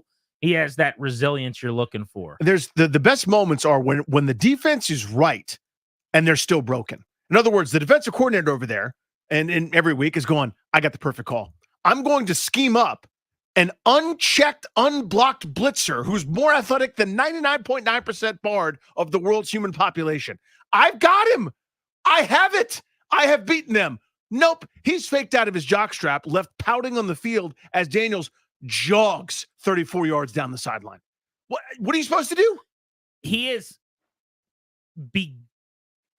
figured out a way. He's begun to beat this kind of similarly every time, which is he just sprints out of the pocket to his right. What I love is against Tampa, he sprinted out of the pocket to run. Now he's resetting and he's throwing to McLaurin, or he's finding McLaurin for the 12-yard play he had when he was sprinting to the sideline a little bit later on in the first half. But when he got out of the pocket, he had 6 runs for 65 yards, and he had 3 passes that were 3 for 3 for 88 yards. That is a nearly flawless performance. You flush him from the pocket, he goes 3 for 3 for 88 yards, and he runs 6 times for 65 yards and breaks your back. It's pretty good. Those are mostly plays where you won with pass rush. And you throw your hands up and you go, what are we supposed to do? You see it when you watch Lamar Jackson. You've seen it with Washington taking on dual threat quarterbacks like Kyler Murray and others over the years. Let's go to Sean in Falls Church. What's up, Sean? Hey guys, I appreciate you taking my call. The words of Bachman Turner Overdrive, taking care of business every day, taking care of business every way. Every way, yes. Comes to mind. Yeah. I've got 2 game balls. You mentioned him, Austin Eckler. When there's a guy that can change the game in the running field, amazing. When there's a guy that can change the game in the passing field, also awesome. When he's one person, yes, sign me up every day of the week, as many times as I can. And then a guy that I think is now running like Lamar and throwing it into the basket like Joe Burrow, a guy that forgets his mistakes like the last caller was saying and just goes out there and is like, no, I can do it. Jaden Daniels, number 5. He's just changing the game. There was a video of Sam Cosmi talking to Tyler Biadasz on the sideline during the Arizona game when he was mic'd up. And he said, it's fun having 5, isn't it? And Biadasz is like, yeah, dude. Yeah. I mean, the players, like, it's one of those guys recognize it, where that play, the call wasn't good. He made it okay. That play, we didn't do what we were supposed to do. He made it okay. And it's not to say they're just bystanders. Like, the line is making his life a lot easier. They're helping him. Yeah, it's all working. Receivers, other than Ertz on the near fumble yesterday, nobody drops passes. I mean, they have done a really good job helping, making athletic catches. McCaffrey yesterday bailed him out. McLaurin made a really nice catch across his body. Although, speaking of drops, he dropped what should have been a touchdown, would have been the 5th of the year for Jaden Daniels. It was kind of one of his best balls of the day, frankly, right into the bucket. But just, it takes an entire group. I think it goes without saying, and people don't need me to tell them, that he makes everybody better the way he's playing, not unlike Griffin in 2012 made all of their position groups better.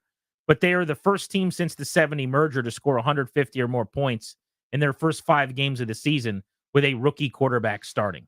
And there are so many superlatives like that. Daniels became the first quarterback ever yesterday to throw for 1,000 yards and to rush for 250 in his first 5 games in the NFL. That had never happened before. So you give him the bulk of the credit, but you tip your cap to Kingsbury and the entire operation. They got a really good thing going right now. Let's squeeze in one more on Grant and Danny. Will's in Stafford on G&D on a Victory Monday. What's up, Will? Hey, Will. Hey, I just wanted to say thanks for letting me get a call to us, a first-time caller. And I have 2 game balls. My first game ball is for Biadasz, because Biadasz, we haven't had any trouble out of Biadasz. Biadasz has been quietly doing his job. He's like a secret assassin. Dude, it's a great... he doesn't get a lot of attention. Yeah, but he's always focused doing his job. I'm gonna let you give your second one in a second, but I want to give some quick numbers because Biadasz has been completely unsung. Yesterday we had him on the show. Fade him down because he's got the radio up in the background.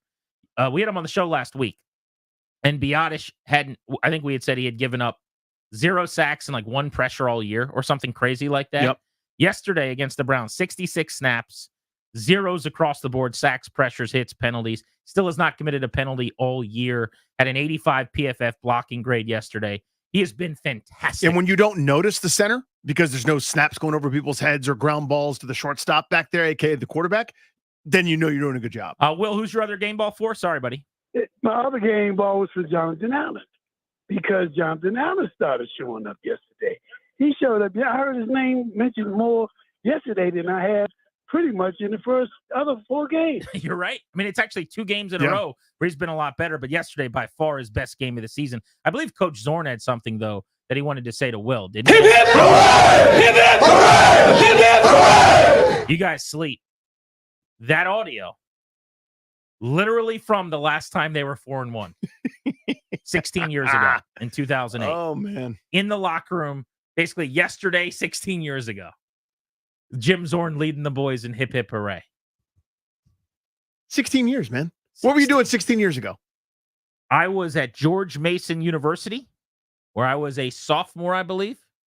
Sophomore? Sophomore? Why do people say that sometimes? I don't know. They do it TH. You've I heard heard that. Yeah, Southmore. I think they don't know any better. I was a sophomore at George Mason University eating at Ike's or, I don't know, enjoying myself over at President's Park with a buddy or two. The good times. carefree. Old Jim Zorn had the boys rolling. Grant and Danny on the Fan. Speaking of head coaches, have their team rolling. Dan Quinn hitting the podium for his Monday presser live. As soon as we return, we'll have Dan Quinn's first remarks after he watched the film live for you, his press conference right here on the Fan.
Jackson, where he's a designed running back. He's doing it on his own. He'll launch this time. Down the sideline, Brown!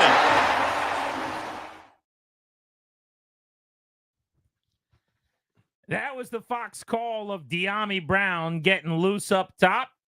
Jaden Daniels finding him and getting Washington to 24 points in the first half. We're awaiting the start of Dan Quinn's press conference on this Monday after a fourth straight win for his Commanders. Welcome back, Grant and Danny on the Fan. Yesterday, Danny, I just tweeted out the video I posted from during the game. There was a wave at Northwest Stadium. I think that's being talked about as much as it is because of the symbolism of just kind of the energy in the stadium and the excitement of the fans. But it felt and looked different in-house. What was it like for you on TV? It seemed like there was plenty of juice. So in other words, when there was so much burgundy too. Yeah. It was not a big Browns crowd at all. And so what normally, I mean, and I still, not even normally, all the time, I think the wave is the worst. But all it shows is that everyone's there having fun. Like that's what's happening. The wave for football? I don't like the wave ever. No one should be doing the wave. Oh, see, I think that's a bad take. The wave in baseball, there is this thing that to me is like it's an old school sport and they don't really do it. I think it's always been kind of cool for football. I've never heard of it being a like shunned thing in that sport. Yeah, it should be. We should just not do it. It's so like, is that a no fun Rouye take, or is that something that you think is like an unwritten rule? I don't think it's an unwritten rule. Well, whether I never heard it specifically with football. So it's more you don't like it. Yeah, I just think like the sport's happening. Let's like cheer appropriately instead of being like, this guy's gonna stand up, then I'll stand up. I think it's so silly. Are you okay with cheering? Yeah. You're okay with smiling? You should be doing. You should be having fun.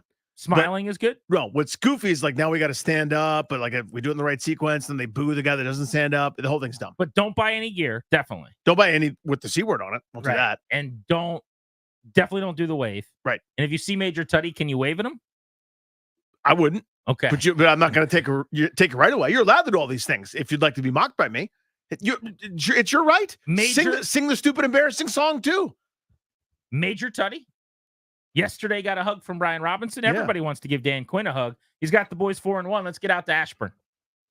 Yeah, I think for me, the one that really set it off, John, was the explosive play that went outside the pocket from Jaden to Terry. And you and I have even had that discussion of remaining a passer and, being able to stay and throw the ball down the field, where maybe early in the season on that play, we might have seen Jaden use his legs. And he certainly did on other plays in this game. But on that one in particular, that's the marker to me, was the one that really set it off to go down the field. But what I do like about both sides, to know that defensively, to go get some stops, to give the ball back to the offense, to give some shots, that was a big piece of this, John, of going back and forth. And that's kind of the complementary ball of what I've been talking about, to feed off one another. And it was really cool to see that.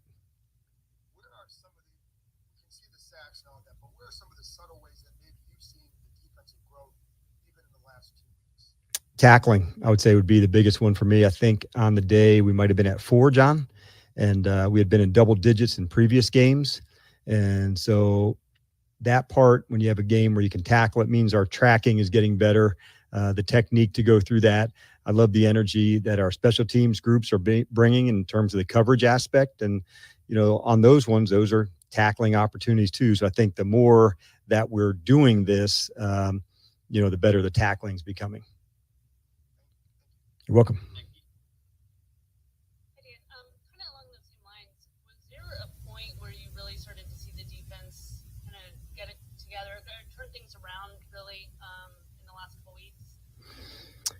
I certainly felt like Arizona was a step in the right direction for us, Nikki. They started, the rush, how does it go? And we played better on third downs to create some longer third downs. So I think some of those ones of, the first downs that go to a second and long, you make a good stop. Those are the ones, Nikki, and maybe there's some hidden ones on the first downs to make sure, you're under 5 yards, as that's going to create some longer third downs.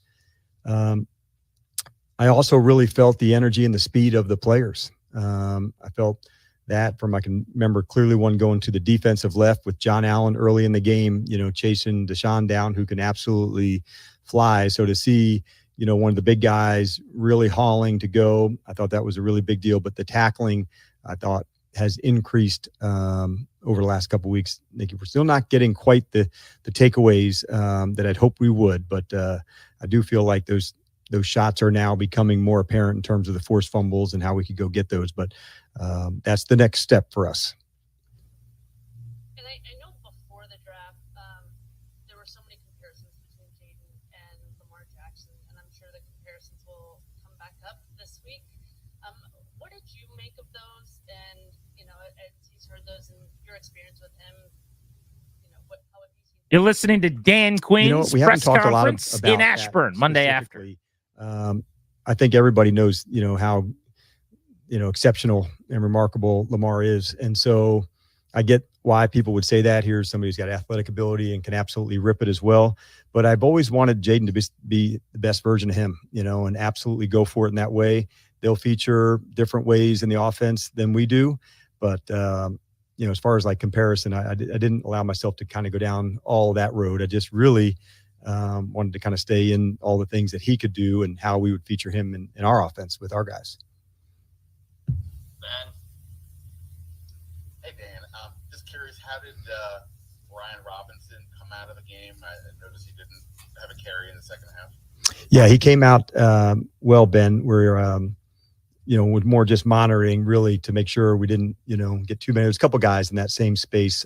Quan Martin was one that, is going to be okay, but had some, got banged up a bit. But Brian was really strong down in the red zone like he always is. But it was just more of a coaching decision on that one to make sure we could absolutely, get him set and ready for the next one.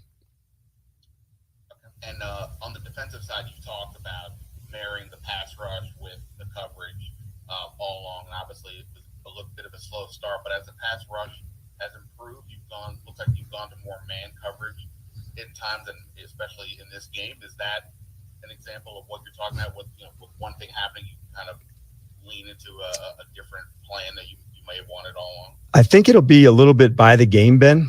In terms of where the matchups are, what the distance is for some of the third downs to go. So, us, we've been, trying to mix and match to, get the right grouping in and the right people. But what I have seen is just the overall nature and aggressiveness of the group arrow is going up into that spot. But as far as like more man or more zone or more pressure or not, really that kind of just depends on each opponent each week. And we're still, kind of digging in to compete for that. Sam, are you seeing any, macro defensive adjustments as teams get more film on Jaden, or is it more opponent-specific, week-to-week sort of deal? Yeah, right now to me, Sam, it feels week to week as we're just kind of getting warmed up still on a lot of it. So each team, I think, will play to their own style, and like everybody plays some forms of zone and some mans, but who blitzes more, who doesn't, who uses a spy on him, who doesn't, because those are all things that if you use a spy, you're not blitzing as much because you're not taking, the extra player to go. Or if you're, trying to blitz, you're vulnerable on, some of the deep balls and things that go with that. So going into it, I would say they're probably still digging in because there's another side of our offense in the run game that is a really important part of that. I think we've talked about that, Sam, the importance of having run and play pass that goes with it, because now you're not just, relying on a drop back game. So having the yin to the yang and the run and the play pass that goes with it, that's kind of the secret sauce, to make a offense really hard to defend, where you have both that you have to be able to do. Dan Quinn meeting with the media after yesterday's win over the Browns, and it was a decisive 34-13 win for Washington. Tons still coming up on the show, including a conversation with wide receiver Olamide Zaccheaus at 4:30. You're going to hear from former head coach Jay Gruden on his evaluation of the tape of Jaden Daniels' performance at 5. Fidarian Mathis had one of his best games as a pro. He'll be on the show today at 6 as we continue here on G&D. Danny, I do want to bring up something Quinn just said, though, briefly. He talked about the way that some of the guys were playing, for lack of a better phrase, what I call away from the ball, like some of the hustle stuff. Zaccheaus had a play where he runs a jet action away from the snap. Eckler goes on a basically motion toward the right, gets a carry off tackle. And so he's on the complete other side of the field of Zaccheaus. Eckler rips off a 50-yard run. Zaccheaus very easily, and most of the time in the league, would have just kind of lollygagged his way up. You can go 65, 70% and nobody notices. He hauled you know what at 100 miles an hour to get toward the play in case he might be able to throw a block or help or do something. Eckler ends up fumbling. Zacchaeus pounces on the ball. One of those hidden plays that describes, the thing that we rolled our eyes about a little bit in the offseason. He's a commander. He plays the way the commander way. We gave him the commander tag, the commander label. I see it with Luke McCaffrey, the way he digs guys out in the running game and blocks and puts his body on the line. I love the way these guys, not just the receiver room, but generally play away from the ball. There is something to a buy-in. That's the phrase, is buy-in. Like I kind of have to cringe when I say it, but like this brotherhood bit that they do. Yeah. It is a real thing right now, the way that they're playing for one another. Because you can say it, but it's different when nobody's watching. Now, we happen to see the Zacchaeus play, right? But what about the other 75 times there's a nice play and we don't see it? Like if Zacchaeus had just sprinted down there for no reason and Eckler never fumbles, really nice play by the defender, by the way, to get back in and force that after a 50-yard gain. But if Zacchaeus doesn't have to run down there, do we notice it? Right? It's the kind of thing where it's, we all, like, what was it? Was it last week or the week before where I think it was Allegretti recovered that fumble? Really athletic play, great job. That was the Cincy game on the right? Ertz fumble. Yeah, doing the team thing where it's not just when everybody's watching, it's every time. And it's a wave crashing on the shore. A lot of times you don't notice it, doesn't even matter. But the time that it does, thank God you're there. Blitz top of the hour is going to be a Commanders blitz for you today on Grant and Danny. And I want to get into the defensive improvement. I mean, they dominated the game on Sunday. Next hour, we'll get into whether that has more to do with the Browns offense being dreadful or Washington really having turned a corner. Next, what was your game day experience like? Where'd you watch from? How'd you enjoy yourself as part of our double play?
Fan, our double play each day right now at 3:45, driven to you by your local Washington area Honda dealers. Stop in for a great deal on the rugged and capable Honda Pilot.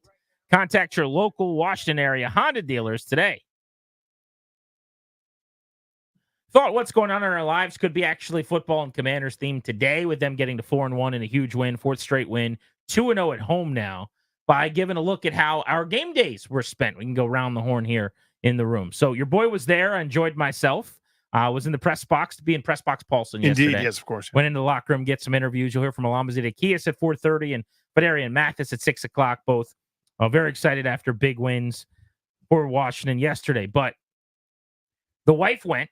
My mom came up. My parents were nice enough to watch the kids all day, babysit. That's a grind, man. That's 3 kids from like 9 a.m. It's a lot, dude. 5 p.m. So tip of the cap to them. Wife's a season ticket holder and gets to go to a few games a year now. And we give her ticket to, friends, family, whatever, the rest of the time. But they had a massive tailgate back to like 2012 lore. They had over 40 people. Is I that think right? at one point in time playing Wow. Flip Cup and doing all the bits and skits that they like to do in the parking lot. It was a perfect day for football. It was gorgeous, 70-ish degrees. It was just so nice out. And I know just from making the rounds and walking around a little bit and getting to bump into some listeners, it was kind of the ideal day before the kickoff for Washington to go play football against the Browns. And then obviously the game was the icing on the cake and ended up really making the whole thing work. But just a feel-good day for your boy to be at the stadium, to see people doing the wave, being excited, being happy for once, go home to my kid who's wearing a Jaden Daniels jersey, who thinks the Commanders have just always been great. He's 3 years old. That's all I'm used to, Dad. I said, did you see the game? He's like, we won. I said, yeah. He's like, we always win. Sure. Totally. If that's what you think, then that's what we're going to keep it as. That is true. But I enjoyed myself. What was your game day like? Oh, it's so many activities. A little bit of kids sports. Then we went to the Waterford Fair. My wife's aunt and uncle put that on, or they didn't put it on. They're part of the group that like volunteers and gets the whole thing together. So it's like, beautiful old town outside of Leesburg. A lot of walking around. Gorgeous day. Local artisans, vendors, Is this that Uncle kind of stuff. Jim? Yep. No. Yeah. No. Yeah. No. Yeah. Oh, man. How's he doing? He's doing just fine. All right. Tell him I said hello. I certainly will not, but we had a great day. Walked around a million miles and saw different a couple folks that recognized me, said they enjoyed the show, which is really, really cool. So I had to watch the game on DVR, and right before we left, somebody who I hadn't talked to yet, I guess must have recognized me or knew that there was football interest somewhere somehow, but he came up to me and shook his head and he goes, "Can you believe the Skins?" And I'm going, "Oh no." I'd avoided the score all day. I'd avoided everything that had to do with the game the entire day. And I'm going, they did that game. They did the thing where there's expectations and people are going, I'm going to my first game in 25 years. And I'm really excited, I tell you. It's going to be grand. They're going to win the home side, Will. You'll see. It'll turn for us. Our number will come in. I'm going, they did it.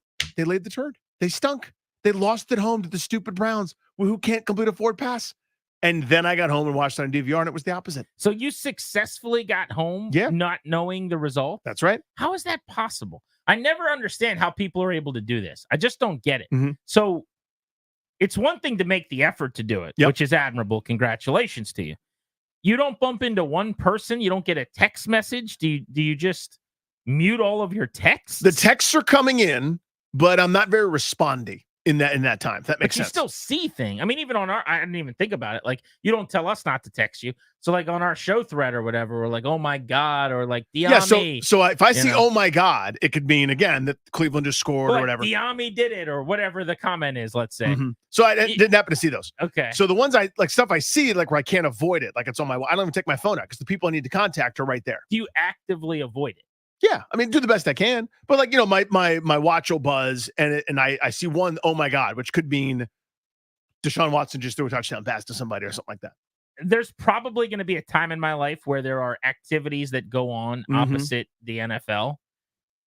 I don't want that to happen, and I will do everything in my power to make sure it doesn't. Yeah, this is one of those. This is their special thing. Happens once a year. No, I'm not talking about that. No, I'm saying I'm going. Your kids are playing flag football normally on Sunday at 1. Yeah, from 12 to 1. And I'm going, the tide has swept me up and all this. Like what I'd like to be is at home with the lights off in an air conditioned room eating snacks, watching the game and usually getting sad. But this is different. So this is one of those, like, I got to suck it up and do it. Respectfully, Uncle Jim, I hope your event goes great. Oh, no. I get 18 of these. So we'll see you next year Let's not plan it on a Sunday in the fall. His response is, there's only one of these. There's only one Waterford Fair. And to that, I would say have a great Waterford Fair. Enjoy the fair. Because I got Jaden Daniels doing work. Darius, you were at the game. What was your experience like in the stadium? So yeah, it was awesome. First of all, I have to thank you for getting us access to field passes. Yeah. Me and my boy and his kid were able to go and get down on the field. Got to see a couple players. He got a couple pictures. He got some autographs, which is awesome. So that was an awesome experience. My first time getting field passes. But aside from that, I mean, honestly, in all the times that I've been to FedEx, VX, Northwest, whatever we want to call it, the place where all they do is win by a lot. yeah, that place, Nubs Field, where they commit wins. In all my times going there over the last, let's just say, decade, I always feel like there's kind of like a nervous energy when you're there. Of course, throughout the game, but even sometimes before the game, there's this nervous energy of what are we going to do? What are we going to do the botch today? We call this, that and the other. angst, or possibly like a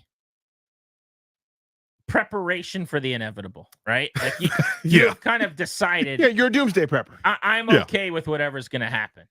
Yesterday, I didn't feel that not one time yesterday. Wow. Even after the interception, there was this confidence within everybody around me and the crowd around me. We'll bounce back. You know, it's fine. How much of that do is this. that we just knew, everyone watching that game? You could give the Browns the ball at the 1 to start every drive, and they won't score touchdowns. Because remember, they got the ball first and goal from the 2, and then they had penalty, sack, penalty, and then that play that I still don't know what happened where Deshaun Watson just quit and walked to the bench, and Kevin Stefanski looked at him like he was going to grab him by the neck. He wanted to John Papelbon, Bryce Harper him, it looked like. You know what I'm talking about? Yeah, of course. I thought there were 12 men in the huddle. And that's that happened 2 other times later in the game.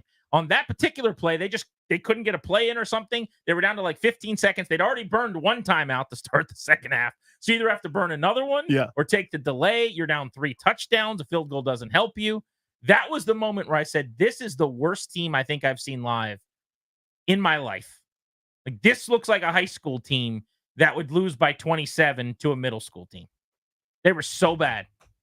They're pretty gross. If I was Kevin Stefanski, I would have quit in that moment. I would have said, I'm better than this. I'm a 2-time coach of the year. You've saddled me with this loser contract. You're all losers. Peace out. I would have flipped them the bird, and I would have walked up the tunnel. Fire my ass. And I would have just sat out for the rest of the year and gotten a job the beginning of next year. I was going to say, I would try to get fired. I would do like a George Costanza, take the trophy and drive it around. Seriously, this is how everyone's like, you can't bench him. The owner will fire you. Please do. Yeah. I got 2 more years left at $70 million guaranteed against the cap for this loser. I tell you this, I would absolutely bench him. Fire me. I would bench him now. I would have a press conference. I'd bring everyone in, and I'm going to go. We're going with Jameis Winston. We're going to have him, giving weird pregame speeches and eating W's, and then whatever comes with that. We're going to ride that roller coaster. I'm not doing this anymore. Darius, real quick, because we're late. Commanders merch being purchased in your vicinity? You mean by other fans around me? Because I didn't have the money to do that. No. I don't mean that. I mean, did you see anybody buying gear? I didn't see anybody in particular like come back to their seat with newly purchased gear. Everybody around me seemed to have already had their Commanders gear. So yeah. Oh, that's good news, right, Danny? Yeah. There's one dude wearing Redskins pajamas. I thought that was weird. I get sized for the pajama look at a game. Tough for me. Oh yeah, like I'm a big Zuba pants guy. Looks like pajamas, no doubt. Be comfortable. Enjoy yourself. 70 degrees. The Commanders are 4-1. We will give away Caps tickets at the top of the hour as soon as we return next on Grant and Danny.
And Danny on the Fan on a Victory Monday. It is a Hall & Oates triumphant afternoon. The Commanders are 4-1. Baltimore Ravens in Baltimore this Sunday, standing between Washington and its first 5-1 record since 1996. Congratulations to caller number 10. You're winning a pair of tickets to see the Capitals take on the Dallas Stars October 17th. That's a Thursday night game, Capital One Arena. For tickets and the complete Cap schedule, go to thefandc.com/events. We'll be giving away tickets to a big Week 1 Caps game all week long right here on the Fan. But it is time for our Blitz. Today, we're going to be covering the Commanders, and the Commanders.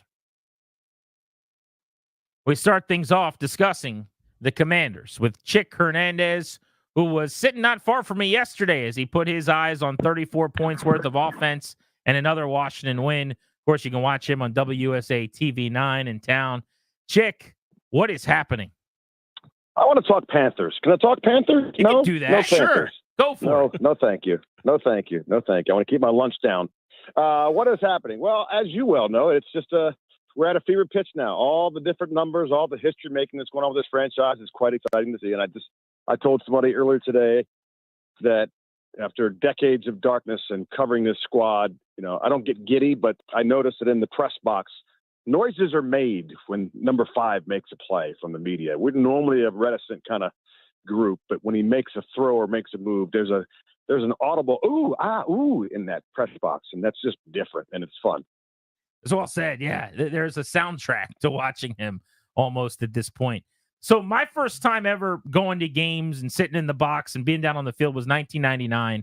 And I met you that year. You were already in town. Yes. You were at Fox 5, I believe. What year did you correct, actually start in D.C.? The reason I ask is because you got to go back to 1996, Chick, to find the last time they were 5-1 if they can beat Baltimore. Yeah, so I made 2 stops. One, I started in radio in 1987 for a little while, and then I came back to TV in 1994 to Fox 5. That's my first time on TV, truly. So from young 94 Chick on, I've been Hernandez here. saw them go 5-1 and thought, this will be what they do all the time. This is normal. This is going to be great. This is going to be great. And then kerput, kaboom, kapow, nothing. Absolute nothing. And what made it worse was they just weren't that bad on the field. They were also bad in the front office and in the building. And you just wanted to every day you went to work, you just looked at each other and went, okay, here we go. Here we go. And this is, as you well know now, it's a far different atmosphere and vibe in this building. I'm here today. I'm getting ready to sit down for my Monday chat with the DQ, and it's just a different vibe. Absolutely, completely different 180 turn. Their adults are running the building. Chick, the thing that I've been most amazed by, that's not true, most amazed, but on the podium of amazing things, it's been Jane Daniels every week, right? And Terry McLaurin pretty consistent, had 112 yards yesterday. But other than that, It's been a different dude, it seems like. Without Austin Eckler, ho-hum, it's a Jeremy McNichols show. Last week, it was Alonzo Zacchaeus. This week, it's De'Ami Brown with a couple of big plays. That, to me, is remarkable, right? Usually, most weeks you tune in, it's the stars doing the star things for, these teams that are really good, and occasionally you get like a smaller contribution. But it seems like it's a different guy almost series to series. I find that amazing. And it comes straight from the head coach. When I talked to the guys in the locker room, one of the first things that Terry McLaurin said was, shout out to De'Ami Brown. I know the journey he's been on. Really cool to see him get his due here with a big catch and in a big moment. So he's thinking about his teammate. I asked De'Ami Brown, Terry. He's like, it's so cool that one of my mentors is talking about me. And then you ask them, why is that happening? And Sam Cosby's like, I've never been a part of a team that had a really good culture. I'm still getting used to it. It's a culture thing. So they're literally playing for each other and figuratively as well. And there's so many different guys, as you mentioned, Danny, that just are doing different things. It's Olamide Zacchaeus getting the fumble on a great run, by Eckler. It's Luke McCaffrey, who made some vital catches for a young, I almost called him a freshman, a young rookie. It's all of it. It's all of it. And, we can be, and you know what? I'm allowing myself to be giddy about it right now. Whether it changes or not, I don't think it's going to change. I mean, I think, obviously they're going to have to go through some losses, but I'm going to allow myself to enjoy what they're doing and appreciate what they're doing and say, look, you know what? They're doing this, and it's the head coach and GM as well, obviously. It's from the top down. It's really that simple. I'm not going to get unrealistic. I do have them going 16-1, though, but I'm not going to be crazy. Oh, that's nice. Yeah, I'm Well, not going to that's say good. anything wild today or be overly reactionary. Yeah, that's good. I mean, you've always been that kind of guy. So that's well done by you. No, I appreciate that. Defensively, this is something we're going to take calls on next in the next 30 minutes or so, and I want to see what listeners think. How much of yesterday was an announcing of their presence, like, hey, we've got this thing solved, we figured it out, we've made major progress, and how much of it was just Deshaun Watson's horrendous, and that is statistically not only the worst offense in the league, but by way of DVOA check, they're the 8th worst offense since 1979 after 5 games. Well, this franchise, I'll go back to the franchise, historically has played to their opponent's makeup. And so that's not taking place with this franchise, this team, this iteration, 2024 version. But no, Deshaun Watson has given up on his squad. I'll give you all of that. But on defensively, you have to get after somebody like that. And they did. Okay, they did. Frankie Louvu, Wagner, who's always going to be there. I just watched Wagner making the defensive calls, and he was just barking out stuff because he knew what was coming. That's not because of the bad Browns defense. That's because Bobby Wagner knows what he's doing, and he's that quarterback of that defense. So I wouldn't say it's an announcement. They have played 2 really strong football games the last 2 weeks. So they're beginning to kind of feel themselves. Joe Witt Jr. can do a few different things. The secondary hasn't been nearly as holy as it was before. And by the way, nobody said anything about number 13. Like, he just had a solid game. Just played, didn't do anything. Daniel Forbes just kind of quietly did his thing. Yeah, it's hard to get noticed when the offense scores 34 points and everybody's just humming along, having sideline laughter. Chick, always fun, buddy. Thank you. Yes, sir. I'll take it easy. Appreciate it, dude. Hit that sounder for the local 53 again. Our guy, Tobias Funke Altizer. You know him from Tober Time. You know him from updates. You know him from, I think, placing. I think he placed GP in the first annual cannonball contest at spring training for Grant and Dan. I think he was the place horse in that one. Did you win the silver, if memory serves, Tobes? Was that about right? I think I won the gold. Is that true? I think that's what I remember.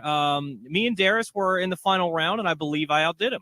I thought Darius won, so we've got... Because remember, Darius had the high of all the rounds, but then didn't perform as well in the finals. Can you redo the intro, please? He deserves a little more respect. Let me try that again. Placer. And the defending champion of the original Grant and Danny Spring Training Cannonball Contest, Tobias Altizer.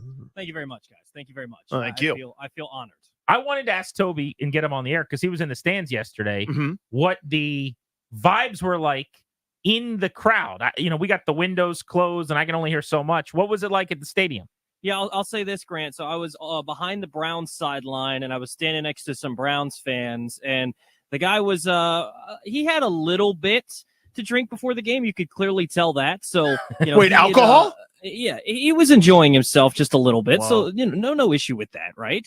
But he was kind of a little obnoxious pregame. And then suddenly through about the first quarter and the second quarter, he didn't have much to say about his team anymore. And it was kind of cool because you just had so many Commanders fans there that were just so excited. You talked about the wave. I saw you tweet about that. And like everybody was involved. And whether you like it or not, it just showed that there's a passionate fan base and there were so many people there. And it was like visible how much burgundy and gold was there. And I don't know, the vibe. The last game I went to that had a similar sort of vibe was a Sunday Night Football game back in 2016 when Kirko threw the ball all over the yard against the Packers and they won 42-24.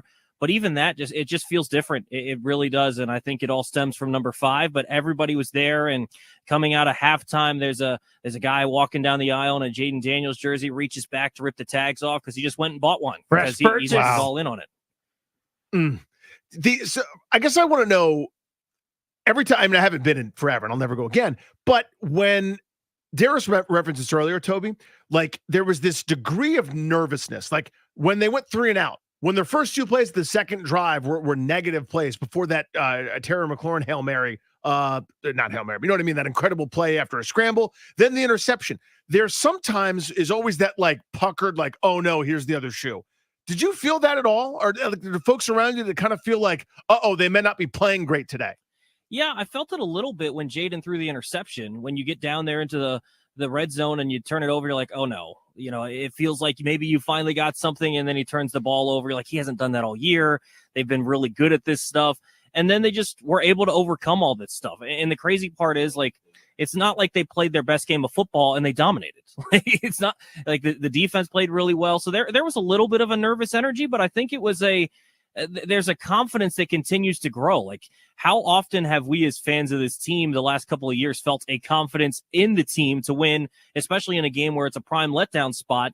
They came in with a little bit of confidence. I think a lot of fans did, myself included. And then as the game wore on, you're like, okay, this is going to be a beatdown, and you felt real confident. And then you feel a little bit of confidence even going into next week against a really good Baltimore Ravens team. So I think there was a little bit of that nervous energy, but once they were able to punch it in once, you felt that kind of go away.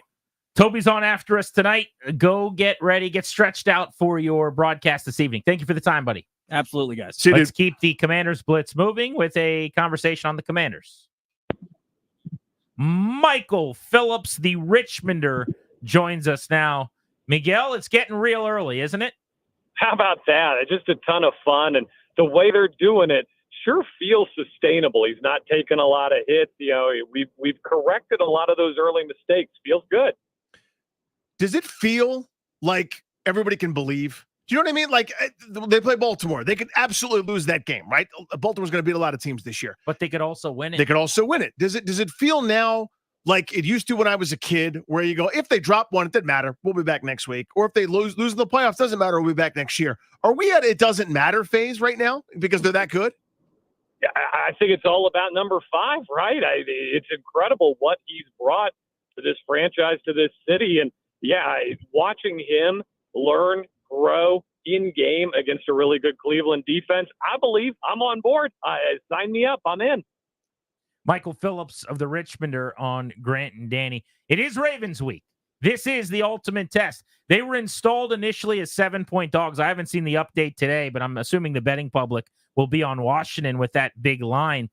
It's taken 4 straight wins, right? They've got their best start they're off to in 16 years, and they are now the biggest they've been underdogs all season long, I guess because they're really playing the best team they've played and the first really good team that they've played on paper all season long. But what do you make of this matchup as we look ahead?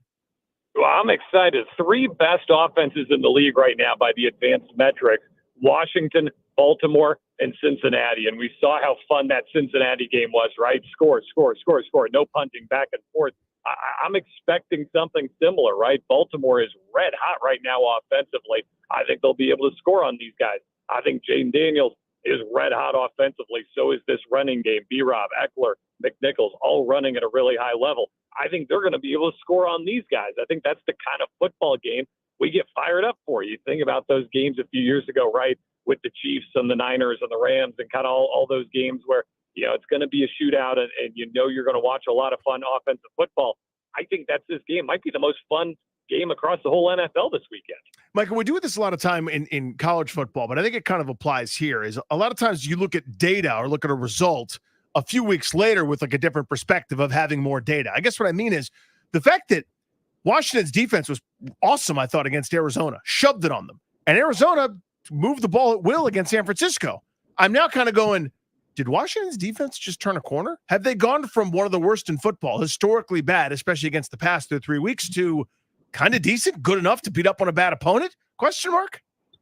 I like kind of decent. I can buy in on kind of decent. That feels like the right phrase to use right now. Yeah, and that's all you need them to be. The way this offense is going, I thought, no way they score that many against a really good Cleveland defense, and it is a really good Cleveland defense. You talk about the retrospect game. Cleveland, by the way, is on an express train to 1-7. This is a football team with big issues if they don't get it fixed quickly. But I think because there have been so many wins here, and you go back and look, you can regrade that Tampa game now too, where you say the offense did a lot of good things, moved the ball.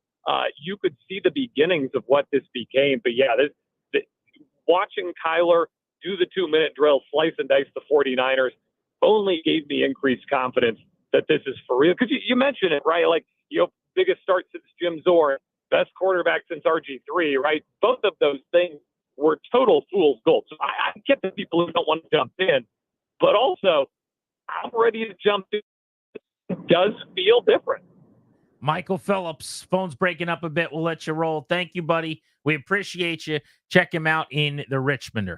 Grant and Danny, that is your Commanders Blitz today on the Fan. Next, you're going to hear from Olamide Zaccheaus. Caught up with him in the locker room. He's an awesome dude. You'll want to hear that conversation. Also, has the defense solved its issues, or did they just benefit from playing Deshaun Watson yesterday in that masterpiece they turned in with 7 sacks, shoving it on the Browns? We'll dive into that on the Fan.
Things we said, let's make sure identity, all right?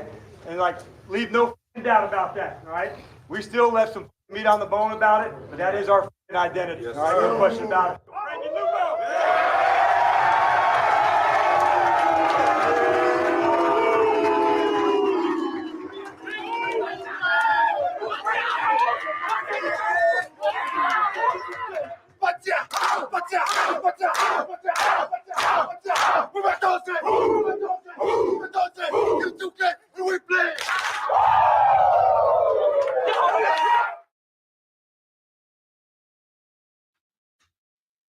Frankie Louvu, have a day. 2.5 sacks for the Commanders, and then led the team in the breakdown. Grant and Danny on the Fan.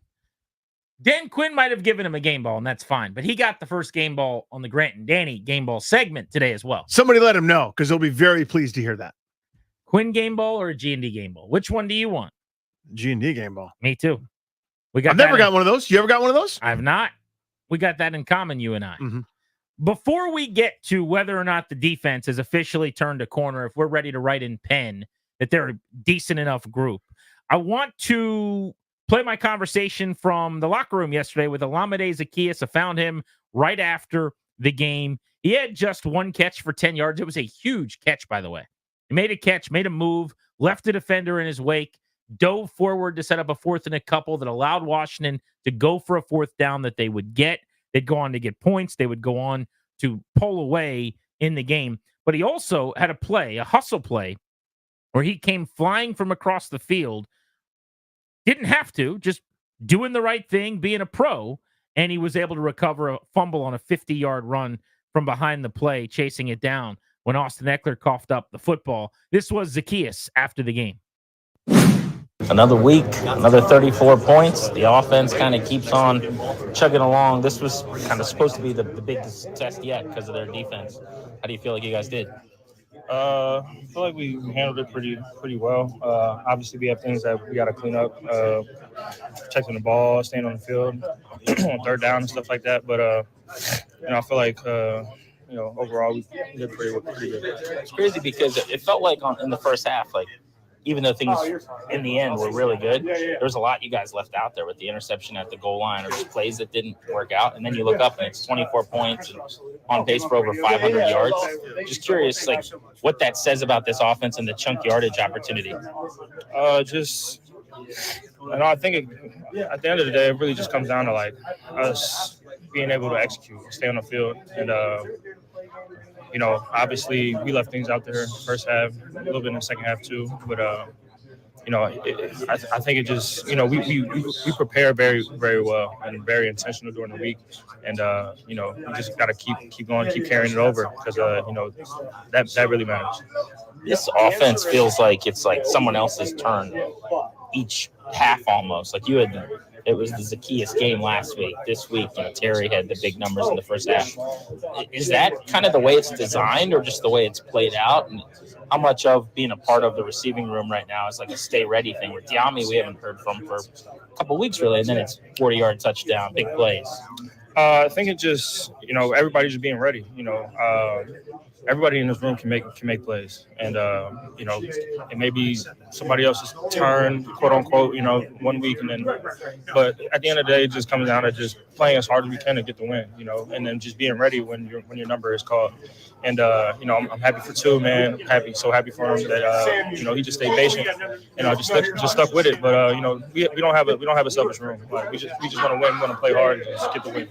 Are you at a point as the story of like, wow, Jaden was impressive today? It's like, are we past that now where it's just like this is who he is to you? Or because he's a rookie and it's only a month, does it still make sense every week to kind of take inventory and say, wow, that was pretty good? Yeah, I think you can't take that for granted, especially him being a young quarterback in the NFL. It's something that we just got to continue to build on. He's been handling it pretty well, and we all have things that we have to get better at. And we're just continue to help him as he continues to grow. Last thing, 4-1, 4 straight wins. Ravens are next. You guys got to be feeling pretty good right now. How do you just kind of focus on the next thing with the city starting to really come to life? I think it just starts in practice, like I said, just being very intentional and then, going out there and executing the game plan. Cliff's been doing a really good job of just dialing up great plays, and then we've been going out there and executing it. So, like I said, it just starts at practice, and then we'll continue to build that momentum in practice. You heard Zacchaeus there talking about Kingsbury dialing up plays. I think on both sides of the ball, there's got to be a ton of confidence when the play comes in and what your coordinator is asking you to do, the spot that they're putting you in, because it's working. When it works, Totally. They say all week, hey, you do this, you're going to get a result, and you're getting those results. You got to believe that the process is correct. That's when it becomes a machine, right? When somebody's asking you, and everybody that's got any kind of athletic experience, at any point, whether it's high school, middle school, elementary school, travel teams, whatever, when a coach is driving you hard, right? Where it's like, you got to do the sprint, you got to do all this kind of stuff. You follow me, man, and we'll get results. And then you don't get results. It's harder to come to work every day, so to speak. I mean, these, you weren't pros then, and these guys are, but that trust factor isn't there. It's I'll do just enough that I don't get yelled at, right? I get away with it in film room. You've been in jobs like that, right? Where you do, to quote my guy from the Office Space, I do just enough not to get fired, to go all Peter Gibbons. Right? That's what a lot of us do, is we kind of skate through our days, our weeks, our months, and our lives at work if you don't really have the buy-in because you don't trust what's coming in. But when you get that, if you do this, it's going to work and you're going to win. That was always, to me, the Belichick specials. If you do these 3 things this week, you win the game. And then you do them, and then you win 15 games a year. You go, yeah, there's something going on here, and you buy in. To the do your job point, a lot of the guys they signed are not stars. There was no expectation that they would be. There's no reason to believe that they're going to be really, really good. But they're all doing exactly kind of the upside of what you were hoping they would do.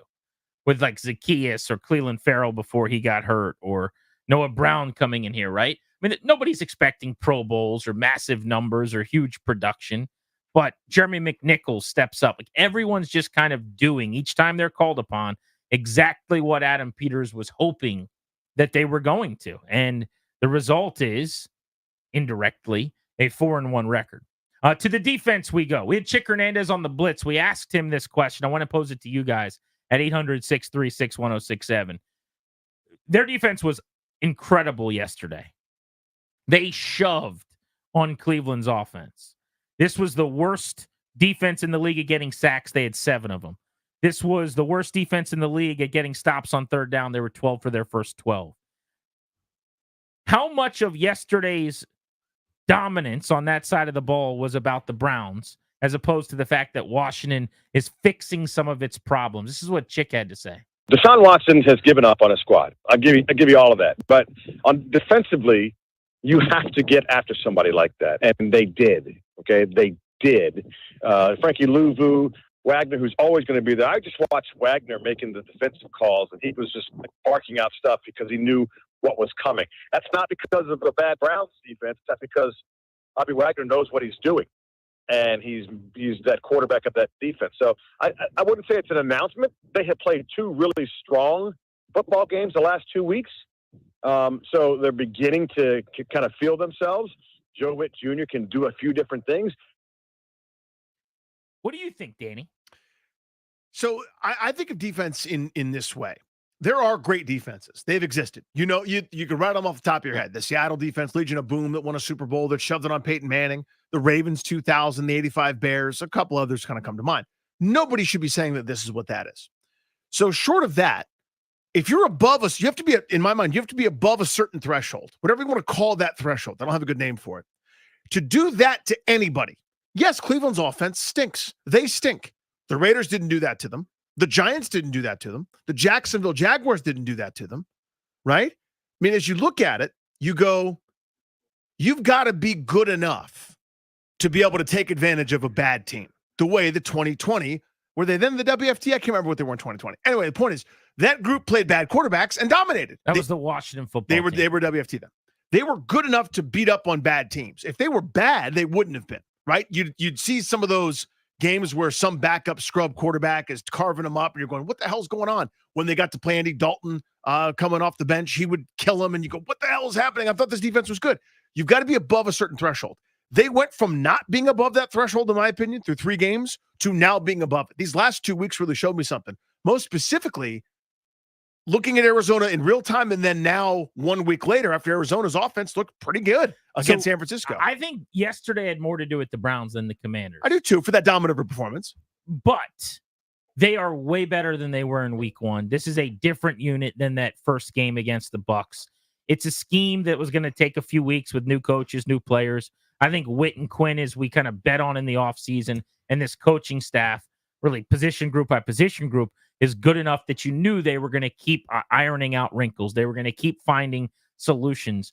Luvu's playing at a very high level. Chin's been better the last couple of weeks than the first couple of weeks. Wagner is playing his best football of the season. Allen's coming off his 2 best games. Like, that is not all coincidental, right? That a lot of these guys are playing better, and this defense has gotten better.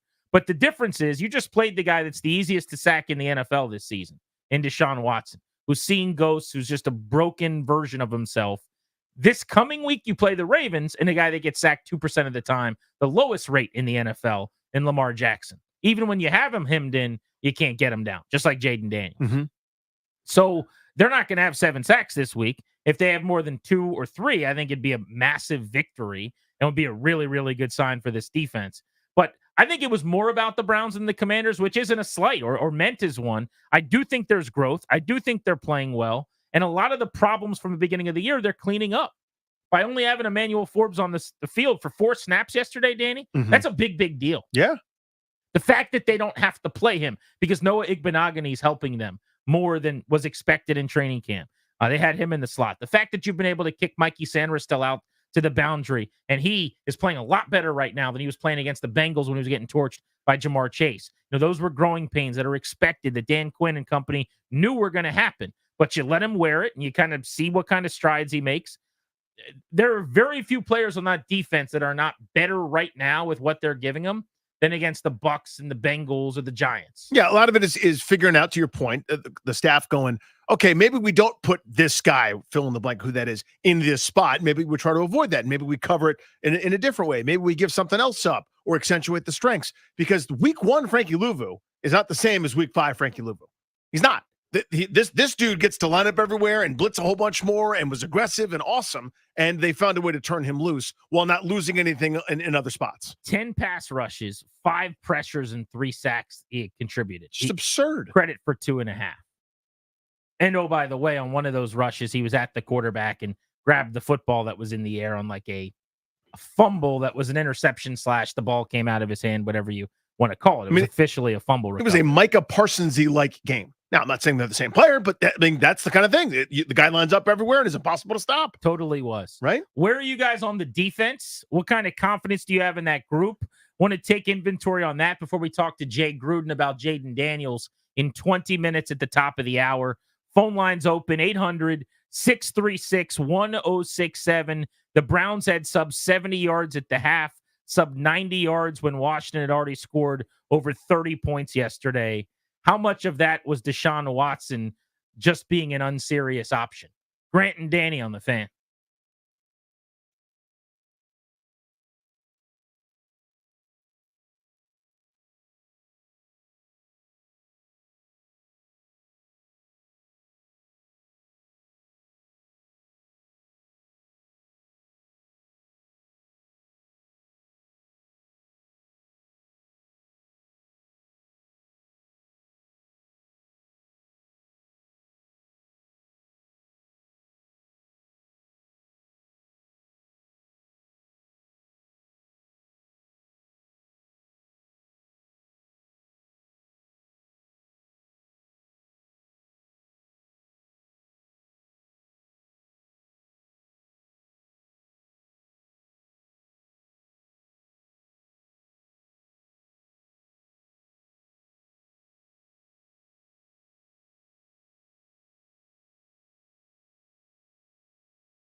Football team's got a bright future. It is time for you to plan yours as well. The exclusive sponsor of our shows, the law firm Kandori and Murad. They will help you update your last will and testament. They will set up a trust for you and your family.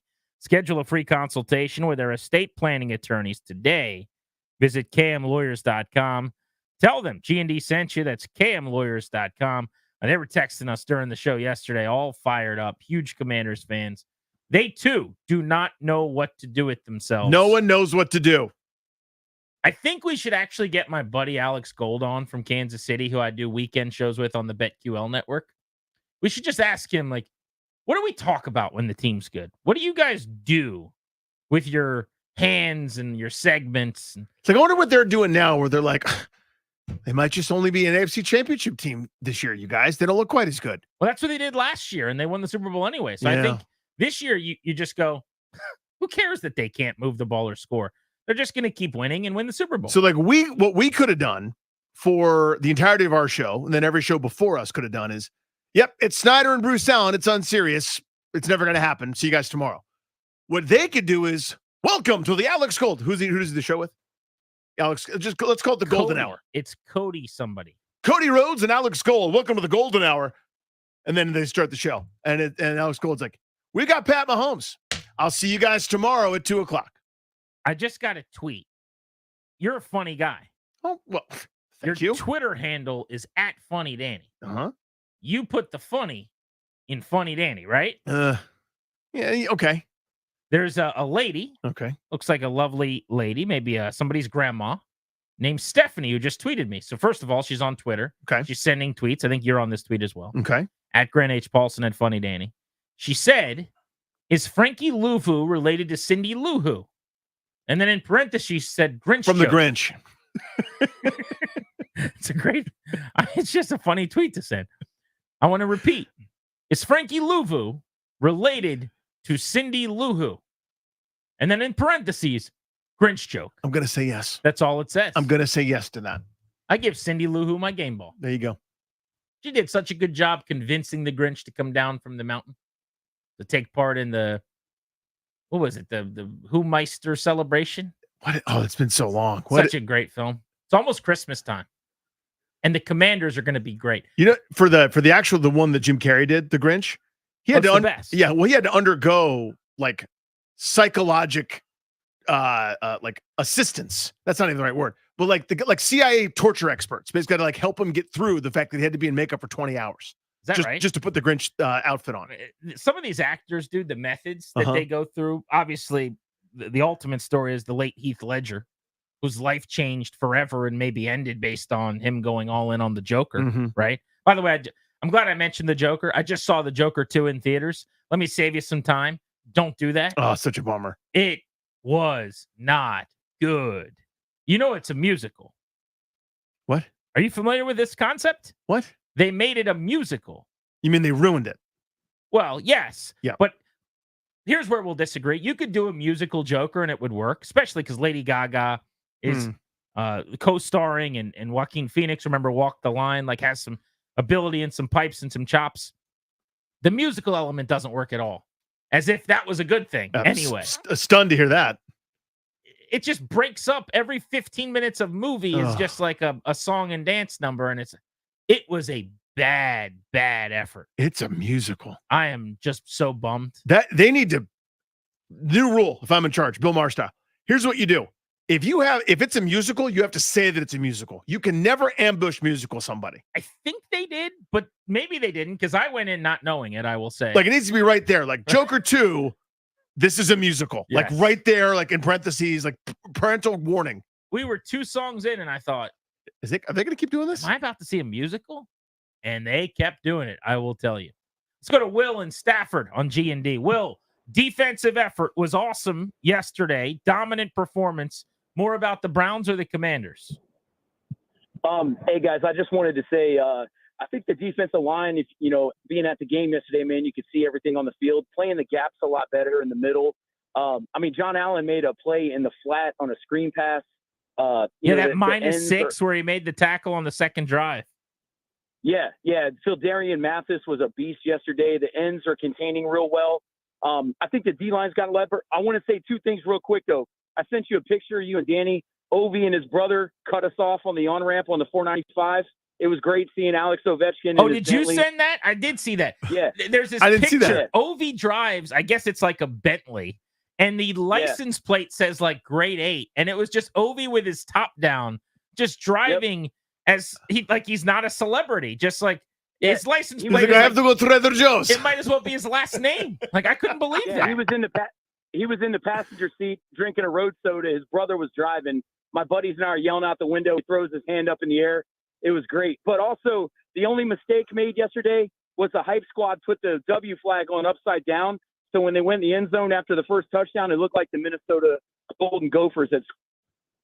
Oh, you cut off a little bit. I'll give you one of those. That's fine. Yeah, let's just flip that flag. You'll have a chance to do other flags, right? Get enough chances to get it right is the good news. Jay Gruden's going to join us right here at the top of the hour on Grant and Danny. We'll go in detail on his breakdown of Jaden Daniels' 5th performance as an NFL starter. There was maybe more bad in the early going and inaccuracy from him, and then the good was so loud and so good. We'll see what Jay thinks next on Grant and Danny.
Grant and Danny welcoming you back on the Fan. We will take you up to 6:30 here on your flagship home for the Nats. They are in their off season. The Caps getting ready to launch once again. They open their year on Saturday night. By the way, can we get a quick round of applause for Jakub Jake Verana? Oh, sure. Who made the Caps roster with everything he's been through. That's our guy. Could be a really, really cool story. Very excited about that. We'll have more on that on tomorrow's show. And we're joined at 5 p.m. by Austin Eckler. We've got ESPN's Louis Riddick on the show tomorrow at 3 o'clock as well. But right now on the BetQL guest hotline, we want to get our weekly analysis on Jaden Daniels, the Washington offense, and the Commanders game, a fourth straight win yesterday against the Browns. Jay Gruden, the former head coach here in D.C., is with us. On air and on the road, Jay Gruden is driven by the Ted Britt Automotive Group, Ted Britt Ford and Chantilly in Fairfax, your F-150 headquarters, Ted Britt Chantilly Lincoln, and Ted Britt Chevrolet in Sterling, home of Ted Britt for life. Lifetime vehicle coverage. See and shop them all at tedbritt.com. Jay, how about the Washington Commanders? They are 4-1 for the first time since 2008. They got a chance to be 5-1 for the first time since 1996. It just doesn't feel real. They're putting it on teams, too. The last 2 weeks, they've looked unstoppable. The defense is playing a hell of a lot better. They're hustling. They're flying around to the ball. And they are kicking people's ass, which is fun to watch. So I want to start on that defense, Jay. As an offensive guy, what are you seeing differently than was happening maybe the first three games? They look like a different group on defense. Yeah, I think Coach Quinn's doing a good job of mixing up coverages and fronts. They put some five-man fronts out there. They're moving people around. Luvu, is that his name? How you say it? Luvu? That's it. Yeah, he's bouncing around all over the place. They're rushing Wagner in the A gaps. They're giving you different looks, and then they're playing to run a lot better. You know, Bobby Wagner's always been a good run player. The interior guys they're rotating in and out a little bit better. I think they're staying a lot more fresh offensively as they're doing their part, playing good field position games. So, yeah, all around they're playing good team defense. They're hustling, they're tackling, and they're playing well. Jay, give me one legitimate reason why Kevin Stefanski should not have benched Deshaun Watson about halfway through yesterday's game. I don't have one. I don't understand it, really. He hasn't looked good all year. Offensively, they have no pizzazz whatsoever. They can't drop back and throw it. They can hardly protect. When they do have protections, when he scrambles around and runs into pressure, it's bad football right now over there at Cleveland. So they should make a change. Jameis Winston, I don't know if he'll be the cure-all, but he'll be a hell of a lot more fun to watch. I mean, you look what happened when Flacco came in last year, took them to the playoffs, played extremely well, and maybe a change of pace is what they need. Yeah, they lost Watson to injury, I guess, the last 2 years, but they got a lot better with Brissett, who played better than him 2 years ago. They got a lot better with Flacco, who played better than him last year, and now we're on to year 3, and it's just trending in the wrong direction. That's why we're trying to figure out, yes, Washington did a lot of things well, but how much of that was just a broken quarterback that was incompetent, kind of aiding them in their defensive renaissance, so to speak? Well, there's a little bit of that, but you have to force them into those issues. 7 sacks is not a fluke now. They got after his ass, and they kept the pressure on him. They did a good job stopping the run for the most part. Ford had a 16-yard hit, and Foreman had a 25-yard hit. But for the most part, they kept them in third down long, got off the field on third down, and they stayed fresh the entire game and just stayed relentless, stayed after them. It was a great performance. I know it was anemic by the Browns, but Washington had to make them look anemic, and they did. Jay Gruden with us here on Grant and Danny. So, Jay, this is not a good question. I just kind of want your thoughts on this. Early on, especially, I thought Cleveland's defense was pretty good. 5 of the first 6 plays either went for no gain or were negative. The one was a Daniel scramble that he threw up to Terry McLaurin for a big gain right before turning it over. Like Cleveland, I thought had a good plan. They were aggressive. They were pressuring. They were tackling close and then behind the line of the scrimmage. And Washington still scored 24 points in the first half. Again, that's not a great question. I just sort of can't believe what I'm seeing at this point. Even when the other defense is good and playing well, they still end up scoring 24 points and a half. Your thoughts?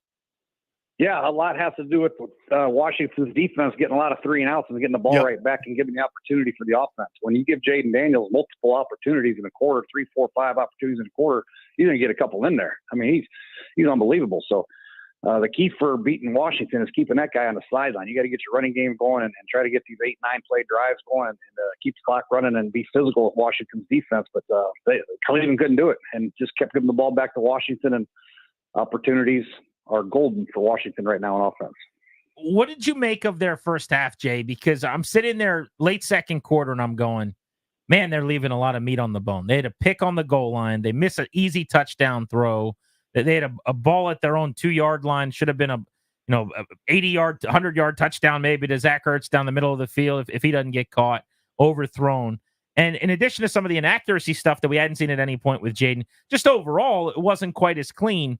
And yet, the 66-yard play he made to McLaurin was a top 5 play I've ever seen by a quarterback in that stadium. The 41-yard throw to De'Ami Brown was nuts. The 34-yard run, like his good was so good that you look up and they have 24 points at the half, even though it didn't feel like they played well offensively. Yeah, he missed a couple throws, but not really. I mean, he did a good. They scored on the 3rd drive of the game. Now, the first 2 drives, they punt and they drive down there and they get the interception. He just didn't see the player right there. It was not a terrible throw. He just didn't see him. I had a corner out over the top of him. Probably should have worked the other side. Terry was wide open, but that happens sometimes. And then he bounced back and scrambled, and they got the touchdown. And they, Cleveland's got a good defense now. They got an All-Pro corner and one of the best pass rushers in the league. So they're not going to be easy to get points on when you play that defense. But the more opportunities you give Jaden, the better opportunities you have, and that's what they did. They stayed with the course. They didn't panic. They did a good job with the protection plan.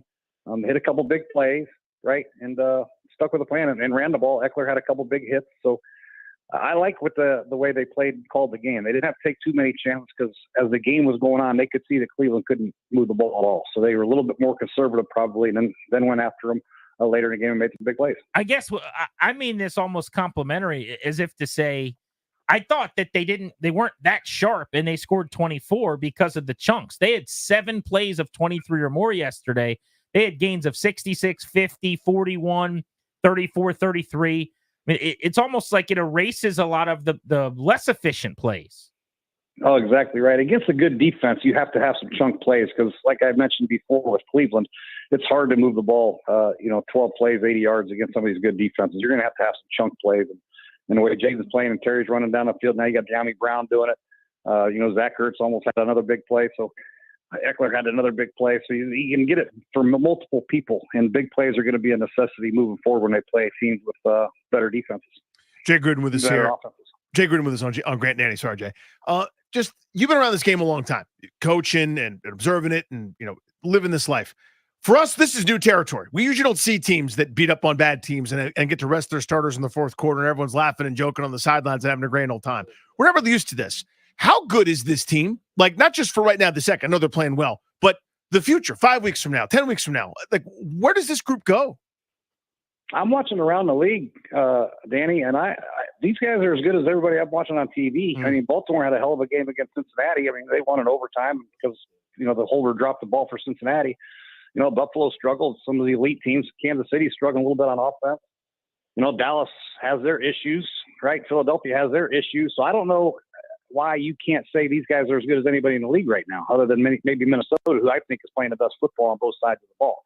So San Francisco lost to Arizona, who just got pummeled by Washington last week. So this is a hard league to figure out this year. I'm telling you that. I promise you, with the quarterback play of Jaden Daniels, the way they can run the football, and the defense is starting to come together, hustle and play hard. I don't see why they can't win 10, 11, 12, 13 games.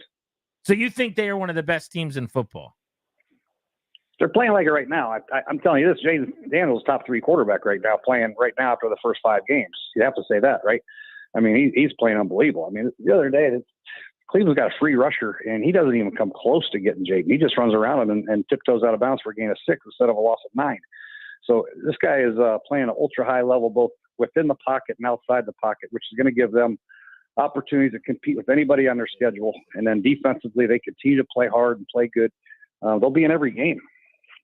As a coach, how do you keep the guys from believing that this thing it's a wrap? You know what I mean? Like, I know these guys are pros that come to work every day, but there's a feeling that's happened here a lot of times after a bit of success, where everyone, whether it's they read their press clippings or that's just a figure of speech, but guys just sort of, feel like, hey, we've done it. I've arrived. It's all over. Like we're here at the top of the mountain. When in reality, you've had 5 good weeks and that's awesome, but that's not a season, right? As a coach, what would you do to kind of keep these guys on brand, on message, to say, hey, there's a lot of work to be done, kind of keep at it? Well, I think winning helps a lot. I mean, you can put the stuff on tape, the way they're hustling and playing hard, and that carries over. And the type of people that looks like they have in the locker room, I think help a lot through leaders like Terry McLaurin and Deron Payne and Jonathan Allen. Those guys are good for you. And adding Bobby Wagner, who's probably a future Hall of Famer. These are great quality players that can keep people going. Zach Ertz, another veteran guy. They did a great job of addressing certain positions and getting the type of character you need to keep your football team focused. Can't always be the coach yelling at you. You got to have players within the building to keep your team on track and doing the right thing. And I think they got great leadership, they have great athleticism, and they play hard. Jay Gruden weekly with us here on Grant and Danny every Monday to break the game down, to break down the Daniels performance after watching the film.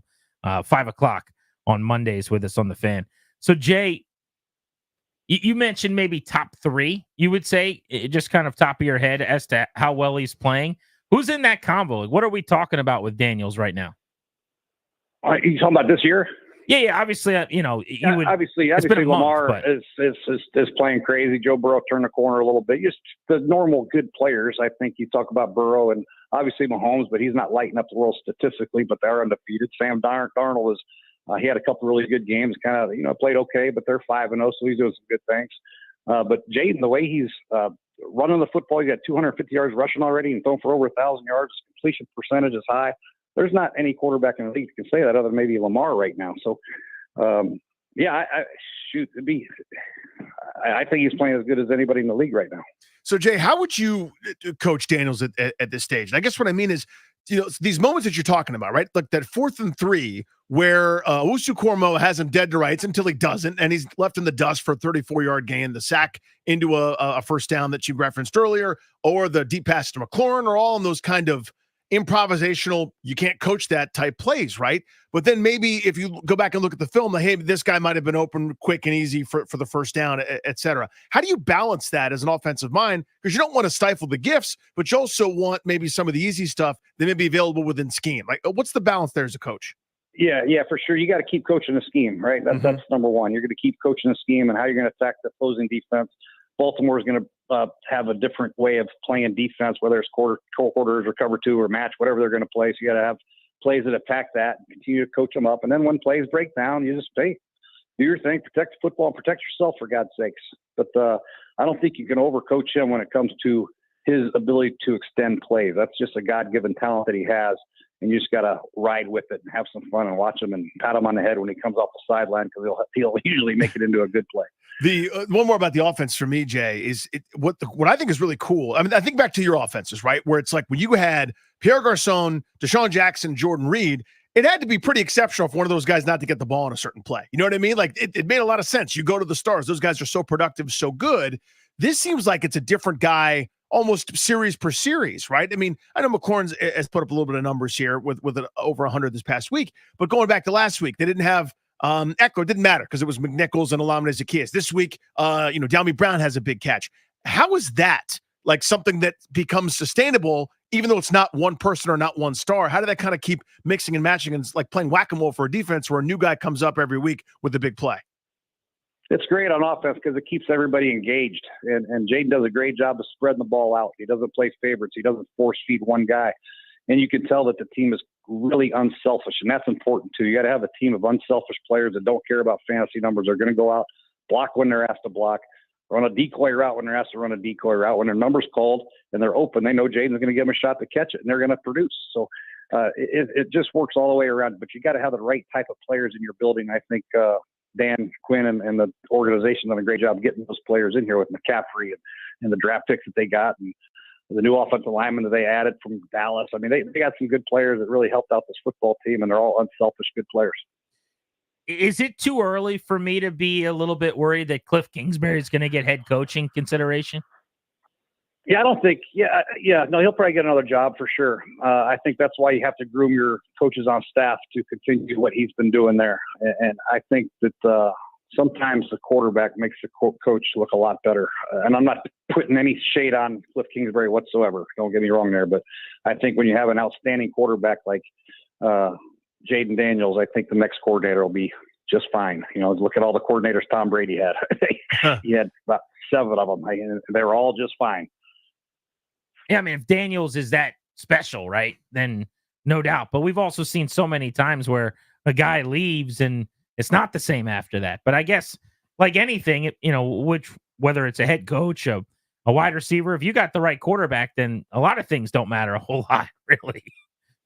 Yeah, I mean, look at Shanahan. He left here. They were 3-13 when he left, and he went to Atlanta, and he had Matt Ryan, and he goes to San Fran, and he's got all these talented players. He's done a pretty good job. So the situation sometimes for coaches, you got to have some players that can execute, especially at the quarterback position. That makes everything a hell of a lot easier for the play caller. Jay, I want to go around the league a little bit with you. You mentioned the Ravens earlier. That offense last couple of weeks, 35 points, 41 in overtime against Cincinnati. All of a sudden, they're home and over 500 yards of offense. How about the touchdown? Did you see it, Danny? That was a video game play where you would have just thrown the controller down. That was one of the craziest plays I've ever seen in an NFL game. You see the Lamar touchdown, Jay? Yeah, I watched that whole game. So they were both on at the same time. I was at a sports bar watching them, and it was hard not to watch Lamar in that game. Poor Jade. It was fun.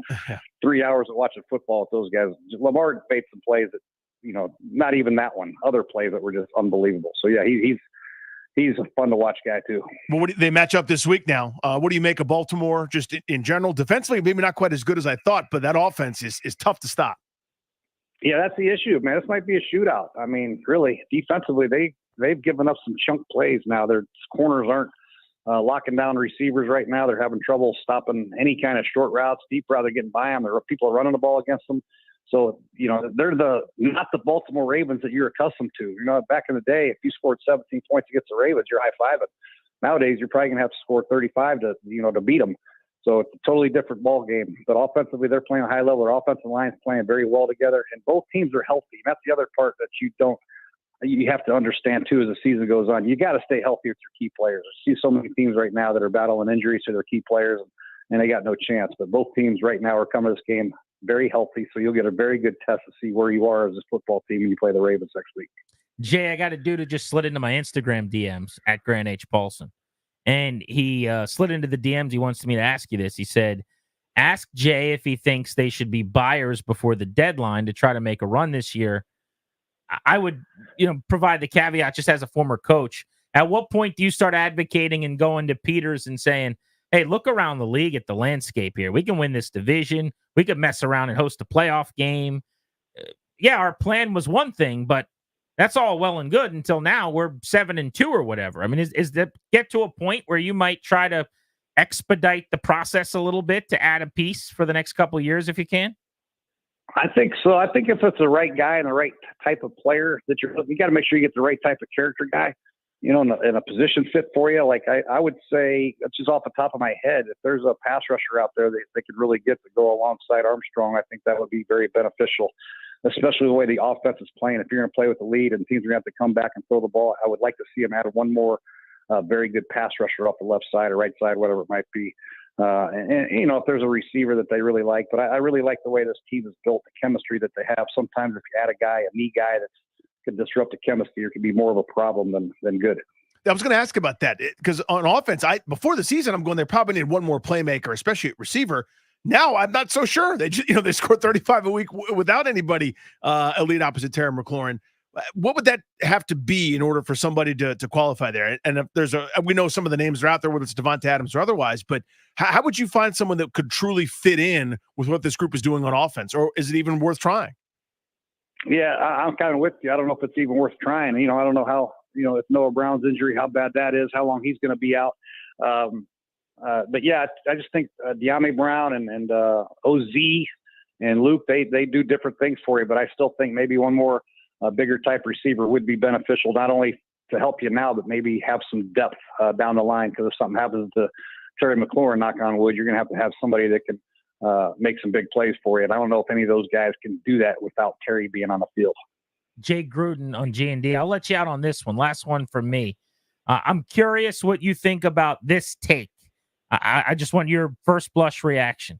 I said earlier in the show, and I'm normally fairly measured, but here we are 5 games in, and I said it would now feel like a disappointment if they go 6-6 the rest of the way and finish 10-7. Said differently, maybe it would almost feel like a disappointment if they don't win a pretty mediocre NFC East. Your reaction to that is? I agree with you 100%. I really do. I just think what these guys have put on tape for the first 5 weeks, it's not like they played an easy schedule. The Giants just went to Seattle and beat them. Cardinals just beat the hell out of San Francisco.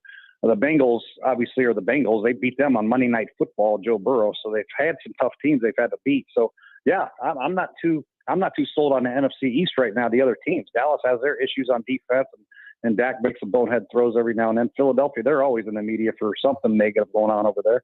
And he can beat the Giants. He already did. So I don't see why that's a stretch to say you can't win the NFC East and go at least 8-4 your last 12. Jay, super quick question before we let you go. I know you obviously you're in demand and you go on multiple shows, for our company across the different platforms. Which show is your favorite one to go on? Yours, of course. That's what we were hoping you would say, Jay, because I told Chris it was his too. So well, it's funny you say that because earlier today on another station in a far off land, this is what Jay Gruden had to say. Listen to this, Jay. So I was just over hanging out with the boys, Grant and Danny, who I know you're going to be on at 5:00 with them. And I said, hey, Grant, do you have any good questions for me to ask Jay Gruden that I can steal from you? And he laughed, and Danny chimed in. He goes, ask him who he enjoys being on more with. You, meaning me, or us, meaning Grant and Danny. So I'm going to ask you, who do you enjoy being on more with? Oh, you, Chris, for sure. You're the I never really heard of Grant Paulson. There's a little more energy, it sounds like. I believe that one. With what you said to Russell. Can't you tell sarcasm when you hear it? Oh, you, Chris, for sure. You know what? That does sound like sarcasm. Now that you replay it, my detector's going off. He's got that Rob Kelly growl going. I love me some Rob Kelly. It's man. you, Chris. Oh, you, Chris, for sure. Yep. You know what? The jury has spoken. They just slammed the gavel. It sounds like Jay Gruden enjoys this show the most. He's a this show guy. Ladies and gentlemen. Yeah. Jay Gruden. Especially when you go to barbecue joints. Exactly. That's when you're really going to like this show. We'll put some ribs down, some wings down with you. Jay, thank you as always for hopping on, buddy. We'll do it again next Monday. All right. Thanks, fellas.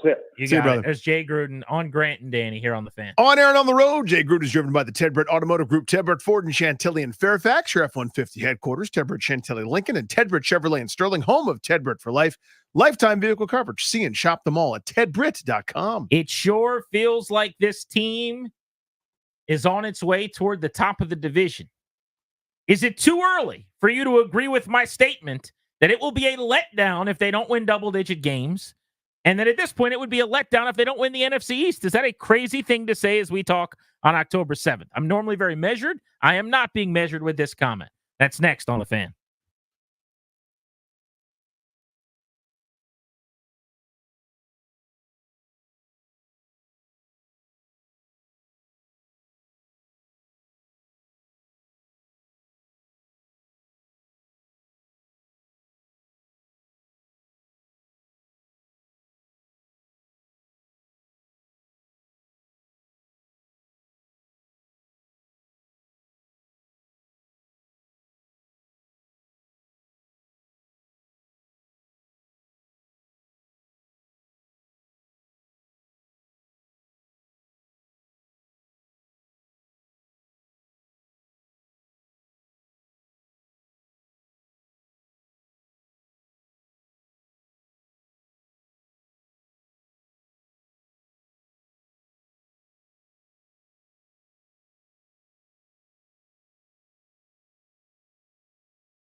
1 and 2 and 1 and 2. They'll flag me for this in the NFL.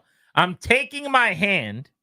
I'm making the shape of like a long L, also known as a gun. Finger gun. A finger gun. Finger gun. And I'm walking down the street and I'm pointing at people. And we're happy, smiling, looking, pointing, hopping, dancing. It's not a pew Hey, pew. Darius, what are you doing over there? Yeah. Hey, Ryan, how's it going over there? I just want to be clear here. You must be Danny. Hey, man, 4 from the and work. 1, all and oats. We are not pew pewing. It's this guy that, and you use finger guns for that. It's not miming injury. It's a what's up, man? Yeah, you can do the Shooter McGavin with the sound. You don't have to throw a flag at me. Don't National flag Football us. League. Now, there was a very egregious one in college football this weekend. Oh, that was bad. It wasn't finger guns. No, it was not. But So- yeah, that should be flagged. But this is what annoys me. Now you're about to rick me. Not you personally, but now you're really going to have Why'd you I'm do sorry, that, Darius? I didn't mean to do on it. a, I'm sorry. on a I victory apologize. Monday, no less, Darius. So give me 1 second, and Go then ahead. we'll get back to the Editorialize for a second. Go on. program. Let me grab your soapbox. Thank you. I'm about to get a little irritable. So, some guy tweeted me. I have been really annoyed by the NFL cracking down on celebrations, but anything that looks like a finger gun or whatever. But yesterday they flagged 2 different players for essentially pointing in the direction the team is marching with a first down celebration. If the points also look like in any way anything other than just the straight pointer finger, you really got to tuck your thumb in good. You got to tuck that thumb.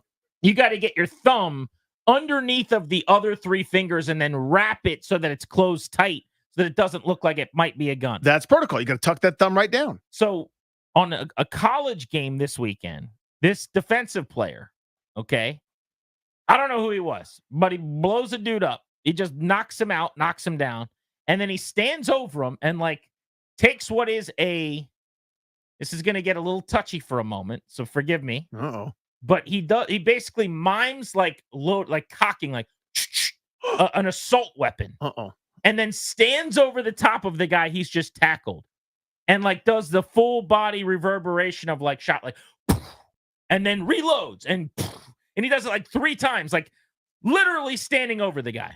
Now, inappropriate, unacceptable. That feels like a flag. Bad for the children. Doesn't that feel like a flag? Let's throw a flag on that. Yeah.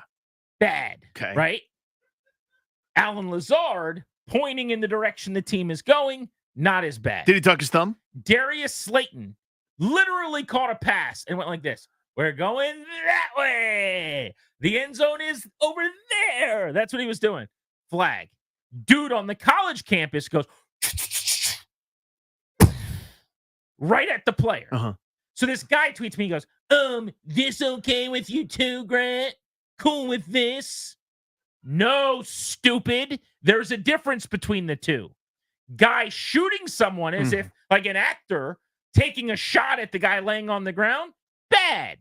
Football player pointing in the direction of the end zone, okay. Not the same, dummy. Use your ability as a grown-up to think. You understand that? Yeah, I do. One of them, unacceptable. No one in any walk of life should do that. In fact, if you do that in public or at a movie theater or at work, you should a note should be sent home to a parent if you're a child. This is scary. This person needs to be talked to. That's not okay. They should sit that guy down and say, you know why that's not okay, right? You know that's unacceptable what you did. You know, you should, if you want to suspend that guy for a game, you're not going to get an argument from me. That was a lot. It looked violent. It looked like it was a scene out of a movie. And frankly, I'm a bit scarred myself. Okay? But the pointing toward the end zone, different. We get that? We get the difference? I'm trying. I want to make sure I understand the difference. Have you between the two. seen the video I'm talking about? No, I haven't. Let me find it. Of the college kid Yes. miming the shotgun blast or whatever? Yeah. Here's my question on both counts. It was Darius Slay and Alan Lazard, the 2 players in question? No. Alan Lazard was last week. Darius Slay was this week. There was another one that I'm Josh trying- Downs from the Colts. was Josh there. Downs. Downs. Thank So you, Darius. Downs, and by the way, is having a sneaky little breakout year. Little Josh Downs. I might throw that in there. Downs and Lazard. Okay, here it is, by the Okay. way. Just watch this. Don't do play-by-play. But like this is a lot. Okay, that's wrong. That's pretty simple. Don't do that. This one? No. We could show this in the competition committee. Hey, this is what you don't do. Don't do that. Not great. Easy. Now, This guy's like, I bet you like this one too, don't you, Paulson? do you think that was okay? Now, here's my question. I remember when that guy saw someone speed 3 miles over the limit, Uh-huh. and then he's like, bet you're cool with this. And he showed a video of a bank robbery at gunpoint. No, stupid. They're different. Okay. Did Alan Lazard have his thumb tucked down when he pointed? No. Rest my case, Your You Honor. wanted to get that thumb tuck. That's all I wanted was the thumb tuck I joke. apologize. Listen, don't you apologize to me. Apologize to the kids. You saw you that don't. video. You don't tuck your thumb. You get 15 yards. I think it's standard. Tuck your pants in. Tuck it. Your shirt in, not your pants. You can tuck your pants. Where do you tuck your pants? I've seen guys tuck it into their socks. I think that's wrong. Okay. Tuck your shirts and your thumbs. Yeah. Or else we're coming for you. We're the National Football League. We're the Football League. And we're people gonna get you. Well, people should be able to express themselves however they want, right? Like have long hair, stuff like that. That's fine, right? I just that whataboutism ricks me so to annoying. no end. It's like, oh, I found a hole in your theory. Go away. Grown-ups are talking, dude. You think Alan Lazard sitting on his tuchus going that way We got a is first the down. same as the number 3 wanted guy on the planet But over here? he was miming multiple times. You know, No, it bad. wasn't just like a one deal. Oh, it was like I saw that scene. It was in the Melendez documentary on the Netflix. Okay, I mean that is inappropriate what he did. It's not okay. Eject him. Yeah. Suspend him. Whatever you want to do him, do that. Mhm. Stop pretending like that's what Josh Downs did. It's that part that ricks me. That's the part. That's all. Yeah. I'm with you. I don't know if people are going to hear it correctly. I don't think they will. What do you think the takeaway is going to be? Like Grant Paulson condones. Yeah, it's going to be tough. Just remember that I agree with whatever you agree We're with. on your side. And I disagree with whatever you disagree If with. it's wrong, that's what we think too. Most importantly, I have 3 children.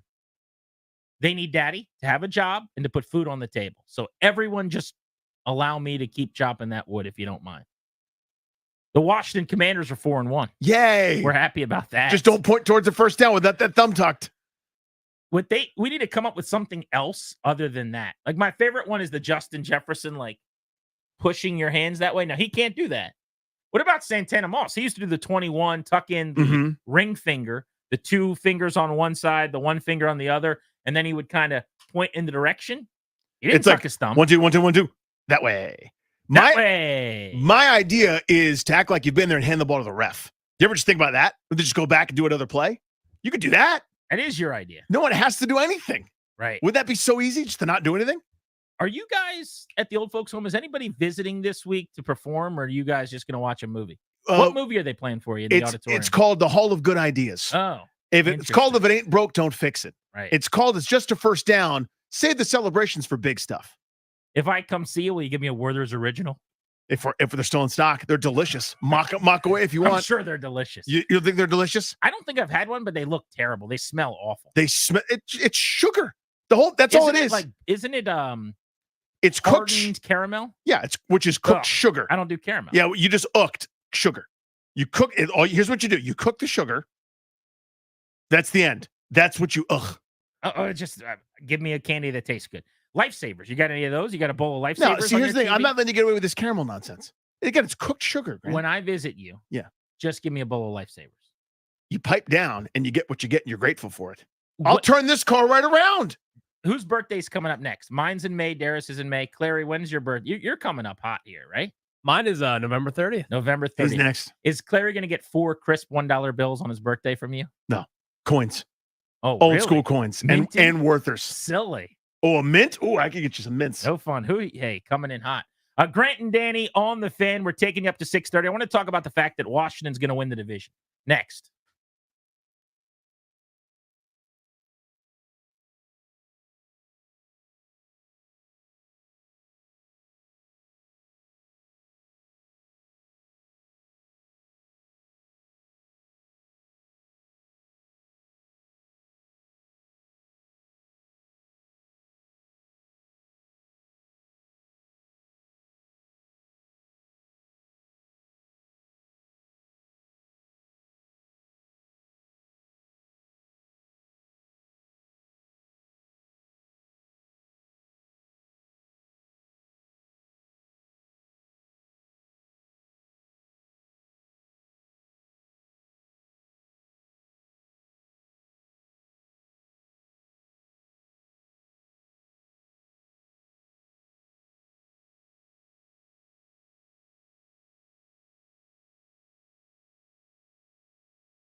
matched up in a lot of man coverage all day. Look at that direction. Here comes pressure again. Two Browns ran into each other. Daniels uncorks a deep shot. It's McLaurin inside the 5. That was the Fox broadcast yesterday. Greg Olson, Jason Benetti on the call. Welcome back, Grant and Danny on the Fan. Tomorrow, going to be a lot of fun. We've got Austin Eckler for our normal 5 p.m. Tuesday appointment. We're also going to have Louis Riddick on the show at 3 o'clock. He has been singing the praises of Jaden Daniels on ESPN all season, so one of their top NFL analysts will stop by. Also, Caps defenseman John Carlson joins the show tomorrow. And speaking of the Capitals, Daniel, we'll be giving away another pair of tickets to see the Capitals in 10 days on the 17th. 4 o'clock ahead of the Blitz tomorrow. Right, it's here almost here, man. Yeah, they open Saturday night. I'm fired up. I got my first alt cast for the Capitals a week from Saturday night, in fact. Nice, dude. How many of those are you doing? TBD, probably. Yeah. I think the first half the year through the holidays, we're at about a half dozen to 7 or 8, something like awesome. that. Over the course of the year, probably going to be closer to a dozen, maybe. But yeah, they got all kinds of cool plans, alt cast wise, that people will be able to enjoy. But yeah, we're going to be rocking and rolling a week from Saturday with our first installment of the season. That is cool, dude. Pumped about that. It is time right now, though, to open up the phones at 800-636-1067 on the MGM National Harbor listener lines. The question is, when I say what I'm about to, do you bristle? Do you take issue? Do you think this is too soon? It will be a disappointment if the Commanders don't win the division. They are 4-1 playing Baltimore this week. They have to go 6-6 over their final 12 with a very mediocre schedule in terms of how difficult it is moving forward. They just got to play 500 and then get to 10-7. It's going to be a disappointment if this is not a double-digit win playoff team. I know that sounds insane to say October 7th, but Danny, I have already arrived there. This is a good team. This team is very much good enough to make the playoffs. It would be a shame if they didn't. They should win the NFC East, in my opinion. I think it's a little early for that, but it's not crazy. Like it's not pie in the sky. They play well in a quarter of preseason action, and people predict Super Bowl or crazy things like that, right? It's not. I think too much can change, and so I'll give you an example. If you played Denver 2 weeks ago, you're going, I got Denver on the schedule. Now you're going, dude. All of a sudden, their offense looks pretty good, and they have one of the best defenses in the sport. They're giving up like the second fewest points in the NFL. Denver's not bad when you play them. Right now, Philadelphia doesn't look like much. Well, I wonder what happens when Lane Johnson, Devontae Smith, A.J. Brown are back. Maybe nothing. Maybe they're still the same kind of struggling, can't get out of their own way, not quite right group. Maybe Dallas is, one more CeeDee Lamb, Dak Prescott feud away from imploding. Maybe they're a moment away from getting right with, Micah Parsons back healthy, wreaking havoc on defense. We don't know yet. Maybe Minnesota finishes 6-11 and it goes on a huge losing streak because everyone figures Sam Darnold out and starts turning it over again. Through the not even 1/3 poll, Washington has turned in a work to me. And that's absolutely true unequivocally, right? To say it's a disappointment when they're only a game up with only one game played in the division, I don't know that I'm there yet. The division part is a bigger leap, obviously. But to say make the playoffs is you are. Look around at the landscape. Mm-hmm. There aren't that many good teams. They're 4-1 at a 70+% clip. Generally, you make the playoffs with this kind of start. Mm-hmm. And that's not with Jaden Daniels or all of the positive vibes that they've got. Grant and Danny here on the Fan. The question for you guys, 800-636-1067. Is it crazy for me to sit here and tell you today they should make the playoffs? It will be a disappointment if they don't. And that they should probably even win the division outright. Josh in Upper Marlboro, you're on G&D. What's up, buddy? Hey, fellas. No, I don't think it's crazy. You were going where I was going to go, though, Grant. I would rather say make the playoffs. But look at the division, man. I mean, the Giants are the Giants. Daniel Jones continues to be himself, for better or worse, and it can be both. Dak Prescott specializes in making bad decisions, and And the Eagles are playing like they all hate each other on that team right now. I don't know. There's like some angst that's going on that roster that is sort of clear in the way that they just can't figure things out. And so we are clicking way better than any other team in the division. Now, anything could happen and lots of other teams could start playing better. But right now, my expectations are make the playoffs, and division would sort of be the cherry on the top. I just also had to very, very quickly agree with Grant on Werther's Originals. They're literally the worst things I've ever put in my mouth. They're called Werther's Originals because we're still eating the same batch from 1924, the original batch. It's a very good zing, Josh. Attaboy, where's my zing bell? Let me hold on, Josh. Wait, say it again. Say the zing again. I'm ready now. They are called Werther's Original, fun fact, because we're still eating the original batch from 1924. But That's my zing bell. Ding. All you are is correct, sir. Danny. Sugar and butter. That's what Werther's Original is. Look me in the eyes. Yeah. Look at me. Mm-hmm. You're the captain now. Look at me in the eyes. I am the right captain. here. They're going to make the playoffs, bro. Listen, I mean, it's happening. They are going to. Here's the thing. If I would bet on it, I'd bet on that because, as you said, the data backs it up. Look at me in the eyes. I'm looking at you. You're not. You keep looking away. I'm looking at you. They're going to host a playoff game. Host. At Northwest Stadium. Which is east of the city. I think they're going to win the NFC East. Dude. I'm starting to. I think they're going to be the number 1 seed. The 1 seed. That was a little bit of a joke. Okay. I was just taking the temperature. Okay. By the way, Darius's jaw dropped. He's like, "What did you just say?" I was a heat check. I came across the timeline, game time, Jeep's time. I just kind of pulled up and Dude, that was Jeep's time right there. And I missed. Okay, I missed. It didn't hit the rim. Step back from 31 feet. Feeling my oats a little bit. They're making the playoffs. Let me get my playoff spell. And right now, this moment, I got to put money down. Do they win the division or they don't? They win the division. The Eagles do not worry me. I've been on this train all year. You know this. You watched the Tampa game. I know. Or maybe you didn't. They stunk. The Cowboys, anybody watch that bore last night? I hope you brought your paper towels for cleaning up after all the vomit from watching that game. That was not funny. I'm sorry. That's ring the bell That for was a the weird unfunny analogy. Again, I'm feeling myself. I know you are. I need to recharge the batteries in the break, and I need to come back and finish strong because you guys deserve better. That's all. Just a lot of teams, a lot of 3-2 teams, a lot of teams that haven't aren't got as good as Washington. Well, teams that haven't gotten going yet. How sure are you that San Francisco doesn't get right? San Francisco will get right. They're going to be very good. I'm counting them into the equation. Okay. Are they in the NFC East? They're not. Not interested. Next. Well, I'm just adding up all the teams that Okay, have a great they're chance to gonna make the playoffs. That's one. Yeah. Green Bay, Detroit, Minnesota, whoever wins the dumb NFC South. Sure, they can all make it. So right there, I got 5 teams without batting an eye. Yep. Just mathematically. You're naming the good ones. Yeah. Well, I'm saying That's how it works. Well, there's a couple more, Any and what others you you're wanna name? sure Washington's going to be in there? How sure are you? 96%. It's a pretty big number. That's pretty big. Yeah. Pretty big. Okay, 81%. There it is. They're going to make the playoffs, though. Yeah, again, I would bet on that. I'd bet on that Doesn't because sound like you would. Well, bet on that's it. what the odds say. There's a really funny video of the Chiefs walking into Monday Night Football to play the Saints, Mhm. and their kicker's in a Royals jersey. That's why they posted the video. I see. Their kicker looks like he's 4'11". I don't know if the guys around him are huge or he's like 5'3". I'm about to Google his height. Okay. He just Is it Harrison Butker? No, this is the Saints kicker. I Oh, don't know Saints if I- kicker. Okay. But yeah, Blake Group.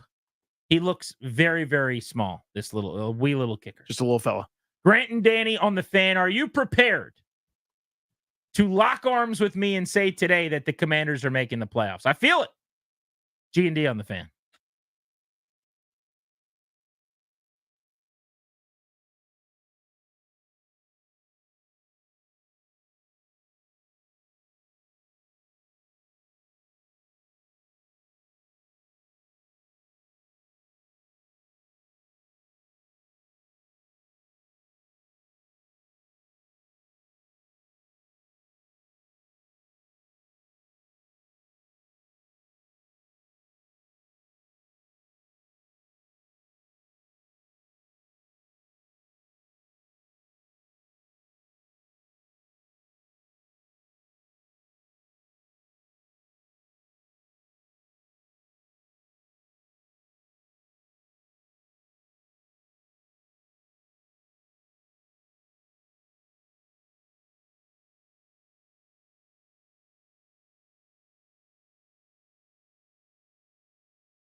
I agree with you 100%. I really do. I just think what these guys have put on tape for the first 5 weeks, and it's not like they played an easy schedule. The Giants just went to Seattle and beat them. Cardinals just beat the hell out of San Francisco. And the Bengals, obviously, are the Bengals. They beat them on Monday Night Football, Joe Burrow. So they've had some tough teams they've had to beat. So yeah, I'm not too sold on the NFC East right now. The other teams, Dallas has their issues on defense, and Dak makes some bonehead throws every now and then. Philadelphia, they're always in the media for something negative going on over there. And he can beat the Giants. He already did. So I don't see why that's a stretch to say you can't win the NFC East. That was Jay Gruden, as heard right here on Grant and Danny earlier today on the Fan. It goes without saying it will take keeping Jaden Daniels healthy. You cannot have any massive injuries to your most important players. But if Daniels gets this team in and out of the huddle on 17 occasions this year, over 18 weeks, they're playoff bound. That's what it feels like right now. And I'm ready 5 weeks in to say that. The DMV's football team has a bright future. It's time for you to think about yours. The exclusive sponsor of our show is the law firm Kandori and Murad. They'll help update your last will and testament and set up a trust for you and your family. Schedule a free consultation with their estate planning attorneys today. Visit kmlawyers.com. Tell them that we sent you so you can get a discount. That's kmlawyers.com. Danny, I caught up with Fidarian Mathis after the game. A lot of people felt like he had one of his best games with the team. I certainly did. Really noticeable, living at the line of scrimmage, shutting down the run. They completely stuffed the Browns at the line and made Deshaun Watson beat them. And needless to say, he was not capable of doing that.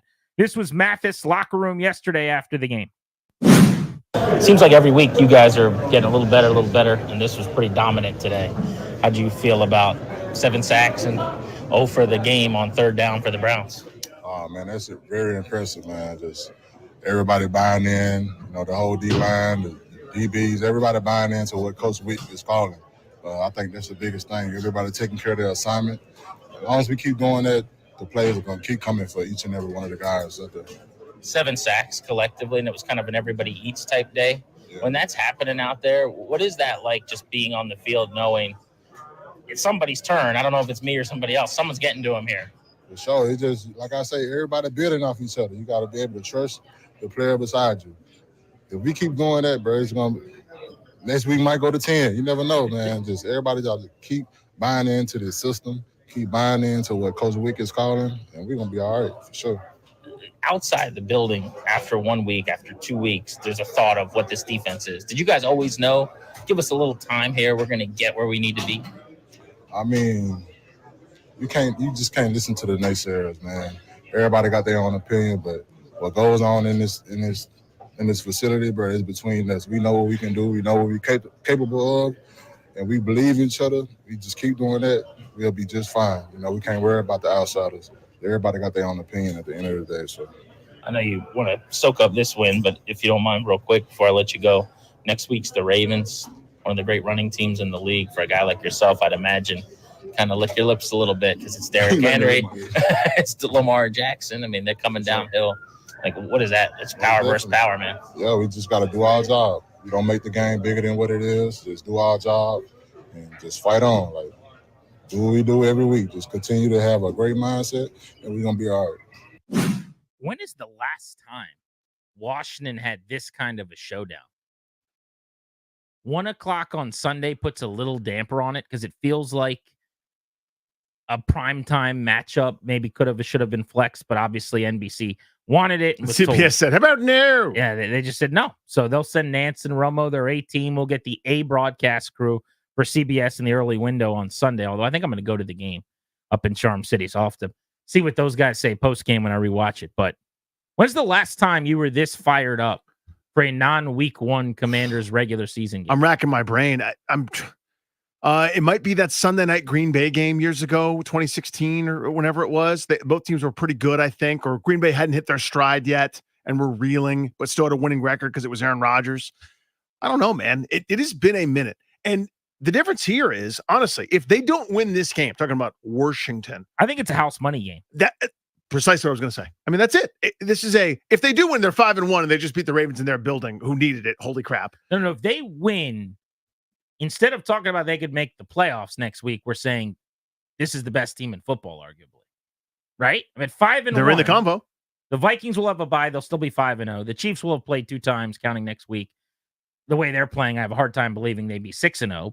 But hypothetically, let's say you don't have the best record, fine. You will statistically, presumably, have the best offense. You'll have just beaten the team with the best running game when we were told the defense can't stop the run.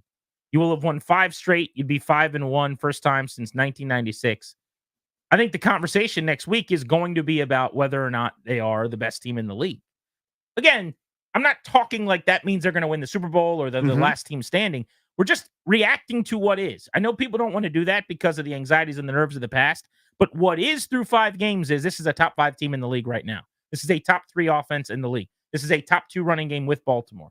This is a quarterback playing at a top 5 elite level. Like, those are the things that are currently happening right now. We can acknowledge them or not. And I say, why not acknowledge them? Yeah. And because that doesn't mean the next thing. In other words, right now is now. This is 100% true. This is unequivocal. Everything you just said is correct. It also doesn't mean that they got home field advantage throughout the postseason and a first round bye, and we'll see in the NFC title game for the first time in 35 years. Nobody's saying that. That Redskins team in 16 that beat the Packers on Sunday night was actually pretty good. They were 6-2-1. Yep. I don't remember it being that good. So that win, no, you know what? They would have been 5-3-1. Sorry. That win got them to 6-3-1 against the Packers. Kirko threw for 375 and 3 on a windy night. 42-24 win over Green Bay. I don't remember being as jazzed up for that game, but I probably was. So maybe that's what we were going back about. Yeah, but it's almost 10 years. 8 years. It's been a long time, man. Yeah. Since networks were fighting over the Washington Commanders. What I really like about Sunday against Baltimore is we're going to get our defensive answer. How good is the Commanders' defense? How much of it was the Browns being terrible or the Cardinals helping them by abandoning the run and Kyler Murray having a bad game where he just stayed in the pocket for some reason to prove a message? You see yesterday he ripped off a 50-yard touchdown run?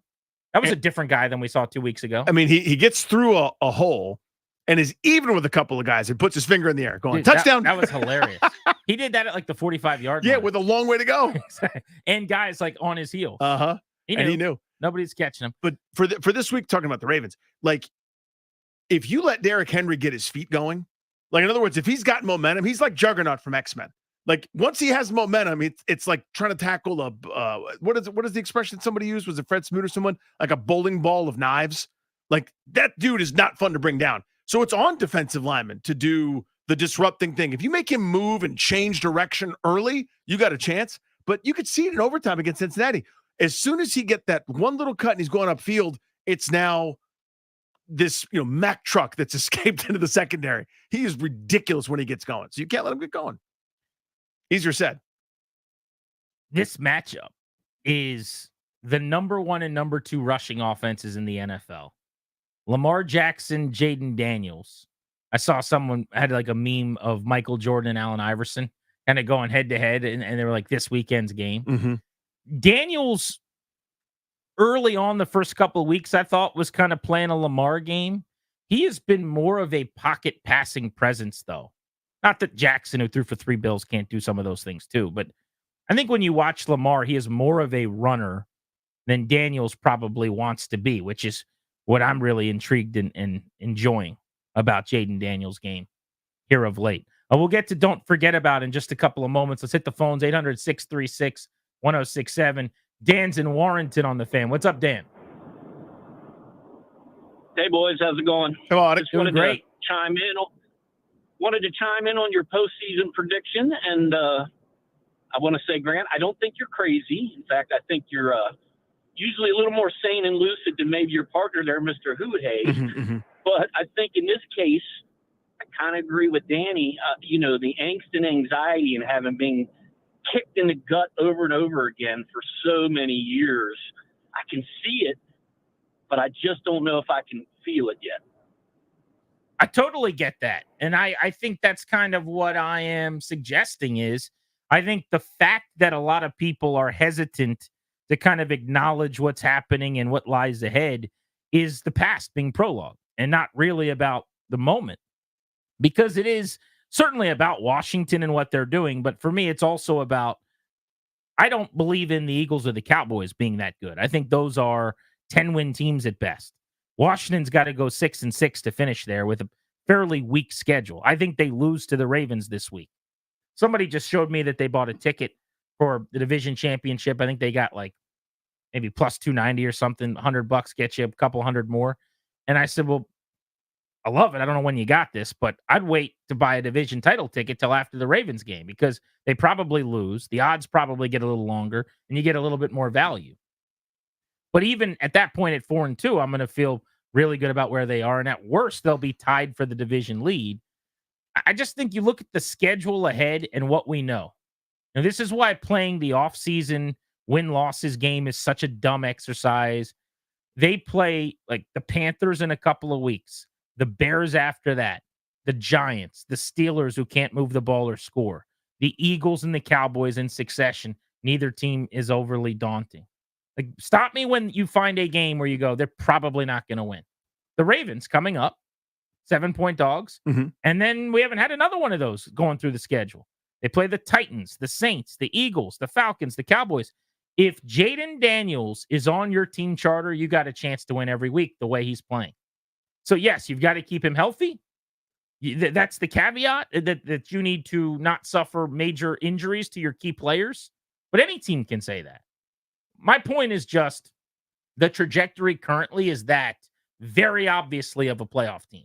Yeah, and the more data says that. likely than not, the data's on the side of a division championship team. Yeah, with teams that start 4-1 generally end up having pretty good seasons. Usually, you got to be pretty good to start 4-1. So ipso facto, And right? it's not just 4-1; it's 4-1 and whooping people's That's butts. true. That's fair. They Yep. were 4-1 with Jim Zorn, and they'd outscored their opponents in the 4 wins by 20 points. They've outscored opponents this time by 57 points. They have won back-to-back games by the margin that they have, and that's not something that they do around here, right? I mean, you got to go back, I think, 20 years to find the last time they pulled off consecutive wins of this magnitude, of the discrepancy that they've had. So it's not just wins, like Jay Gruden said. I mean, it's domination. Sean's in Waldorf. What's up, Sean? Grand Danny, great show as always. Appreciate you. A couple points. We definitely going to playoffs. If we don't win the division, yeah, I'm disappointed. But I'm going to tell you right now, like you said, if we beat Baltimore, we are the best team in the league. I don't care what nobody says. And I was there all those 1,000 years ago, like Lord Elrod on Lord of the Rings, when we was chicken tail back in the 90s. Minnesota was supposed to be good. Detroit was supposed to be good. They're frauds to me. I think we're the best team in the league right now before we beat Baltimore. And we beat Baltimore, it's guaranteed. If they beat the Ravens, he's got them as the 1 seed. That's pretty funny. Then game on. Yeah, at the moment, right? But again, that doesn't mean this is the part that people just can't handle. I think is that no one necessarily says that because that's true right now. That doesn't guarantee anything beyond this moment. It right? gets you nothing. Right. That and $2 gets you half a cup of coffee. Right. Pretty much. I would add this though, and this is why I'm the most excited.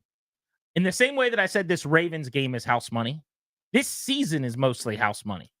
I was going to bring that up. This is year one of whatever this build is. To Dan Quinn's credit, he said it's not a rebuild. They got to find North. I think they found North pretty quickly here. And where's 5? Right, they recalibrated, right? I mean, they've calibrated, it seems like. But they have $100 million going into the offseason to spend. Massive amounts of cap space. They have another allotment of draft picks, and they added a third for Adam Peters. They are in as good a spot in terms of assets as any team in the league with money and picks again.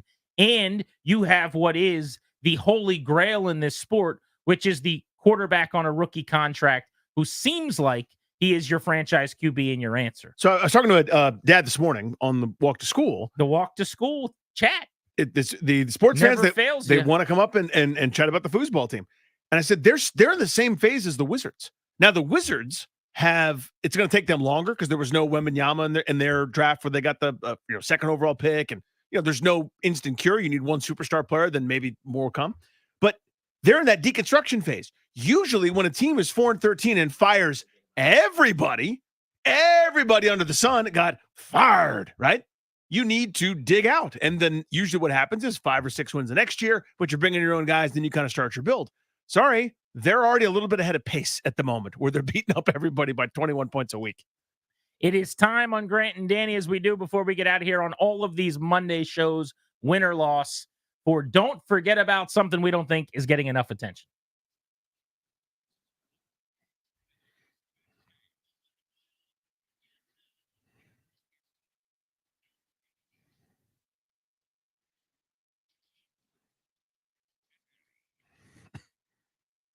Don't forget that Olamide Zaccheaus was awesome in the punt return game. Time and time again, getting his footing and getting upfield pretty quickly. No wasted movements. I thought he did a really good job on special teams. Do not forget, this is a deep cut, that Nick Bellore, I believe the guy who got the holding penalty on Austin Eckler's season-opening kickoff return for a touchdown, or at least home opener, all over the field on special teams, talking about commitment, finding guys that fit the culture, finding guys that do what they're supposed to do, starring in their role.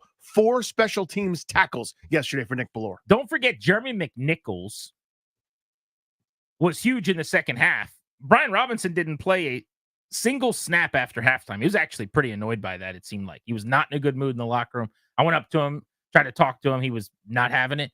He just looked like he was salty. I understand. I mean, the guy worked hard to be on the field this week and to make sure he could play. Had the 2 rushing touchdowns, 7 carries in the first half. But I also think the team did the right thing, by the way, as an aside. There's no reason when you're up by 3 touchdowns with a position where you're a battering ram getting a lot of contact all year to push it. So they did the right thing. They played McNichols. They played Eckler. But Jeremy McNichols is averaging 7 yards per carry this season and has 3 touchdowns the last 2 weeks. Please don't forget about the fact that Dorrance Armstrong, remember we asked before the Cincinnati game, where's Dorrance Armstrong? What's he doing? Wasn't he doing anything? 3 sacks over the last 3 weeks. How about that? Half sack, 1.5, and 1 this past week. It's not dominant jump off the tape J.J. Watt stuff, but they don't make that many of those guys. You keep your nose to the grindstone, you keep staying in your rush lanes. Eventually, you keep doing that, you end up with double digits. Don't forget that Terry McLaurin has gone for 100 yards 2 of the last 3 weeks.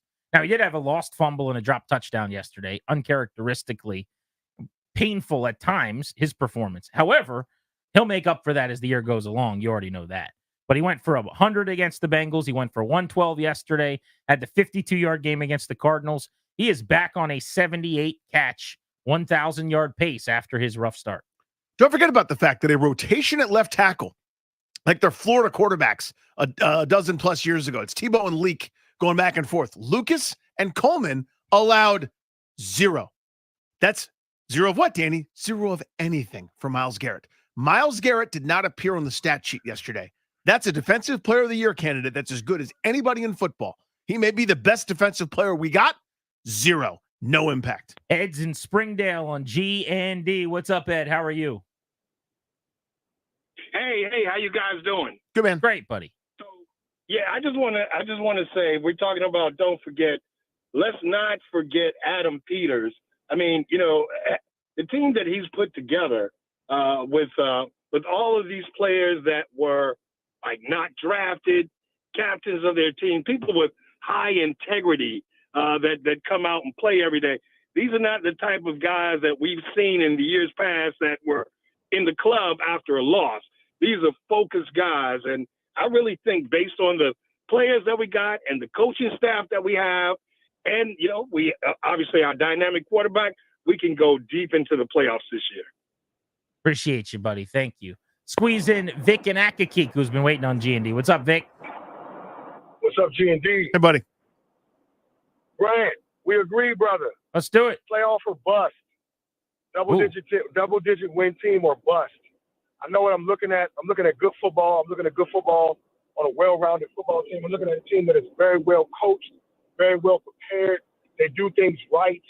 They do things with the level of intentionality and excellence.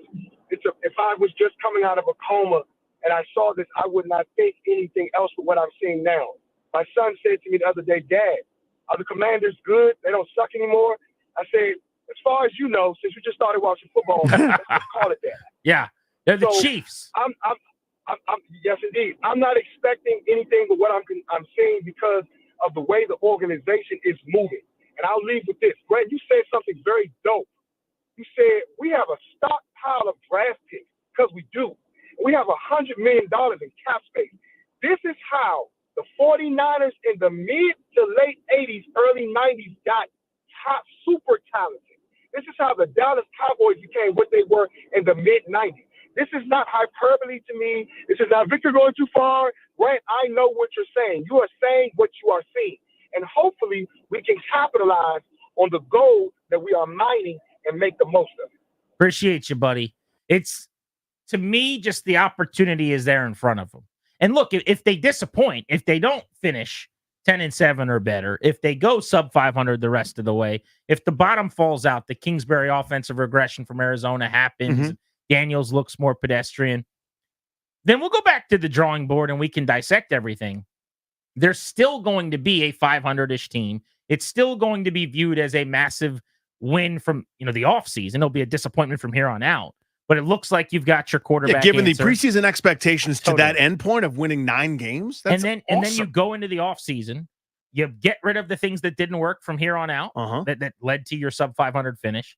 You add at the places where you need to, namely pass rusher, a couple of other things, maybe a playmaking, explosive wide receiver if they want to do that, whatever it looks like.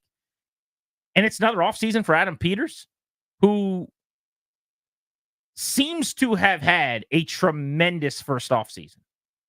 It's early. I don't like kind of claiming victory on any moves in the first quarter of a year, right? But right now, the arrow is trending very much up on Luvu, Eckler, Wagner, Biotish, Allegretti, Brown, Zacchaeus, Ertz, Armstrong, Chin, Fowler. If you look at the draft class, Daniels looks really good. Coleman looks excellent. McCaffrey's looked very solid.